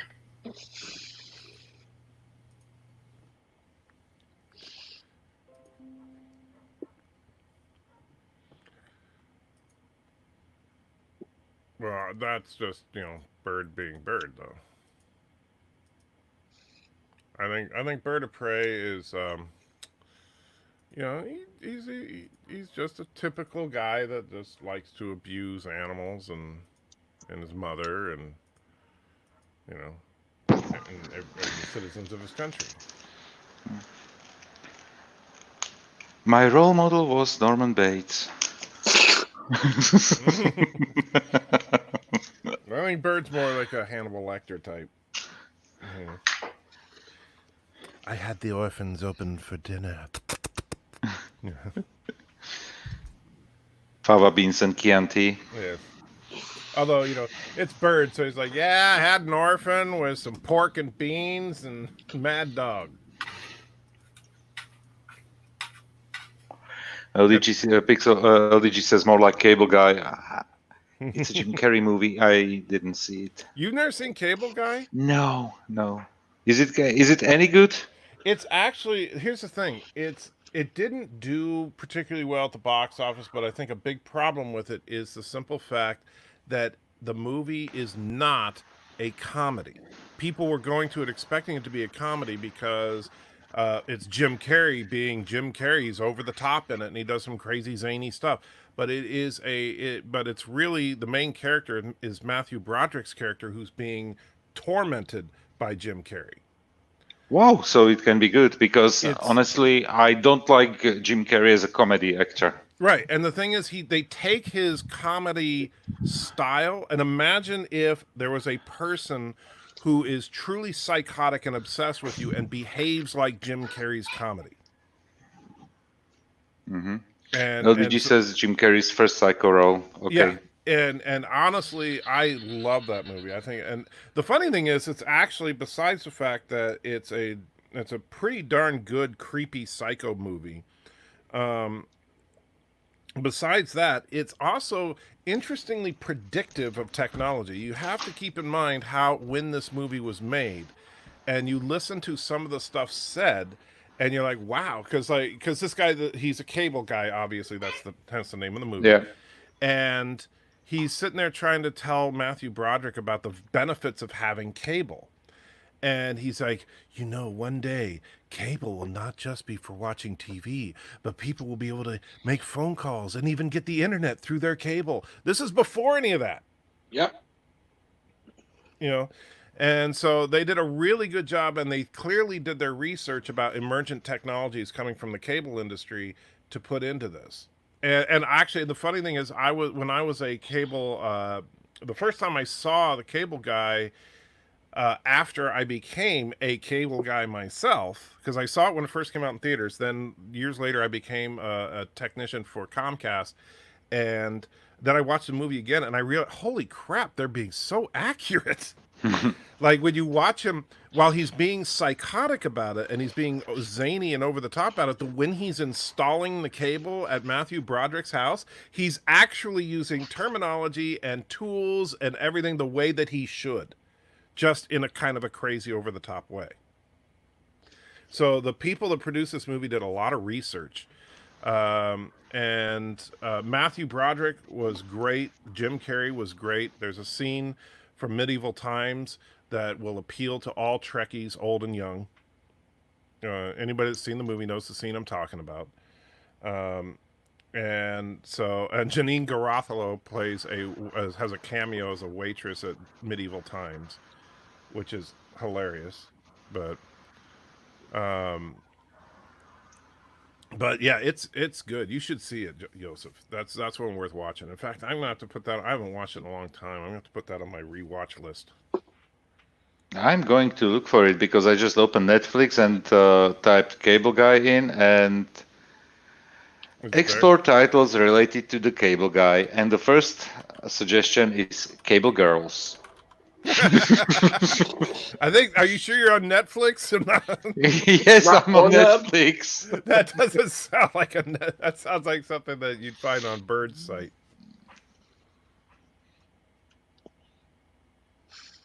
Let's see. Where to stream Cable Guy.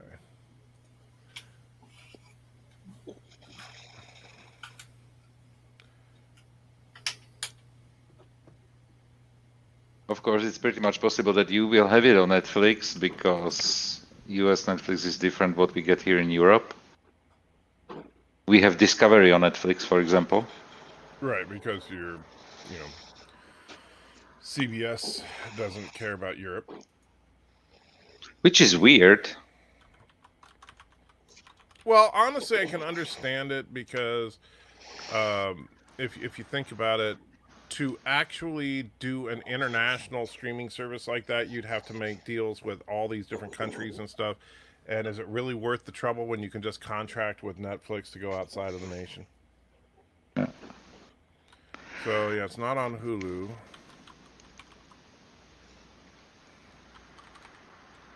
Just don't ask Joseph what his impression of UHF was. You didn't like UHF? No, I cannot say I didn't like it. It wasn't the greatest movie. I had like few laughs in there, but for me it was just an average comedy. Here's the thing about UHF. I think that it's one of those movies that you appreciate more on repeat viewings. Because I remember when I saw it in theaters, I was like, it was all right. Yeah. I didn't hate it. It made me chuckle. But then going back and rewatching it as you start to kind of really dig into the satire and of the whole thing, it's like you stop paying attention to the stupid cheesy story about the evil network guy trying to take over the little UHF station, and start focusing on some of the commentary of it, and it gets funnier and funnier. And another thing is, I watched it for the first time now on Bird Stream with him commenting the movie with. That was the first time you saw it? Yeah, first time, yeah. Who gets to drink from the fire hose? So, the wheel but of fish. The wheel of fish was hilarious. See ya, Marlena. When we saw, me and Mrs. Anchecker went and saw Al on the Mandatory Fun tour recently. And we got the VIP tickets for it, and that included like this. There was a pre-concert party that people that bought the VIP tickets could go to. And at the pre-concert party, they actually had the set for Wheel of Fish, and you could play the game.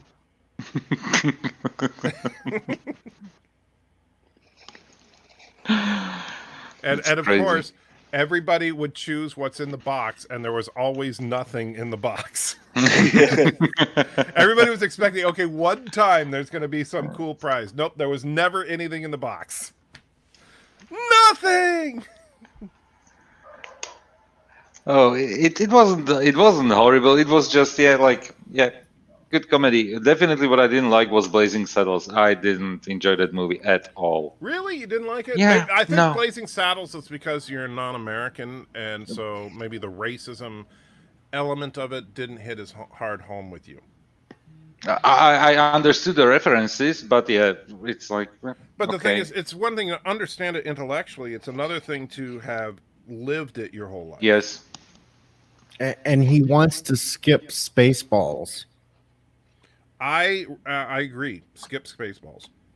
It's I watched Spaceballs multiple times and I never understood the movie. It's not even a good spoof movie on Star Wars. No, here's the thing, and this is, and I know that this is where you and I, Joseph, are going to get beaten up on a little bit by the rest of the panel, I think.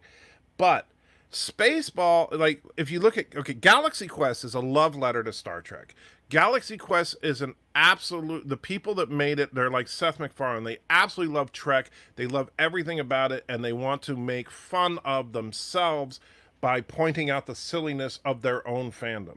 Agreed. Spaceballs is a hate mail to Star Wars from Mel Brooks. Mel Brooks thinks that Star Wars is the dumbest thing ever, and he decided to make a movie saying, hey, look, let's make lightsabers into dicks because it's dumb, right?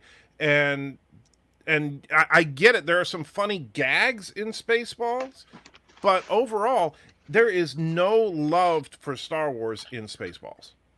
Honestly, I thought the lightsaber thing was just because he was a pervert.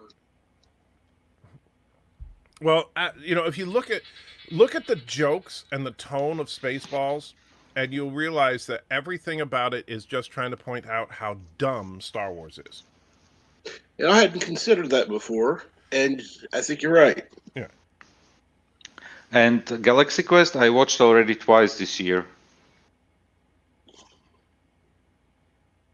Just because I love Galaxy Quest. It's a great movie. Galaxy Quest is one of my favorite. And the funny thing about Galaxy Quest, you've probably seen my review of it, so you already know pretty much everything I think of it. But it goes from being the silly parody into a bona fide sci-fi adventure. By the time you get to the end of, and this is brilliant. I mean, you want to talk about good writing. Good writing is taking a silly comedic premise and then morphing that by introducing you to these dumbass characters, and then over the course of 90 minutes, turn them into serious action heroes. And feel that transition be completely organic and natural through the entire film. It is brilliant writing from beginning to end. The only thing I didn't like was how dumb they made the Thermians, because I think that they kind of went over the top with that. But but absolutely, I love Galaxy Quest, and because and because even the things that they point out, like, come on, we right now on this panel could have an argument over where you would need to go in engineering to bypass the warp drive control circuits and go to the impulse control circuits, right? We could actually have that conversation, and that's what the nerds were doing to help out the crew of the Protector. Yeah. And so everything, that's the thing, everything, every gag, every joke, every piece of defecating humor was based in truth. And that's what made it hilarious to watch, because we could all point the finger at Justin Long and say, yep, that's me. At some point we can look at these characters and then realize we're looking at ourselves, but actually get a good joke out of it, get a good laugh out of it. Yeah, because Justin Long was us. Mm-hmm. And, you know, like who hasn't fantasized about the idea of having a communicator and having actual Captain Kirk or Picard or whoever call us up and say, hey, we want you to come up to the Enterprise. Who hasn't had that fantasy, right? And so here we get to see it for real, and it was just so fun. But Spaceballs, to me, it was just, it's to me, Mel Brooks is kind of phoning it in on that one. Mel Brooks has made some great parodies like Young Frankenstein and Men in Tights and stuff, but Spaceballs not one of his better films in my opinion. History of the World Part 1. I enjoyed History of the World. That was a fun I was always mad that Part 2 never did come out. You just wanted Jews in space because you're an anti-Semite, but that's... I did. I wanted to see Hitler on ice. Yeah, I wonder if Hitler on ice and Jews in space, would that have somehow tied together? Mr. Londo, lightsabers are in fact dumb. And somebody who asked me, Immortal Technique asked me if I have seen Men in Tights. Yes. Yeah. I enjoy Men in Tights. I think that, see, I get from Men in Tights, I get more of a feeling that Mel Brooks liked Robin Hood. Robin Hood, yeah. You know, and so he just wanted to have some fun with it. Where Spaceballs, like I said, felt like he was just saying, yeah, this is stupid, and they want me to make a movie because it's popular. It's like, you know, Mel Brooks as a director falls for me into the same category with... who's the DC comic movie director? Zack Snyder? Zack Snyder, exactly. Into the same category. Hit and miss. Yeah. Zack Snyder, you know, I think, unfortunately, Zack Snyder and even Michael Bay, they get so much hate. And I'm sorry, they don't deserve it. They don't deserve the level of hate they're getting. Because Zack Snyder and Michael Bay are both very good visual directors. I agree. You know what they're not, but the problem is that, like, and if you look at, especially Michael Bay, you look at some of his earlier films, Con Air, The Rock, those are great movies. Love them. Yeah, and so the problem is you don't give them unlimited creative control and unlimited budget.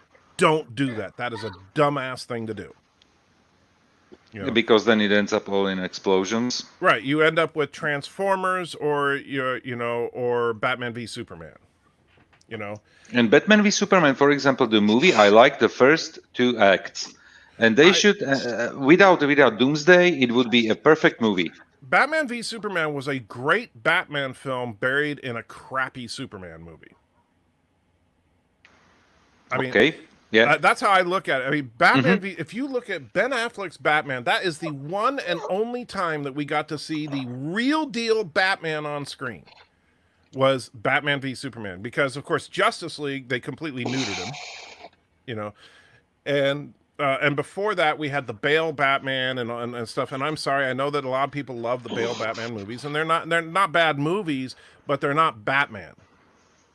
And this was the first time we really got comic book Batman on screen. I enjoyed Ben Affleck as Batman. Yeah. And unfortunately, though, he was also buried in this dumbass Superman story with Lex Luthor and Doomsday. Yeah. And if the entirety of Batman v Superman would have been, and I wish Darren were here right now. I know, with his computer out of commission, it'll probably be a while before he joins us on these streams. But if they had based Batman v Superman on the John Byrne Man of Steel #6, I think it is. I could be wrong with the number. If Darren were here, he would correct me. But that was in the reboot of Superman in the 80s. That was Batman and Superman's first meeting. And in a similar fashion as Batman v Superman, Batman didn't trust Superman because he was basically, this hero from the sky that everybody just worshipped. And Superman didn't trust Batman because Batman worked in the shadows and was working outside the law. And so the two of them end up kind of forced to work together on a case. And at the end of it, it's funny because John Byrne actually finishes it with a paraphrase of Balance of Terror, where Batman looks to the sky and said, in a different reality, I could have called him a friend. Nice. And which is funny because this was their first meeting after they rebooted, and in the last reality, they were best friends. But the idea was like when the entire fight of Batman v Superman was intellectual, and that's what it should be, because there is no way in hell that Batman could actually go toe to toe with Superman. And what they did was when Batman and Superman first meet in the comic book, Batman's on a rooftop. He's about to break in and beat up a bunch of guys, and Superman just shows up and basically snags Batman's zip line while he's on the way down, drops him on another rooftop, and says, "Okay, you and me are going to have a talk." And Batman says, "Well, before you do anything with those superpowers of yours, I suggest you focus in on me with your enhanced vision. Specifically, I understand you have the ability to see the full radiometric spectrum." And so Superman starts looking and goes, "Well, that's weird. I see some kind of strange aura around you." And he's like, "Yes, it works on a similar principle as metal detectors, except that it's designed to detect super dense material. In other words, you. And if you should touch me, then a bomb will go off. And that bomb will kill an innocent person somewhere in this city." And so Superman's hands were tied at that point, because he can't touch Batman, and as far as he could, there really was some kind of magnetic field around Batman, so he was kind of forced to stay his hand. They get through their whole little adventure together, and then at the end, Superman's like, "Okay, well, I can see that sometimes working outside of the law may be necessary, but there's still this whole matter of the bomb." And Batman's like, "Oh, yeah. So he reaches into his utility belt, throws it to Superman, and goes, "There it is." And he goes, "Wait a minute, you were carrying the bomb on you?" He goes, "Well, I couldn't take a chance that those super senses of yours could tell if I was lying." Nice. And so I like the idea that Batman had to outsmart Superman, and he did, in a very realistic way.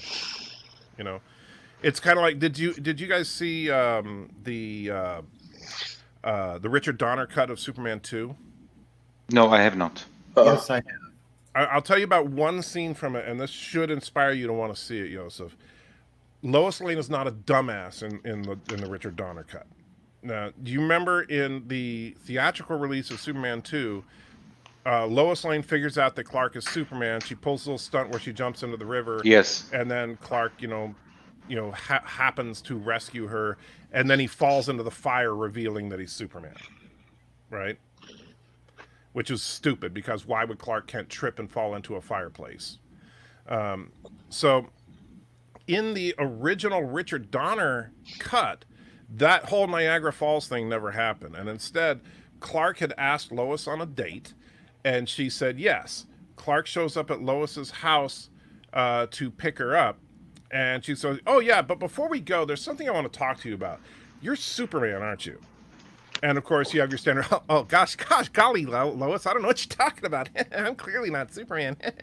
Just, "No, I'm pretty sure you're Superman. And in fact, I'm so sure you're Superman, I'm willing to bet your life on it." And he's like, what are you talking about, Miss Lane?"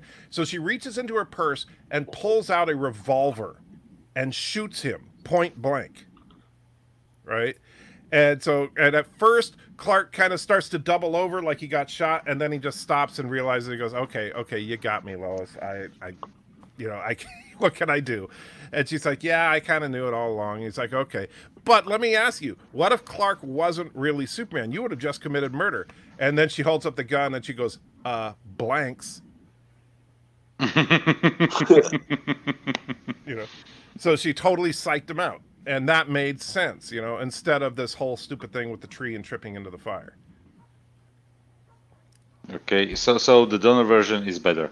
The Donner version has the disadvantage that some of the film quality isn't that good, so you can definitely tell. But it's a totally different movie, and it's actually a much better movie. It's more serious. Unfortunately, because the first one was good, but then okay, the second one I was okay with, but the third and fourth one were just crap. Right, and that was all because what happened was Richard Donner was contracted to make 2 films, right? Superman and Superman 2, and they were filming them simultaneously, which is why Superman 2 was almost entirely shot. However, the studio and Donner got into a massive disagreement, and Donner ended up getting fired. Oh. The big problem was they took the ending of Superman 2 and tacked it onto the end of Superman. So the whole thing with him spinning the world backwards, that was never supposed to happen in the original Superman. Mhm. And instead it was supposed to happen at the end of Superman 2. And that's how, because when the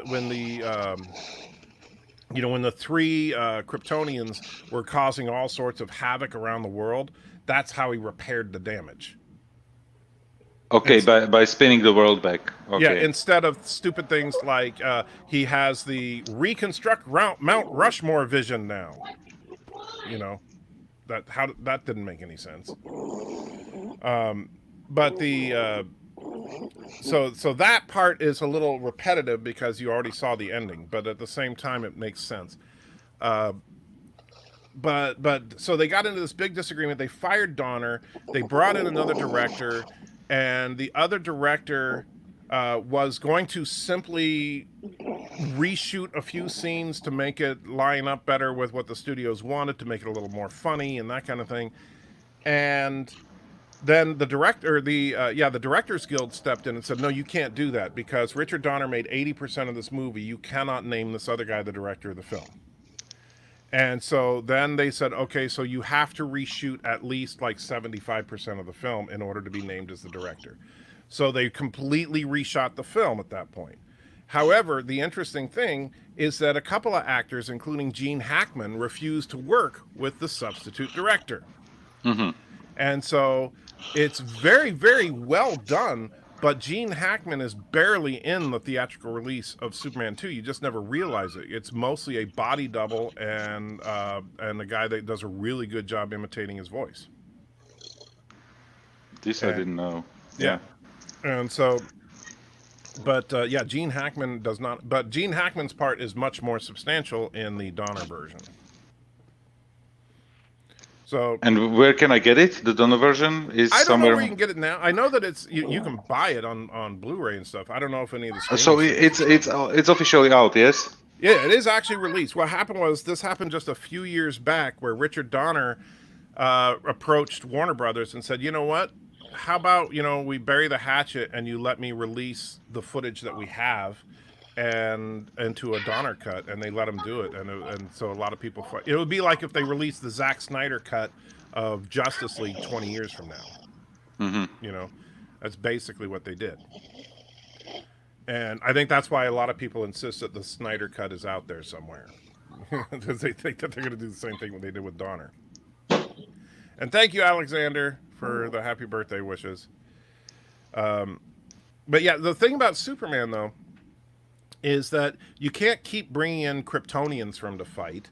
You can't keep bringing in Doomsday for him to fight. So really the way you beat Superman has got to be intellectual. But unfortunately, nobody gets that. They want to see big explosions. Yeah.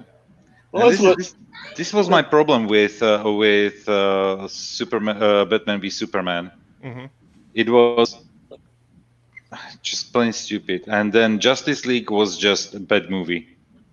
Justice League was well, you see, and that's where that's why I would like to see the Zack Snyder cut of Justice League actually. Who finished it? Was it just Whedon? Yes. It was Joss Whedon basically reshot a ton of it. They repurposed certain visual effects shots, and that's why one of the reasons Batman looks so bad is because the Zack Snyder, Batman never goes out during the daytime. That's the whole point of him wearing that dark suit. And so he's always out at night. But notice that they have the big Superman fight in broad daylight, and it looks stupid. That was all. Yeah. That was all repurposed effect shots because it's really just Ben Affleck in front of a green screen, and so they redid it as a daytime shot, and it looks horrible. Because all the effects look horrible in that movie. Because the bat suit was never meant to be seen in bright light because it's meant to be hiding in the shadows. That's the whole point of Batman. Did we have our second person fall asleep? Sounds like somebody's snoring. Is that Captain Trek? No, I'm still awake. Oh, okay. Maybe no, it's not Bird. That's weird. I'm drinking my second Oh, cup so you're of coffee. sipping on something. That's what it Yes. was. And here I thought we had a second person sleeping. Darn. Nope, I was drinking coffee. Sorry. So we thought me and Joseph talking about Superman was putting everybody to sleep, Oh no. but that's why Actually- Marvel does such a better job with heroes. To be honest with you, I know that a lot of people, Batman, Superman, Wonder Woman, Aquaman, iconic characters for sure, but Marvel's characters are more interesting because they're not gods. What I liked is that Marvel did with the first Iron Man, basically the move that they brought a B character Mm-hmm. as Well, a. they had to though. That's the thing, and because they didn't have the X-Men or the Fantastic Four or Spider-Man. Yeah. But that's the funny thing, and that's where Hollywood is really lacking right now, is that limitation is what breeds great art. The reason that Superman the movie from 1979 is a classic is because they worked with what they couldn't just make digital effects to make everything look perfect. They had to actually figure out a way to make it look like Christopher Reeve could fly around. And it was very, very difficult. But they managed to pull it off to a point where moviegoers in the 70s had never seen anything like it. But nowadays, since you can literally create any image you can imagine on screen, that limitation no longer exists. And so you throw enough budget into anything, and literally the mind of the director and the writers can go hog wild and do whatever they want, and it kind of ruins the art form. And that's where we. Exactly. Yeah. So now we have movies like Batman v Superman. And the problem is even with all the digital effects that you have at your hands, it doesn't look good. Right. Well, because there's only in so many much cases, that stuff can carry. And it's and that's- rather they are now outsourcing, since they are relying so heavily on special effects. They are outsourcing it to smaller companies who cannot deliver the quality that Look the who's big in houses chat. can do. Well, and the other thing though is that visual effects. Hi, there's Darren. Darren. Hey, Darren, I was talking about you earlier. The thing about visual effects, like if you look at older movies and older TV shows, like a great example, one of Darren's favorites since he's here, The Incredible Hulk, the Bill Bixby TV show, right? The visual effects, or even other shows of the era, $6 Million Man, Wonder Woman, the late 70s, early 80s TV shows, is you look at the visual effects scenes were brief and exciting, but then most of the story was about character and dialogue and exposition. Yeah. And that's the way, really, because we need to care about these characters, and that's where Marvel, and I got to give credit to Joss Whedon, and Kevin Feige, but where Marvel got it right is the idea that they need to make the characters the focus, not the powers, not the spectacle. Right. And that's why, like in the first Avengers movie, I remember that, for me, one of my favorite scenes in the whole world was when they were sitting around on the helicarrier arguing. Not necessarily the big battle scenes. The big battle scenes were cool to look at, but it was getting into the heads of these characters and getting more out of them to really see Tony Stark and Bruce Banner and Thor and Steve Rogers on screen at the same time was a bigger thrill than to see Hulk punching a spaceship in the face. And unfortunately, they don't get that anymore in Hollywood, very rarely. And even Marvel has sunk a little bit. Like now we have, Captain Marvel, who's just like, in God mode all the time. Sorry, I'm just reading the chat from Zachary. Unfortunately, this became the Joseph and Anti-Trigger stream. Yeah. Oh, it's just See, let's say invariably that somebody's gonna DJ. complain because I talk too damn much. No. It's just perfect Every because the stream that is. Joseph comes in, T takes over. He's worse than you, Anti-Trucker. Well, if you guys weren't so damn quiet. Yeah, that's I the thing. I'm Oh, trying I'm to sorry, restrain myself all the time. Oh no, don't restrain yourself. We love it actually. Yeah, see, that's Darren's good. saying don't get the Kindle version. Why, Darren? What's the problem with the Kindle version? And I'm seriously asking because I was really thinking about getting it, but for me, it's obviously very easy to get a Kindle version.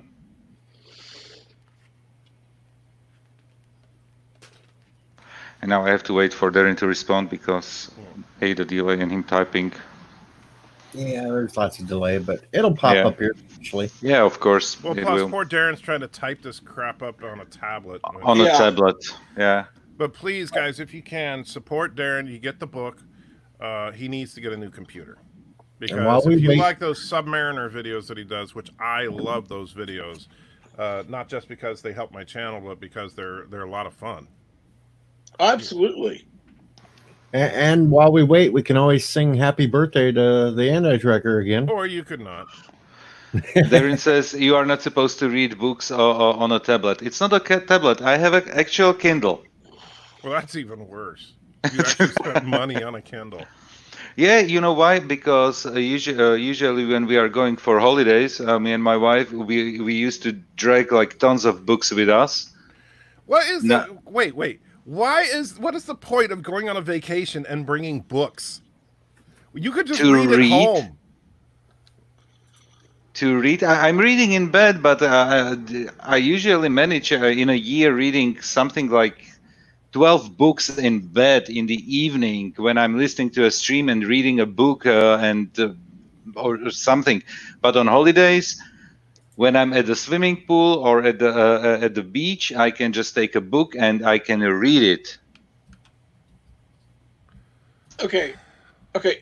You're at the beach and you're reading. You're by Yes. the pool and you're reading. Yes. Why are you not in the water? Yeah. I think you're missing the point of a vacation, Yos. I mean, I know you're European, but I'm in the water as well. But wait, but, you're reading in the water? It happened. It happened. I take Doesn't my your Kindle Kindle. short circuit if you do that? Didn't until this moment. I didn't drown it. So yeah, and I can have the books as well on my phone, and my phone is waterproof. So, but in general, yes. When we are going for a vacation, I go to the beach in the morning and leave the beach in the evening. And in the meantime, of course, I go into the water. I'm in the sun. I'm in the shade. I'm reading books. I'm sleeping. So I think you completely missed the point of what a vacation is supposed to be. I agree with you, Darren. Physical copy is better, but having all the books in one place and just switching, it's just very easy for me. That's how he can carry books everywhere. He takes them on a Kindle. Yeah, and you know, we have limitations of when you go for holidays, like 15 to 20 kilograms you can take with you on a plane without necessarily paying additional I don't know how many money. how big So 15 to 20 kilograms is. You need to speak in real world. okay, times 2.2, so it would be I don't know, 44 about 40 pounds. Yeah. 44 pounds, yeah. So basically this is your limitation, and yeah, so it's easier for us to carry the Kindle with us. And another thing is with the Kindle, it's backlit, so even when it's dark, you don't need to turn on the lights. When you are on sitting on a balcony or something, you don't attract mosquitoes that much. So yeah. I still think you're kind of missing the point. You're not Yes. supposed to be doing mundane things. Don't get me wrong. I'm not opposed to reading, even though being dyslexic, I don't read much. But I'm not opposed to reading. But reading is some, why would I go to a nice exotic place to do what I would just do at home? I would just save the money and buy more books. You just don't get it. Wow, This- Bert woke up. Bird's awake. Bird's awake. You're reading a book in an exotic place. Why? How long have you been out? Oh, quite a while, Bird. Maybe 40 minutes. That's okay. It's not bad. That's not bad. Okay. Hey, Darren. It's I mean, you could use a green screen and Yeah. put a tropical background behind you, and No. One of my favorite things is to read a book in a new place. A That new makes no hotel. sense. If I'm gonna The go Why? to idea of reading a book to like See, transport you you. don't understand just the joy of reading, right? You never did. So Well, that's true. I'll give you that. that's the thing. Yeah, and that's exactly one of the things. And you know, when I'm at home, I need to take care of the animals. I need to cook. I need to take care of the garden. XYZ. You have all those duties that you need to do during the day. Who And- does that when you're on vacation? good question. I just move over my mother here to my Well, place. then, here's what you do: have your mom just move in. Bam, problem solved. There's another person in this household who wouldn't agree with that idea. Well, I'm just saying, you have mom move in. She takes care of the animals and the cooking and stuff, and then you can just sit around on your butt reading and save a bunch of money. Yeah, and then I would say something like this that I did something like this on your stream, and it would come something like I'm enslaving my mother. Well, that's just because Bird of Prey is kind of a dick, but How did we come to that? Okay, so anyway, reading books on vacations is one of my favorite things. I mean, just think of something that's fun for you to do. Anti-trigger. Or you can think of I lots don't of know. things that I are think fun to I'd rather do. not have my face in the book or the Kindle if I'm sitting on an exotic beach, so I could get a view of the nice scenery up and down the You beach. want to get a look at the boobs. There you go. You got a problem with boobs? I just wanted to be honest. Well, we know that it's DJ, so I was being nice and tactful. No, it's. I can still look around, but You does can't- reading a Mrs. book is Yosef just fun. It's appreciate just you looking fun. around? You can't collect seashells. You can't go fishing. You can't do a lot of other things. You can read and fish. Really? Have you ever fished in the ocean? I've fished off a boat in the ocean. Yes. You can get. Honestly, line rather down. than fishing, I would watch paint thing- dry. Making a noise. It can get quite. But I'm saying it's possible. So, Bird likes to read and fish. I'm just saying if fishing doesn't require all of your attention 100% of the time. Good morning, Cinnabon. I missed the Superman conversation. Yeah, we had Yeah. quite the Superman conversation. Yeah. Glad I missed that because I'll be honest, not my thing. Because you hate comic books. Not my thing. Yeah, really. Not that I hate comic books, but I just couldn't care less. Is it so This uninteresting? coming from the man who that- bought that- the that comic game- books. And it sounded like you guys were arguing over Kindle versions versus paper books. Yeah. I And basically, I didn't know why Darren didn't want us to buy the Kindle version. Yeah, Uh, I heard that a little And bit. Well, okay, you have to keep in mind it's the same argument as with that Doomcock uses for physical media for movies. No, physical media for movies because one day they're going to start erasing the movies that we like. We're not. And they Yeah. will do the same thing with the books. No, but you see, the copy of my book is saved to my Kindle. And Well, if it's accidentally erased,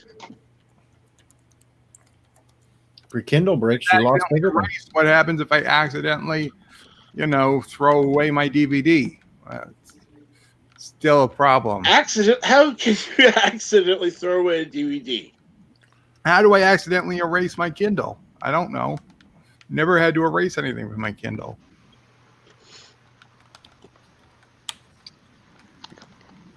Anyway, the thing is, I have something like 6,000 books, Wow. physical books, and I even don't have them in my house right now.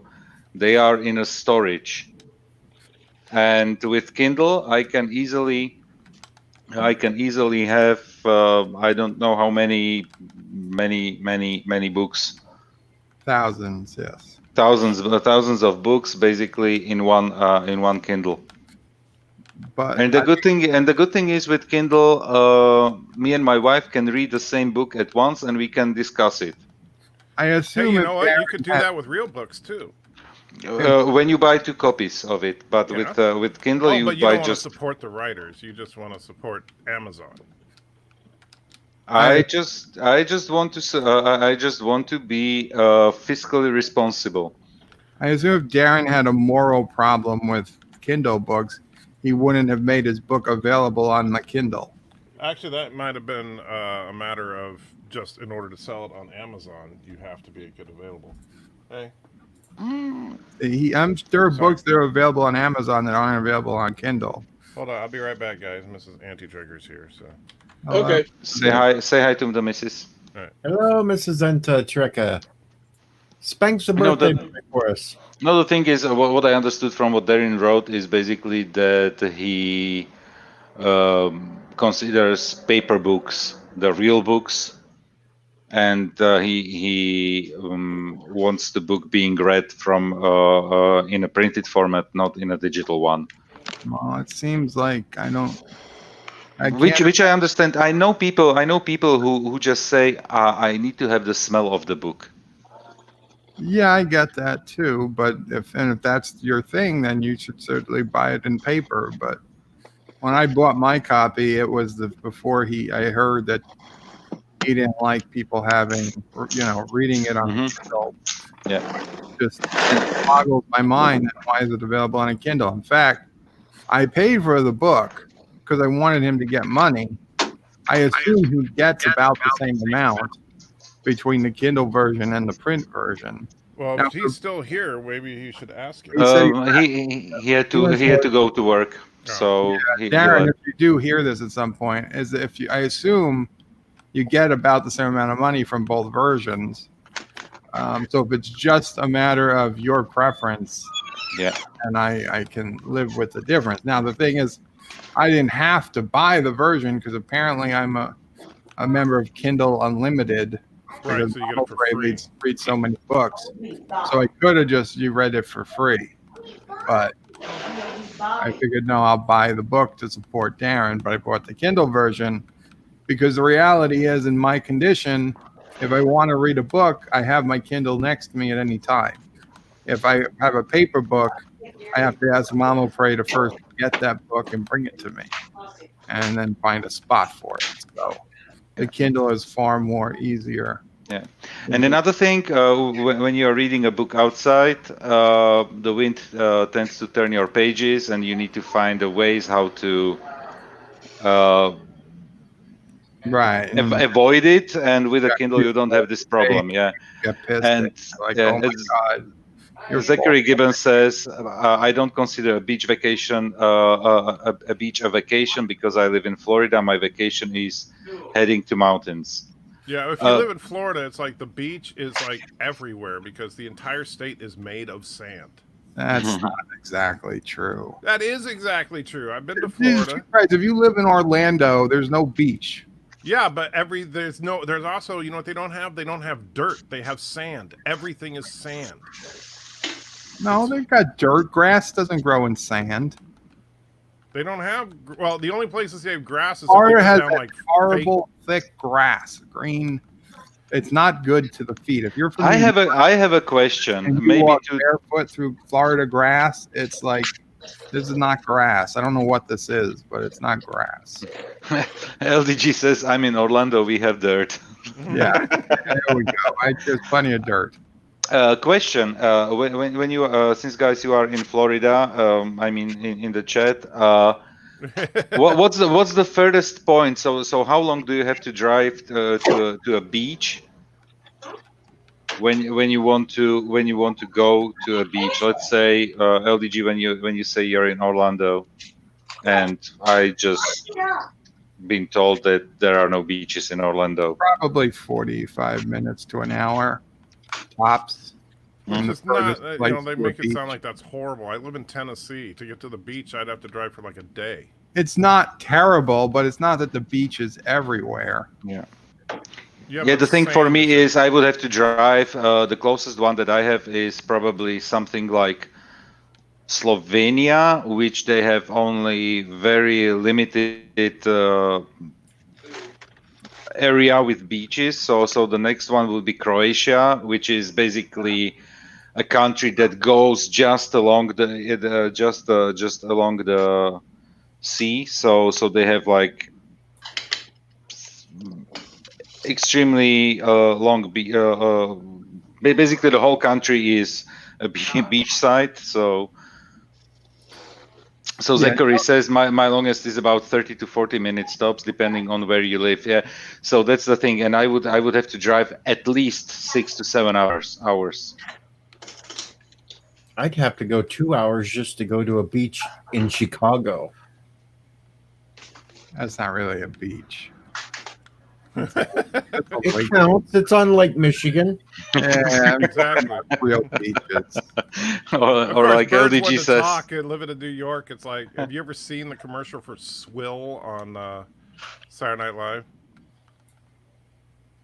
It's like water bottled from the Hudson River, and it's like it looks like basically when they're pouring a glass of Swill, it looks like pouring a glass of like KY jelly with dirt mixed into it, and like they had like a pull tab from an old pop can and stuff like that, because it's just the most disgusting thing ever. LDG says, looks like or we Corona wait for drinking hurricane water, season, then the beaches come to me. Yeah, hurricane season. This is something that we don't get here.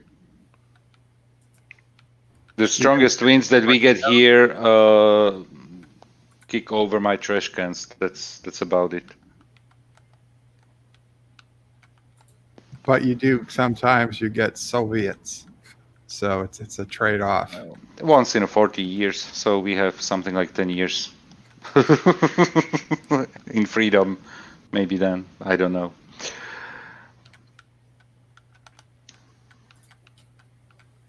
They are now preoccupied with other countries they need to fight with. So I hope we are done with the Russians for now. Hopefully. Yeah. Life is like a hurricane here in Turdberg. Race cars, What? lasers, airplanes. It's a turd blur. What? Mr. Miles putting We're just reading chat. woo woo. You know what DuckTales is, Anti-Tracker, right? The Or cartoon. you too old for it? I didn't watch it regularly, but I know of it. Might solve a mystery or rewrite history. Turd Tales, woo! Wow. Wesley says I could be in 4 different environments totally, and with enough TNT probably at once. What? It was a joke. With enough, I could be in 4 different environments, says Wesley, and I said with enough TNT, like the explosives, maybe at once. Haha. Okay, joke didn't work. That's fine. I can live with it. So yeah, I understand in California, yeah, you can go skiing in the morning and Did swimming. you say California? Yay. Yeah. In California, you can go skiing in the morning and swimming in the afternoon. Yeah. Why wouldn't you be able to go? What are you telling me? You can do what now? In California? In California, West is in California, right? Correct. Yeah. Yes, So, in California, you can go to both skiing and the beach within the same day. Yes. yeah, that's what I tried to say. Gotcha. You Yes, also go but to the California desert. also is the land of the eternal drought. No, or flash floods or fires. Or fires. Yeah. You can get everything. Not to mention insanely inflated real estate. And earthquakes. I mean, it's basically hell on earth. You know, Yeah, so basically you can drown and go out in fire in the same place. I will tell you though, California is pretty much, at least Southern California, is pretty much tsunami proof.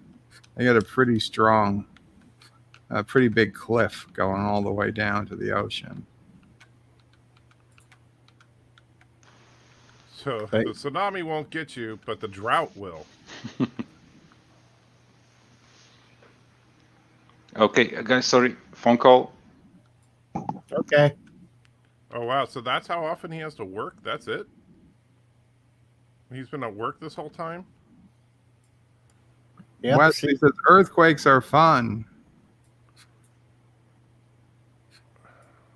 Yeah. See, you need a job like Joseph's.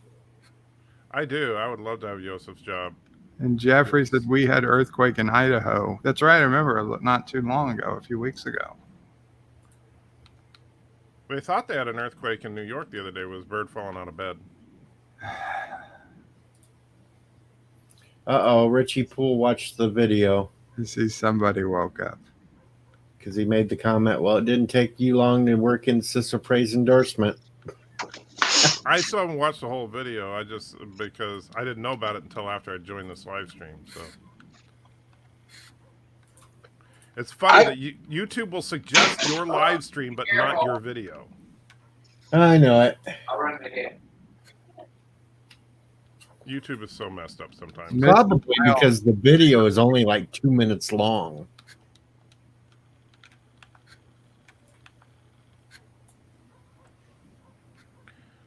But you know, that's something that's really beginning to piss me off about. And I know, you know, newsflash, Google's being dicks, but I'm really getting tired of the fact that you know, Google and their algorithm will sit there and not recommend videos from people you subscribe to, and then consistently recommend videos from people that you avoid.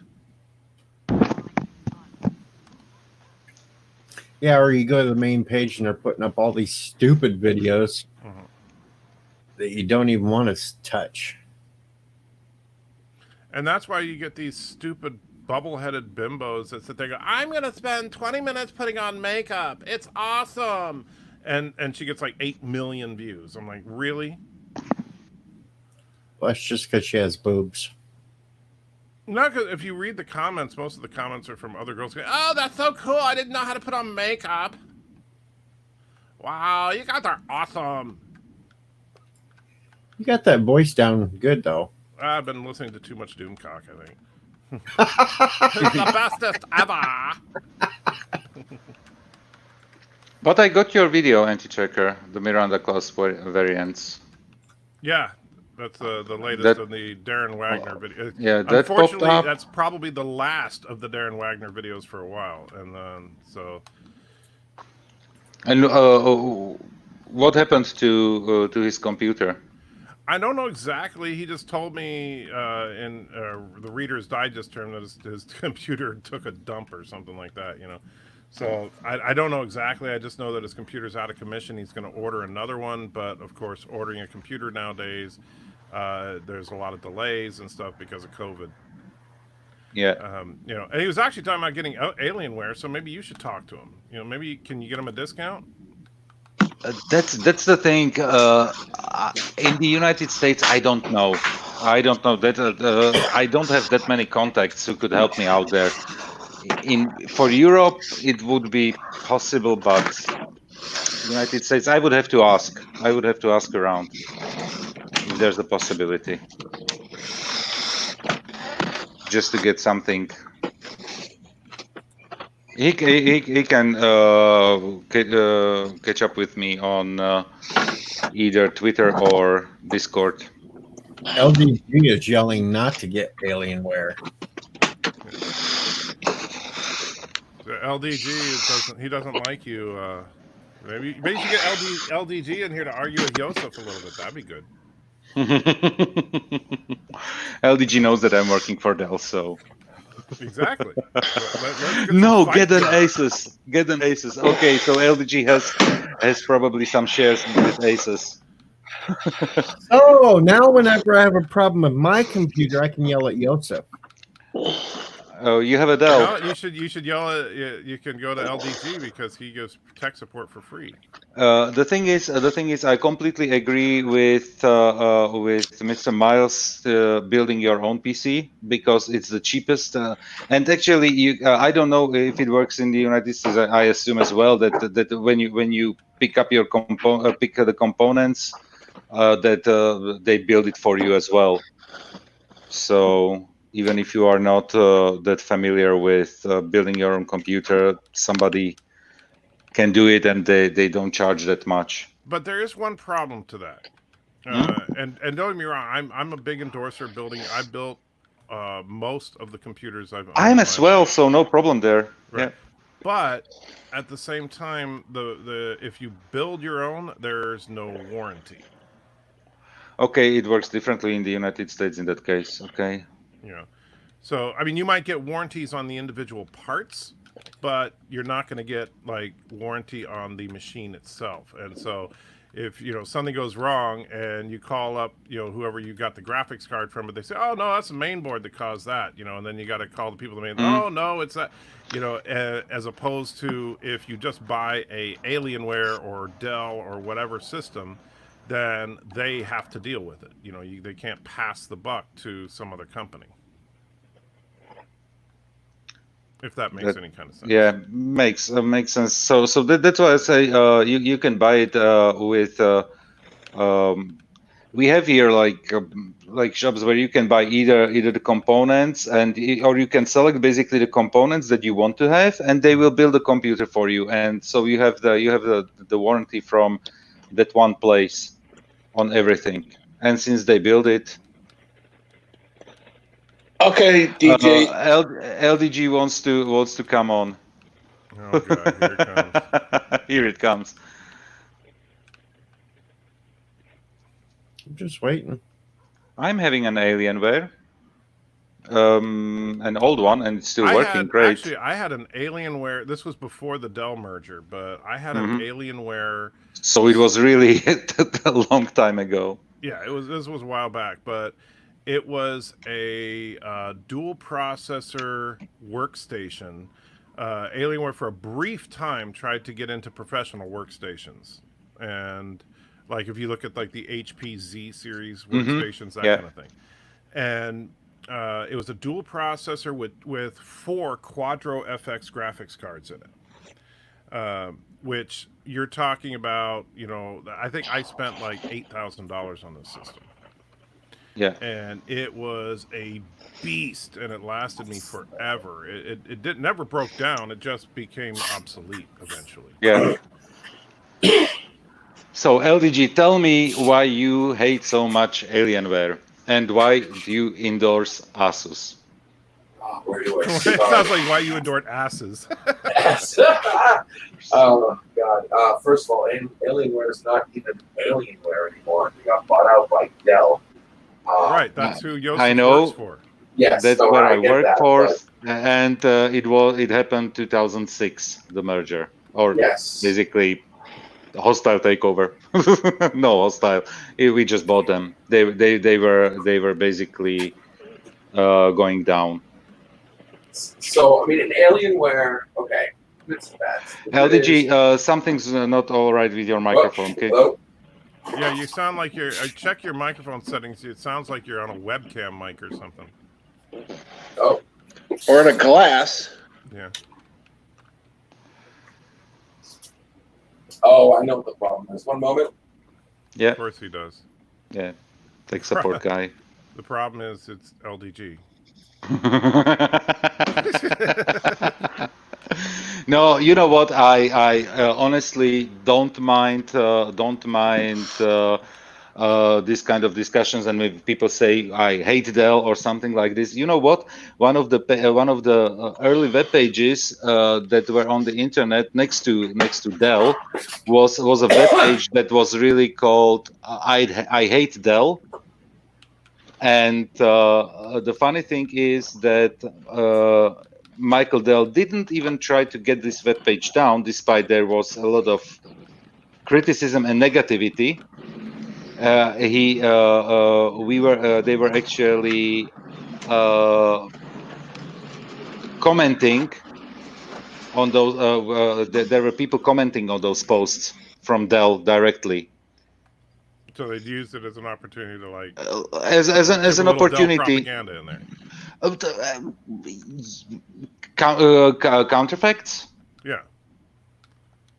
Not necessarily propaganda, but putting things in perspective. Means an argument meant to convince you of a particular point of view. Doesn't mean propaganda does not mean false.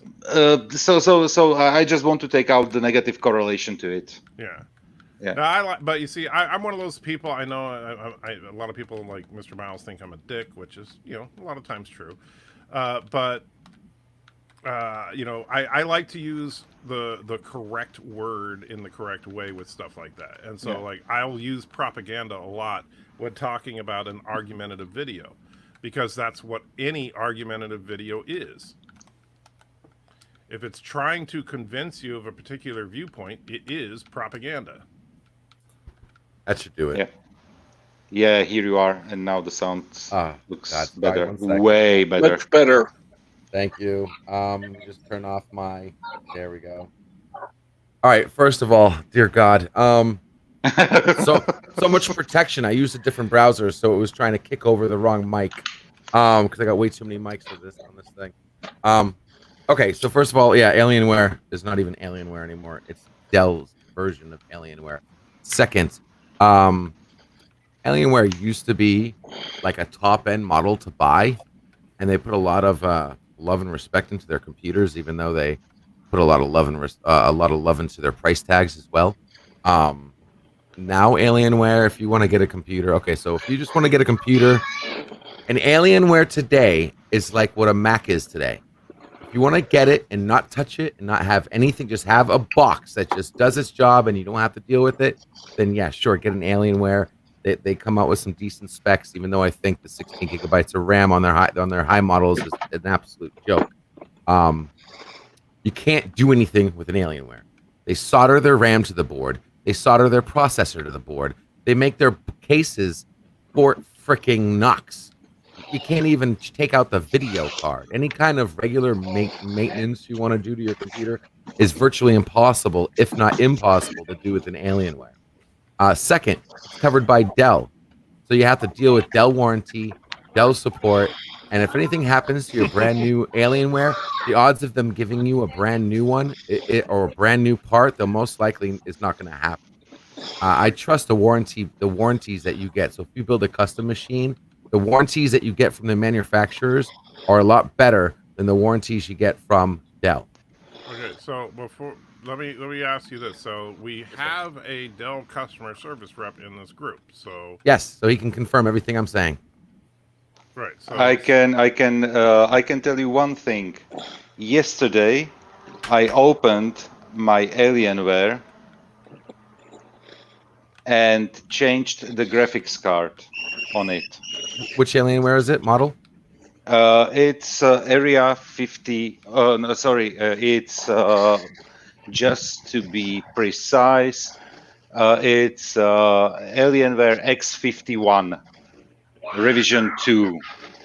It's an Intel Core i7 4000 series. Don't ask me which one. 4770, I think it is.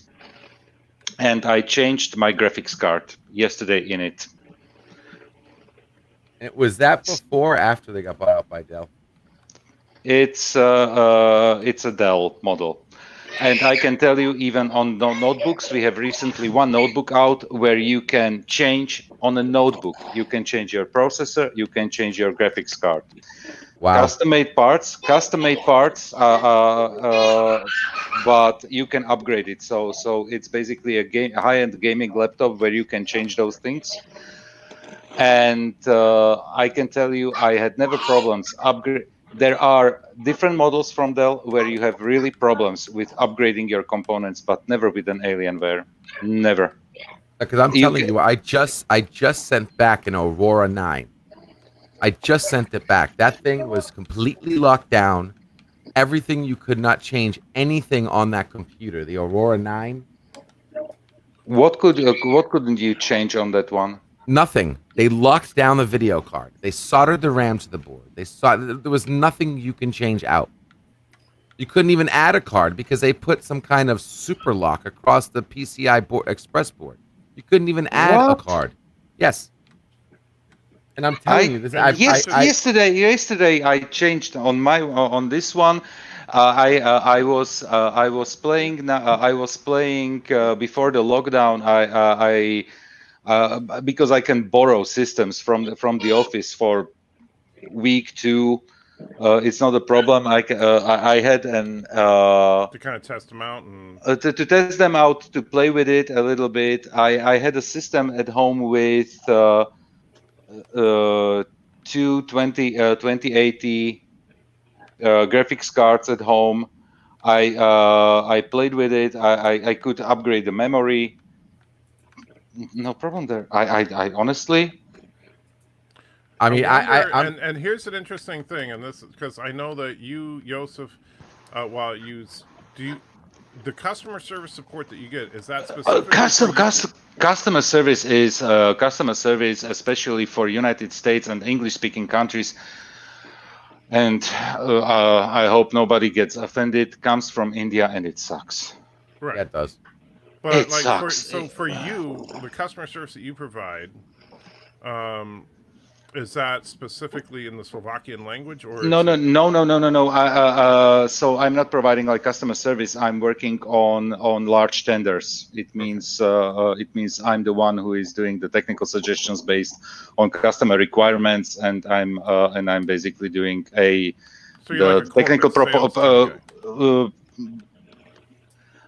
technical advisor. Technical advisor would be for the sales. Basically, my customers are inside salespeople. Right. So, but is it possible that the problems that LDG is describing is unique to the American market? Possible, because there are. Possible. You're right. It's pretty much possible, and this is what I wanted to say as well. That there is different models available for different markets. Yep.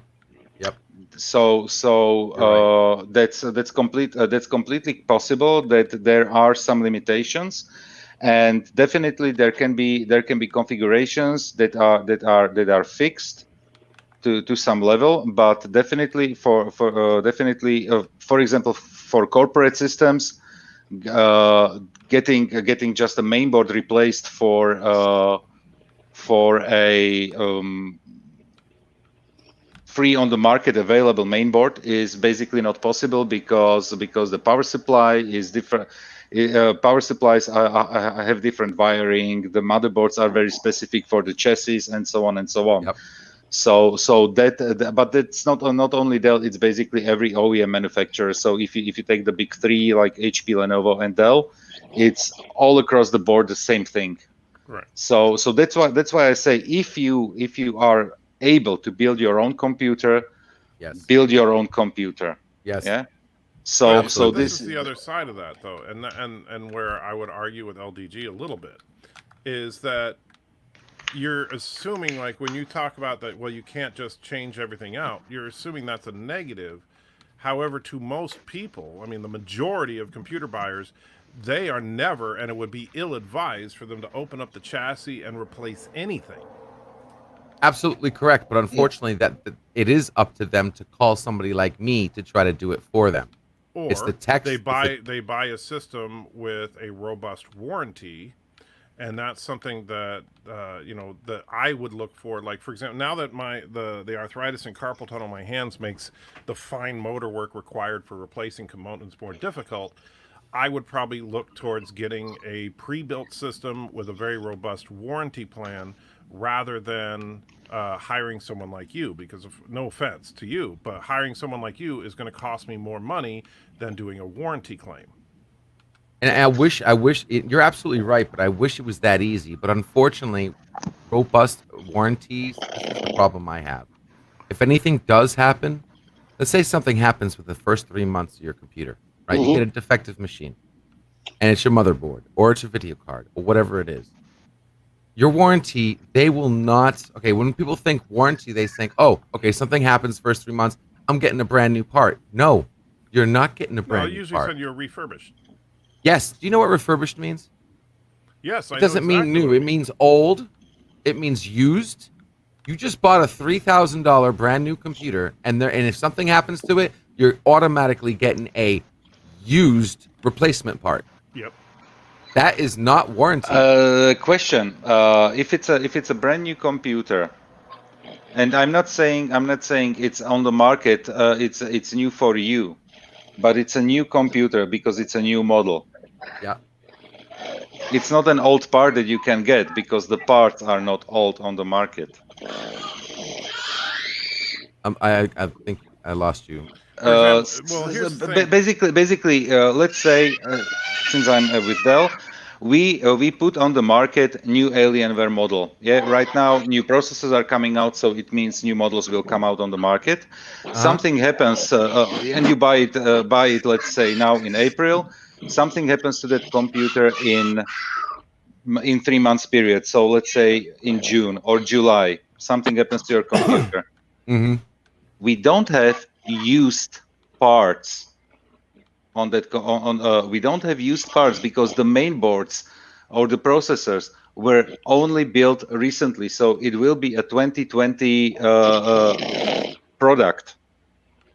You know, Right, it's different. If of the course, part it's has only been out for 3 months. You can't get a part that's older than 3 months. Exactly, and of course, and I totally agree with you. If you go, if you have a system where you have a 3-year warranty or 4-year or 5-year warranty, which happens only on consumer system, on commercial systems, and something, let's say your mainboard dies in the 3rd year, where the part is not produced anymore, you can get only the stocked parts.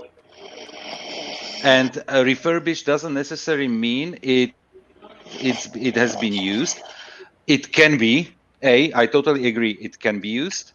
It can be refurbished, means it can be even repaired, but it's checked for its functionality. And you get as well additional warranty on it. At least in Europe, you have to get on a used part at least additional 1-year warranty. I don't think we have that in America, but I know that warranty system works differently in the United States. That's why I'm saying in Europe, because the European Union has a very strict rules on warranty and what they are giving. Hello, Ensign Ricky. And let me say this, because I deal with warranty stuff in my line of work as well. And when a warranty device or part is sent out, it is a refurbished device, right? Now, sometimes that refurbished device can be a brand new thing in the box because it just depends on what they have in the warehouse. Sometimes, wow, who's snoring hard there? No, nobody's snoring hard. Did she hit the mute button? Anyway, but just Captain Trek, mute yourself. Yeah. That will be the simplest thing. Yeah. Anyway, that's Captain. That was me. No, I didn't fall asleep. Well, you're drinking hard then. Anyway, Drink hard. So I would ask them the same question I would ask you, as far as, would you rather have a brand new device that does not work, which is what you have in your possession right now, or a refurbished part that does and is guaranteed to work?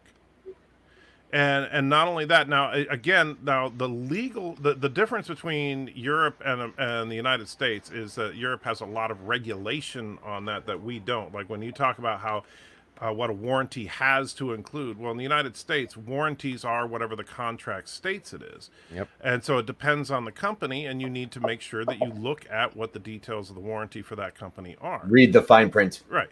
But in most cases, companies that offer extended warranties, like the company that I happen to work for, that extended warranty is then applied to the replacement part, which means that it never stops being covered. Just because it's a replacement part and it is refurbished, it is still guaranteed, and it'll still be replaced if it fails. I know a lot of people that buy refurbished stuff off Newegg and Amazon, and that's how they build PCs. Right, because refurbished. I understand what your argument is, LD. Well, I would rather have it new. Well, sure, new. Having that shiny new car smell or whatever, that's great. But you know what is also great? Just having a machine that does what you need it to do, regardless of whether or not it says new on the box. You're exactly right, and it's tailored for each experience. So if you're just a home user using a regular PC just to be on Facebook and whatnot, I understand that. But when you're looking at the other people like me, or anyone that needs a really powerful machine that's going to be running to the bone, the second you jump to like you're okay, now my machine's just refurbished. Now, I mean that hurts. LDG. The thing is, if you, myself, and Sinriki, and Anti-Tracker, Bird has a notebook. Captain Trek is working from a notebook right now, and with notebooks, it's a whole different story. Yeah, notebooks are just very limited in what you can do with them. But let's say generally, from all desktop users, as we are here, the thing is, we know what's inside. We know how the stuff ticks. We can build it. We can work around it. But I'm telling you one thing. If we had this discussion about cars, I don't care. I don't care what parts are in my car, as long as my car is working, and it's working with the parameters I want. I want to have them. I can tell you, there's the cool system regulator. I don't know how is it called. Thermostat. Is it the right word in a car? Yeah. You know. Yes. I'm driving a Volkswagen Golf. Yeah. Volkswagen. No. Wait a moment. The Golf, Skoda, and I think it's Seat from Spain. It's the same company. Yeah, it's the same company. You know what? Recently I got my thermostat changed, and the Volkswagen branded was something like 150 euro, and the Skoda one branded was 80. I thought it was live. And basically, and the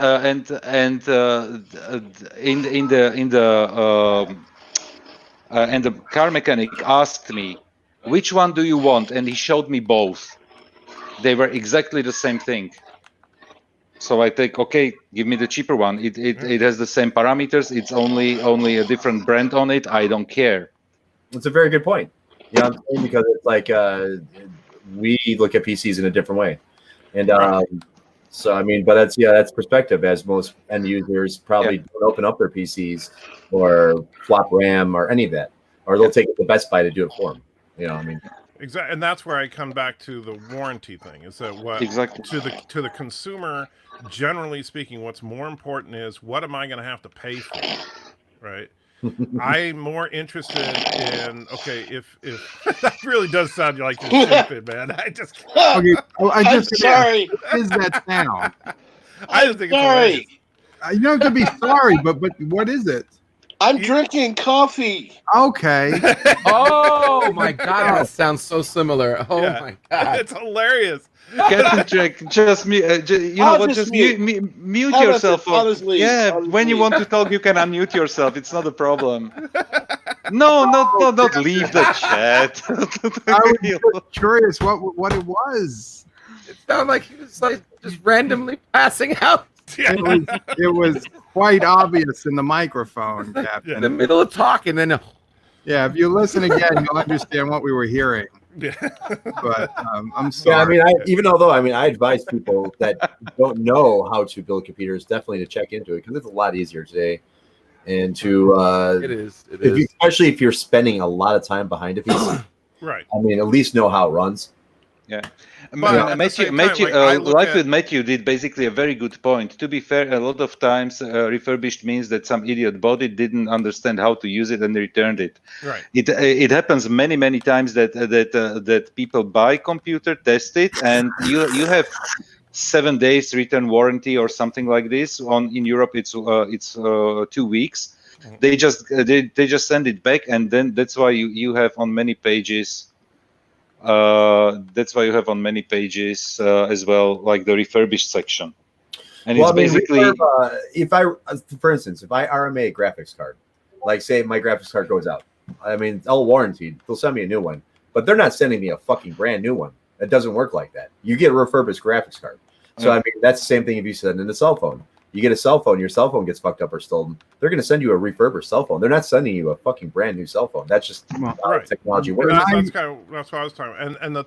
And the thing is that at the end of the day, what people care about is, do I have a product that works? And if it fails, are they going to make sure that it's either repaired or replaced in a timely manner? Yeah. And if the answer to that is yes, then I don't care if it has the name new or refurbished on it. Well, I mean, computer parts can be sketchy sometimes because some companies are far better at RMA Sure. and replacing than others. And But that's where you got to where the research though needs to be. absolutely. Is, You do have to research. I mean, I go through is certain where companies, when I'm looking at like the computer that I have right now, I'll be honest with you, it's an i9. I've never messed with i9s before. I don't know what's different about it from an i7 or an i5 or whatever. But More course. I'm not going. If what I care about is if this thing fails, what is the company that I bought it from going to do? And so I made sure to look at, okay, here's what their policy is. Here's how it works. Because and some companies are cool. Some companies will even send you out a replacement part while your part's being repaired. right. I mean, That's few. Well, like the They company do I that. work for, what they do is they'll send you the replacement device before you send in yours. Before you send it back. I love people who do that. Yeah. yeah, Asus does that. So, say if your That's motherboard why I love goes out, or Yep. you have an Asus card that goes out, Asus Yep. will send you a replacement part, even monitors. Right. Yep. I don't know. For example, what we do in Europe is you can have, and I think might be similar to the United States. You can have multiple levels of service, Right. and you can have a technician the next working day in your home, Well, replacing the probably not part.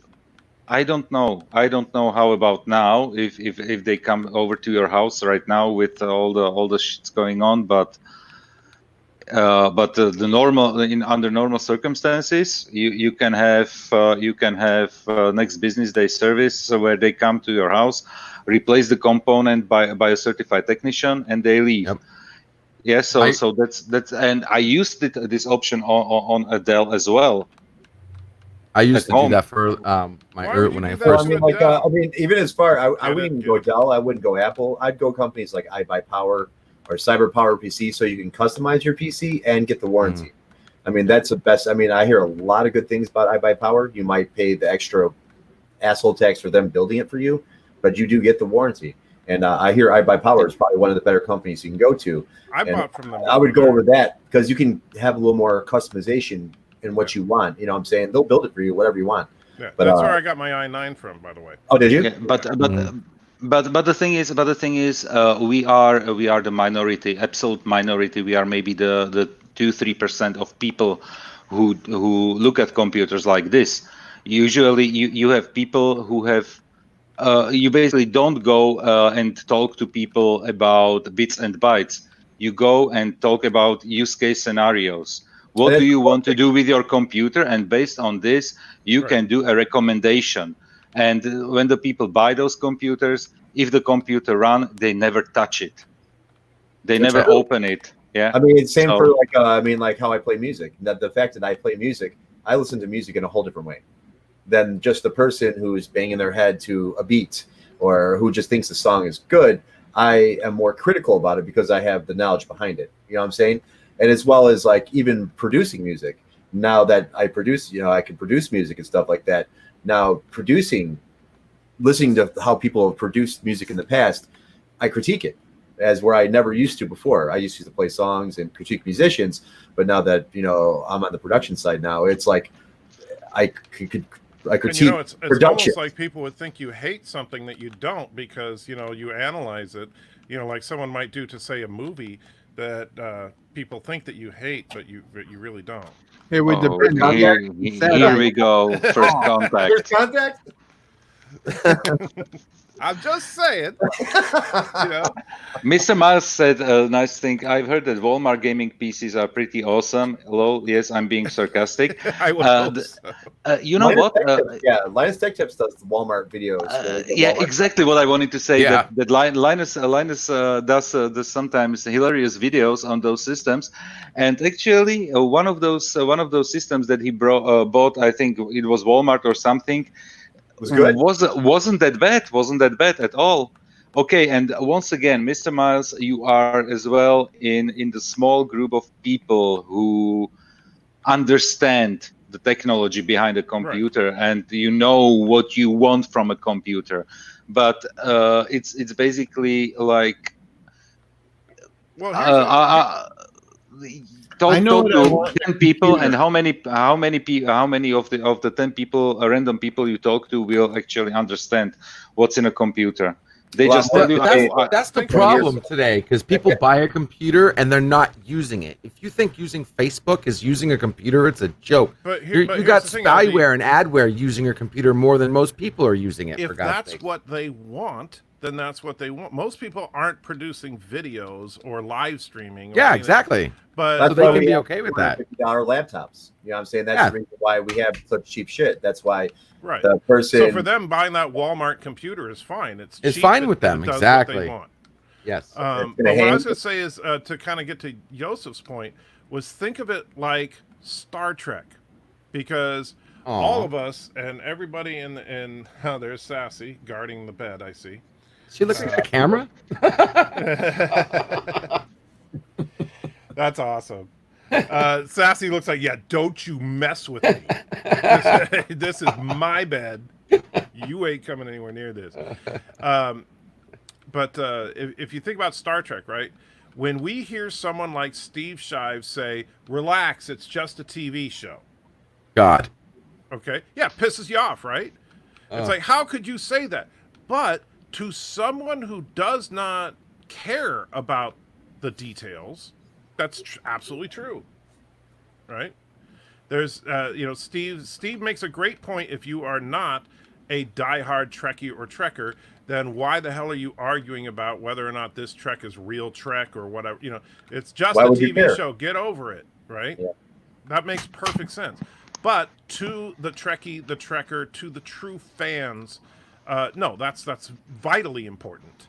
Absolutely. Right. And so for you, LT, you make a living repairing computers. So to you look at the components of a computer on a whole different level than Joe Schmo that wants a Facebook machine.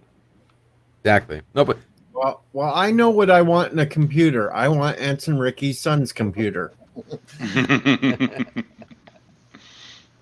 Yeah, Reverend Canuck got in here the other day, and someone's like, "I spent an ungrossly amount of money on PC parts. I'm embarrassed to say how much." It was like ended up like $3,000, and Canuck was like, "This is how I judge computers. There's Ensign Ricky's computer, then there's his son's computer, and then there's everybody else."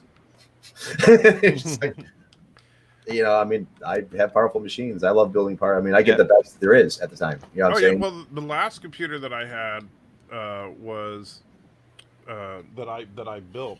I spent, I think, about $7,000 on all the components. You said you had like 128 gigs of RAM in that shit, 128 gigs of RAM, dual graphics cards that were the highest. This is like 10 years ago, though. Yeah. Like 128 gigs of RAM. That's like extreme back then. Right. Yeah. It was the i7 Extreme Edition. It was at the time the fastest chipset available. Everything about it was the best. Yep. And it still functions today. I mean, I can still use it for, when I do those 3D print live streams on the other channel, it's using that computer. I mean, that's a 10-year-old machine, and it still handles basic stuff like that just fine. Yeah, I mean, you produced a good year of your channel on that. I mean, what year? Yeah. I mean, The i7 Extreme was a really good processor. oh yes, they were good. I mean, now they're Really good. outdated, but they're good now. They're still good. I mean, any i7 is pretty decent. You know, the low maybe 4700. Yeah, I I was mean, gonna the say DDR3 60 stuff. something, but You know what? The 4770 is what I have in my desktop, and I'm thinking about I should buy a new one. But you know what? I'm not gaming You're much, only, you get DDR4. That'd be your benefit. and the system might run a little bit faster. A tiny. the system is running just well for all the basic stuff. Yeah. you know, it cracks me up too because when I was fixing Rambling Canucks computer, sometimes it's not even the computer; it's you just need to clean it up. Yeah. Yeah. And I was talking to Rambling, and he's like, "Well," I'm like, "Rambling, I noticed your computer like you start lagging, and well, what's going on?" And Spray that shit out, son. I get on his computer, and this guy's CPU's running at 100% idle. Idle. That's before he runs any kind of XSplit or whatever he runs. And I'm like, no, dude, oh my God. I spent like, 3 hours on it, brought his processor back down to like 20%. And like, oh my God, it's working. I'm like, yeah, dude, that's all you needed, man. Just clean it out. So you help, That's because I know wild. Canuck for the longest time would he'd have to reboot a system every time Yes, you do a live. he stops having to do that now. Okay. That was Yeah, me. I just buy big cases. You're fine if you buy a huge case. Oh, Yeah, I'm kind of mad because I have a full size case. It's just a beast, but I never got around to building a system into it. And now the case itself is a little out of date because it only has a couple of USB 2 ports, and you know. But this is this is my case, and this is like huge. I don't know. That's my knee. But I mean, like, there's so much space in it, dude. I mean, there's so much airflow that I mean, there's no. I don't even have to dust it. I open it up and I dust it every so often. But a lot of these companies that you buy cases from, they'll pack this shit in there. Oh yeah. And so you'll have dust problems. And, having the room to work not only helps you with that, but it also helps you to actually physically build the system. yeah, I mean, it's when I swap anything out here, it's easy as fucking shit. It's so good. There's so much space.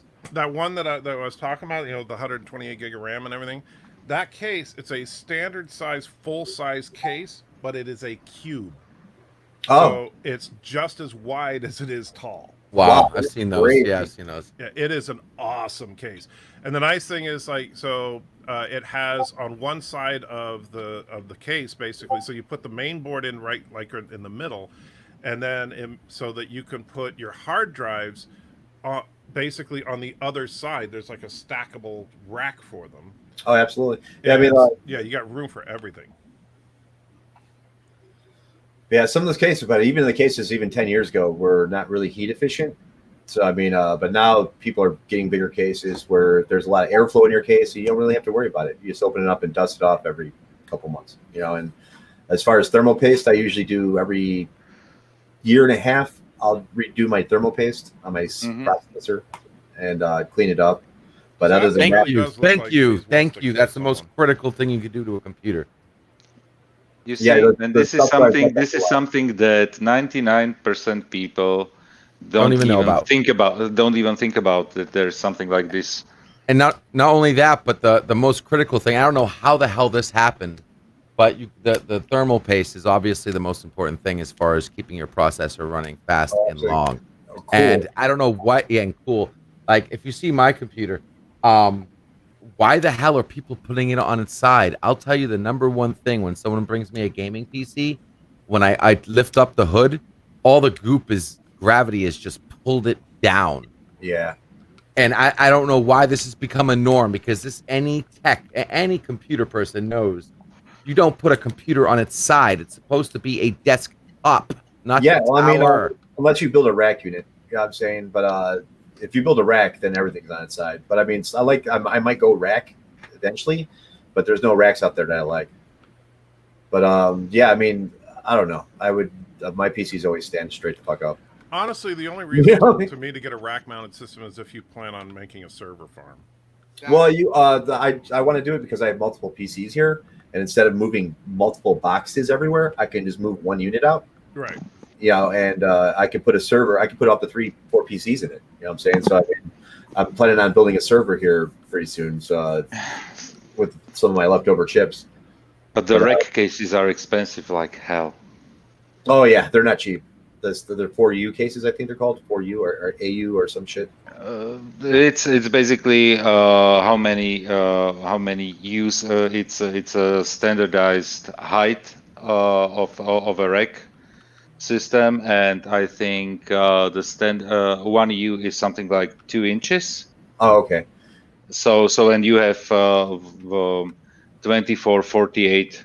Yeah, because the one I racks. see Linus do, he has 4A cases. Yeah, he had a 4A server where he popped, you know, a bunch of different things in it. And it just gave me the idea because instead of moving all this shit, I can just fucking route everything from those boxes. You know what I'm saying? Just put input, output everywhere and just run it from one central place. You see, here is a responsible person using a UPS.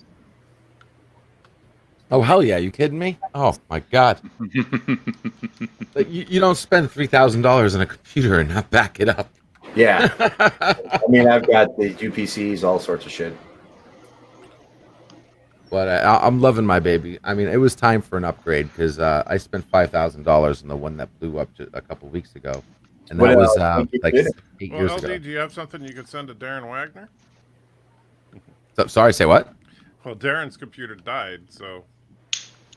Oh, hey, bring it. Like I said, I'll do any, fix it on the air for free, I don't know man. if he's still here right now, but I think I had Wesley yesterday.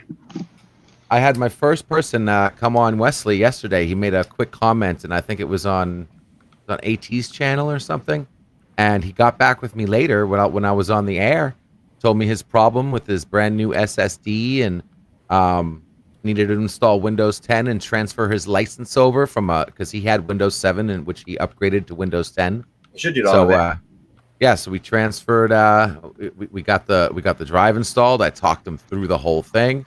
I got the drive installed, got the Windows installed, transferred his license, pulled off, put his old drive data back on, got him started on some good software, antivirus, cleaning software, etc.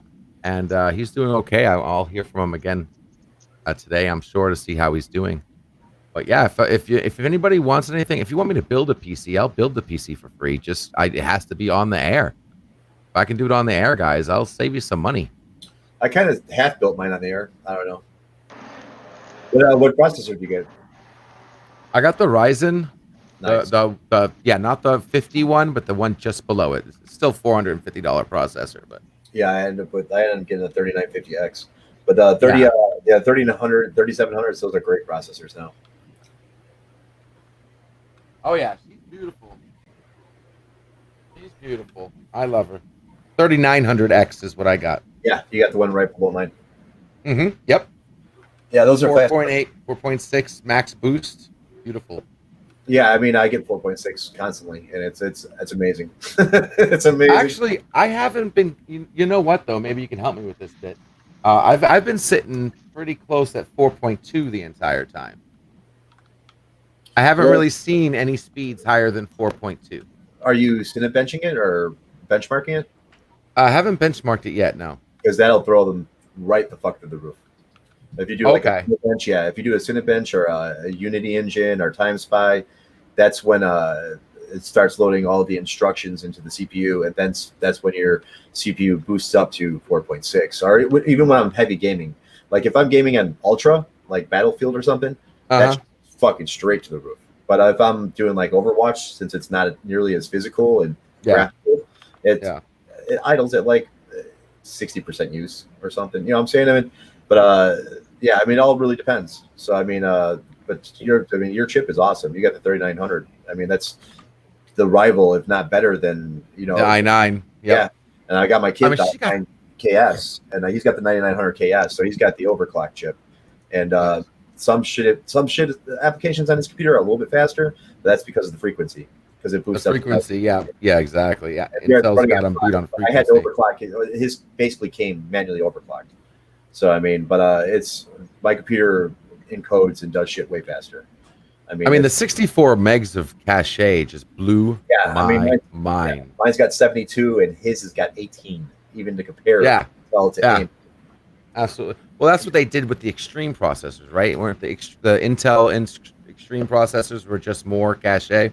Yeah, well, they tried to add a lot more L3, but the Intel is just on refresh mode. I mean, they've been refreshing chips for the last 5 years, and it's the same fucking chip over and over and over and over. Yep. I mean, and they still can't. Even 10 series don't even compare. They just did a test between the 3950 and a 10 series fucking chip, and the 3950 blew out the fucking water. You know, I mean. Well, they've been doing it since Core Duo was like their last original chip, I believe, right? And then it's just basically an iteration of that. Intel really lost ground when AMD released the Threadrippers, the new Threadripper. Oh God, yeah, oh yeah. They smash everything. I mean, there's nothing. Yep. They're competing against themselves. That's how bad it is. There's nothing close to Intel. Even Intel's experimental 3170X, the only overclocker chip. It was like an experimental processor made just for overclocking. It smashes that fucking processor. I mean, like the Threadripper is supposed to compare to the Xeons. Am I wrong on that? They beat the Xeons. Yeah, but they blow them away. Okay. Yeah, of course. Yeah, they put one with the 64 core Threadrippers, the new one, the 3990. They put that against two 28 core Xeons, and the 3990 beat it. What? A huge margin. They had to put an extra graph on the graph just for the 3990. But the 3990 can play Crysis without a graphics. Gentlemen, I will listen in the background, but I need to drop off. All right, Joe. He does work, unfortunately. Okay, guys, I'm listening, but I'm dropping off right now. Okay, bye now. Later. Take it easy. But yeah, I mean, like when Linus ran that Crysis without a graphics card on just the AMD, I was impressed. I've never seen anything like that. And that just blows my mind that the thing runs fucking Crysis without a graphics card. You know, I mean, it's mind-boggling. You know what I'm saying? Like, that's crazy because Crysis is a very intensive game. It's one of the games they use to benchmark. And it blew me away. I was like, fuck, this chip is fucking insane. Well, But I'll tell you, right now, I am obviously on this live stream. I have two other browsers open running through XSplit, and I'm playing Doom Eternal. And CPU is at 24%. CPU is at 20. Yeah. How much RAM you got that in that 1/8 trigger? Huh? How much RAM did you go for? This one's got 64. Yeah, that's all you need. Yeah. I wanted to do 128, but it just became too cost prohibitive. Yeah, well, I mean, like, even 64 is good enough to edit 8K video. So, I mean, like, large chunks of 8K video. So, unless you're doing upwards that type of stuff, your 64 is going to be fine enough for anything. I think what's the max now for those kind of chips? What, 128? Yeah. Yeah. Ooh, food's done. I'll be right back. Anyway, guys, I'm going to get going as well because, it's my birthday. And yeah, it's your birthday. As much as I love you guys. Happy birthday, my brother. Happy birthday. I'm going to spend a little time with Mrs. Anti-Tracker, and tonight do the Piano Dean stream as usual. So that'll be fun. I think I'm going to have to, for my birthday request from Piano Dean, I think I'm going to have him do I'm So Ronry again because he just did that so well. If you didn't hear him perform that, oh man, it was awesome. Anyway, but you guys have a good one. And go read your birthday wishes. Okay. Well, there's people left you birthday wishes on the video. Oh, I'm sure they're great. Yeah, I'm really looking forward to that. Oh, too much fun. We should get all his fans to XSplit together and sing him happy birthday. Yeah, I will say this, LDG. Yes, sir. Rambling still is having issues with his computer. It's just not as much. Yeah. Oh yeah, he's still trying to stream on a laptop. So yeah, he does still have a couple issues. But he definitely seems like he's doing much better than trying to listen to him and him cutting off and plays a video and it's like 1 frame a second. Yeah. Yeah, it's definitely not. So if anyone needs a new computer, I can tell you he does. Build it on the air. Tell everybody you're building it for him. He won't care. Well, I am going through a lot of my Boxo stuff. So let's see what I can find here. Trying to clear it up because I've been collecting parts that people give me, or when I replace them with parts. So I've been doing that for quite a while, and it's gotten to the point now where it's like in the way. I'm trying to label things. I got a label maker, and I'm labeling what works, what doesn't work, and then just try to make as many machines as I can out of it, and see if I can do something for them. I'll make an episode out of it or something. Sure, absolutely. Because I mean, you could make several out of it for each component if you needed to. Mhm. That would, and how making it not only explaining what the components are, but what they do. Because not everybody who's going to come to your live streams or is going to watch them later is going to know exactly what they are. Yeah, and I'm gonna try to break it down for him. I was kind of lucky because back when I was when Joseph was saying people come to your house as a Dell technician, that was me a long time ago. I was the guy who would come to your house when you had a Dell warranty, and they said, "Yeah, we'll have somebody there within 24 hours." I would show up at your door, and a lot of the places I went to were expensive places. Let's just say that. Mm-hmm. And I mean, I've seen like a lot of rich people just replace machines. I'm like, oh, well, okay. And I'm sitting here looking at a room full of 4 machines that they were using video processing for. And I'm like, well, what are you going to do with these? I don't care. You want them? Sure. Yeah, sure. I think I could find some space for these machines. Sure, no problem at all. I used to get a lot of nice machines that people would just replace or buy a new one or something. And it helped. I mean, I've also got I'm seeing machines from regular residential people, but a lot of those I just, it's just a case or the RAM is the only thing that's good, or maybe the processor. But yeah, so we'll see what we can do, man. I've been drawing up some things as far as what I would like to bring to the channel and show people, and that's one of them. So going through my Boxo stuff and start building stuff, and then maybe I'll have a raffle for people to get a free PC if they don't have one or something. But as far as Rambling Canuck's concerned, I'll take care of them.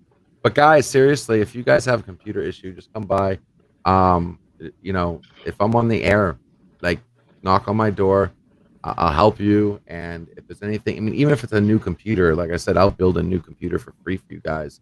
As long as it has to be on the air, I can make an episode out of it. That way you can see your technician building your stuff. And that's something that I think needs to come to the market, because you go today to Best Buy and crap, and you go to the squad and they take your computer in the back room and you start fidgeting. What are they doing? They could be doing anything. You don't have someone saying, here, not only am I going to fix your computer, but you're going to see me working on it. You're going to see everything I see. You know what I mean? It's not behind closed doors. And Geek Squad's a effing joke as far as I'm concerned. First of all, the people at the front desk don't know jack squat about computers. And by the time the person who actually does know anything about computers is in the back room behind closed doors like the Wizard of Oz. Pay no attention to the man behind the screen, And then if your computer does actually get to that person, you're already looking at $300-400 fix, which would really be only maybe $100 fix if you went to a repairman who knows what they're doing and wouldn't want to rip you off. Yeah. And I know that sounds harsh, and I have my own harsh spin on it, but that's the way I see it, and that's how I built my clientele. I went and fixed computers. $100. What? Best Buy told me it was going to be $250 to replace that. Yeah, I know. Best Buy is ripping you off. I mean, it's only a RAM replacement or a CPU replacement. It takes me 15 minutes to replace a CPU. 15-20 minutes to replace a CPU. How much can you honestly charge for that? You know what I mean? Best Buy charges $250 to install an operating system, which does it itself. That is a joke, and it does it itself. And 9 times out of 10, they already have it on a damn thumb drive or some kind of cloning device that takes even less time. Yeah, as That's long as a you big update joke. it with the newest version of Windows, it's only a 10-minute process to install and update. And I'm sitting here on the phone. Now, this was cracking me up yesterday with excuse me, Wesley. So I'm on the phone. I'm talking him through a reinstall completely on the phone. And I'm telling him what windows he should be looking at, and step to step to step. And then we finally get to the point where I'm like, okay, listen, what you're looking at right now, do you mind if you let me log on to the machine so I can actually see it? And then you heard the nervousness from him. I'm like, like, hello, my name is Bob. Let me on your computer so I can rip you off. I'm like, dude, I took you this far. I think you can trust me for 5 minutes to look at the screen real quick. I'm like walking you through it. Do I have really anything worth it on this machine? Yeah, and that's what I was thinking too. Like in the back of my head, I'm like, dude, we just wiped your machine. There's nothing on your computer anyway right now. It's like, oh my Lord. But I just love that, and I hope it was easy for him, because here I am, some guy saying, "Oh, I know computers," and I just talked them through on the phone, blind, a full reinstall, including the hard drive swapping. And he was, he gave me pictures on my Discord. He sent me pictures of the inside of his computer. We were talking about his RAM, that maybe he was using because he was using his secondary PCI slot for his video card, not the primary one. And I was like, well, let me look that up real quick, because you might be hurting yourself going through the South Bridge. Some slots only have a certain amount of bandwidth on them. But that one that he got was either or. And I said, okay, you're good, because it says either or, it's 16x. It's only when you use both that it cuts down to 8. I'm like, so you got the one step down motherboard, because you can get the motherboard that does dual 16, but that's like a $600 motherboard, Yeah, I mean, they get up there.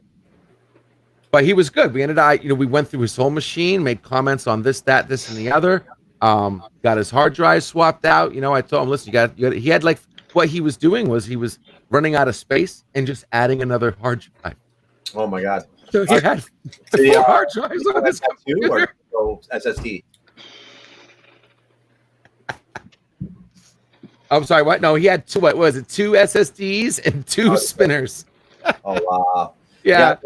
Yeah, it's funny, because I just built my friend's computer like about a month ago, and since it's all M.2, there's no fucking wires. I felt like I wasn't done, because there's no drives coming off the fucking motherboard. I'm like, this doesn't feel right. You know what I'm saying? And that's it. You put the fucking motherboard in there and you connect the power to it. I mean, it's so simple nowadays. I mean, it is. I hate SSD. I don't care what people say. I hate it. I love SSD, but SSD is like SSD to hard drives is like quantum computers to a computer. Well, you can't have a quantum computer. The problem is, well, no. They fail too easily. No, it's not what I was trying to say. Sorry, let me clarify. It's not that they're fast. Yes, they're blazing fast, but that's not what I was trying to say. A quantum computer, you'll never find a quantum computer that doesn't have a corresponding regular computer, because a quantum computer is not actually a computer. Okay, it's just a calculator. You always have a computer with it. An SSD always should have a spinning mechanical hard drive with it. You have your boot drive on your SSD, and then you have your documents and everything on your spinning drive. Movies. Yeah. See, that's what I'm thinking. A lot of computers now just have the SSD. There is no spinner. I mean, SSD is great. I mean, out of all the SSD, I've never had one fail. 10 years since they've come out. I've had one fail on me. Yeah, I lost everything. Yep. But I went Samsung for a long while, and Samsung SSDs held up. I have 2 Evos, I had 2 Pros, but the Samsung Ds never went out on me. I had no problem with them. Are you still using them though? Yeah, I have a couple still left in the box over here. I got to build my mom's PC out of them. But I went M.2. Nice. M.2 is nice. Those are nice. Now they're like RAM sticks now, SSDs. They're not even like drives anymore. They're so fucking tiny. They're so tiny. Yep. They're like sticks of gum. But that's the way they should have been. Like a hard drive was supposed to be extension to your RAM that didn't cost the same as RAM. RAM's too expensive. We need something that's RAM but doesn't cost that much. Okay, well, we can make these hard drives. They're slower, but we can make them, huge, and you have storage. So the SSD is basically what the hard drive should have been in the first place. But Well, it was too answer expensive to make. answer your question, Captain Trek. You would most definitely want an SSD as your main drive. Yes. But you would want to store documents and stuff like that, pictures, movies, on a platter hard drive, a regular HHD. I have two 6 terabyte Western Digitals in my platter drives in my main PC, and my main drive is running off the M.2. So I mean, all my backup and shit just goes straight to those drives. Like all my channel stuff and movies and pictures, they stay on those drives. So anytime I reinstall it, all I have to, pull the stuff off my main drive, back it up, and then just, pop in the new drive, and I pull that stuff right back off my other hard drive onto my main. So I mean, that's the best way to do it. But you definitely, especially in today's world, want an SSD as a boot drive, and it just makes things. It's the difference between driving a van and a Ferrari. It is really that's the difference. So, but SSDs were so fast that they stopped making 10K drives because that was a thing for a moment. I had a Raptor. I had a 10K Raptor. I loved my Raptor. Oh my god, dude! I got still sitting around in a box somewhere. I haven't even looked at it or even bothered. My Rage striped Raptors. Oh god, I loved it. Almost as fast as an SSD. Oh, very close. They were expensive. Yeah, I mean,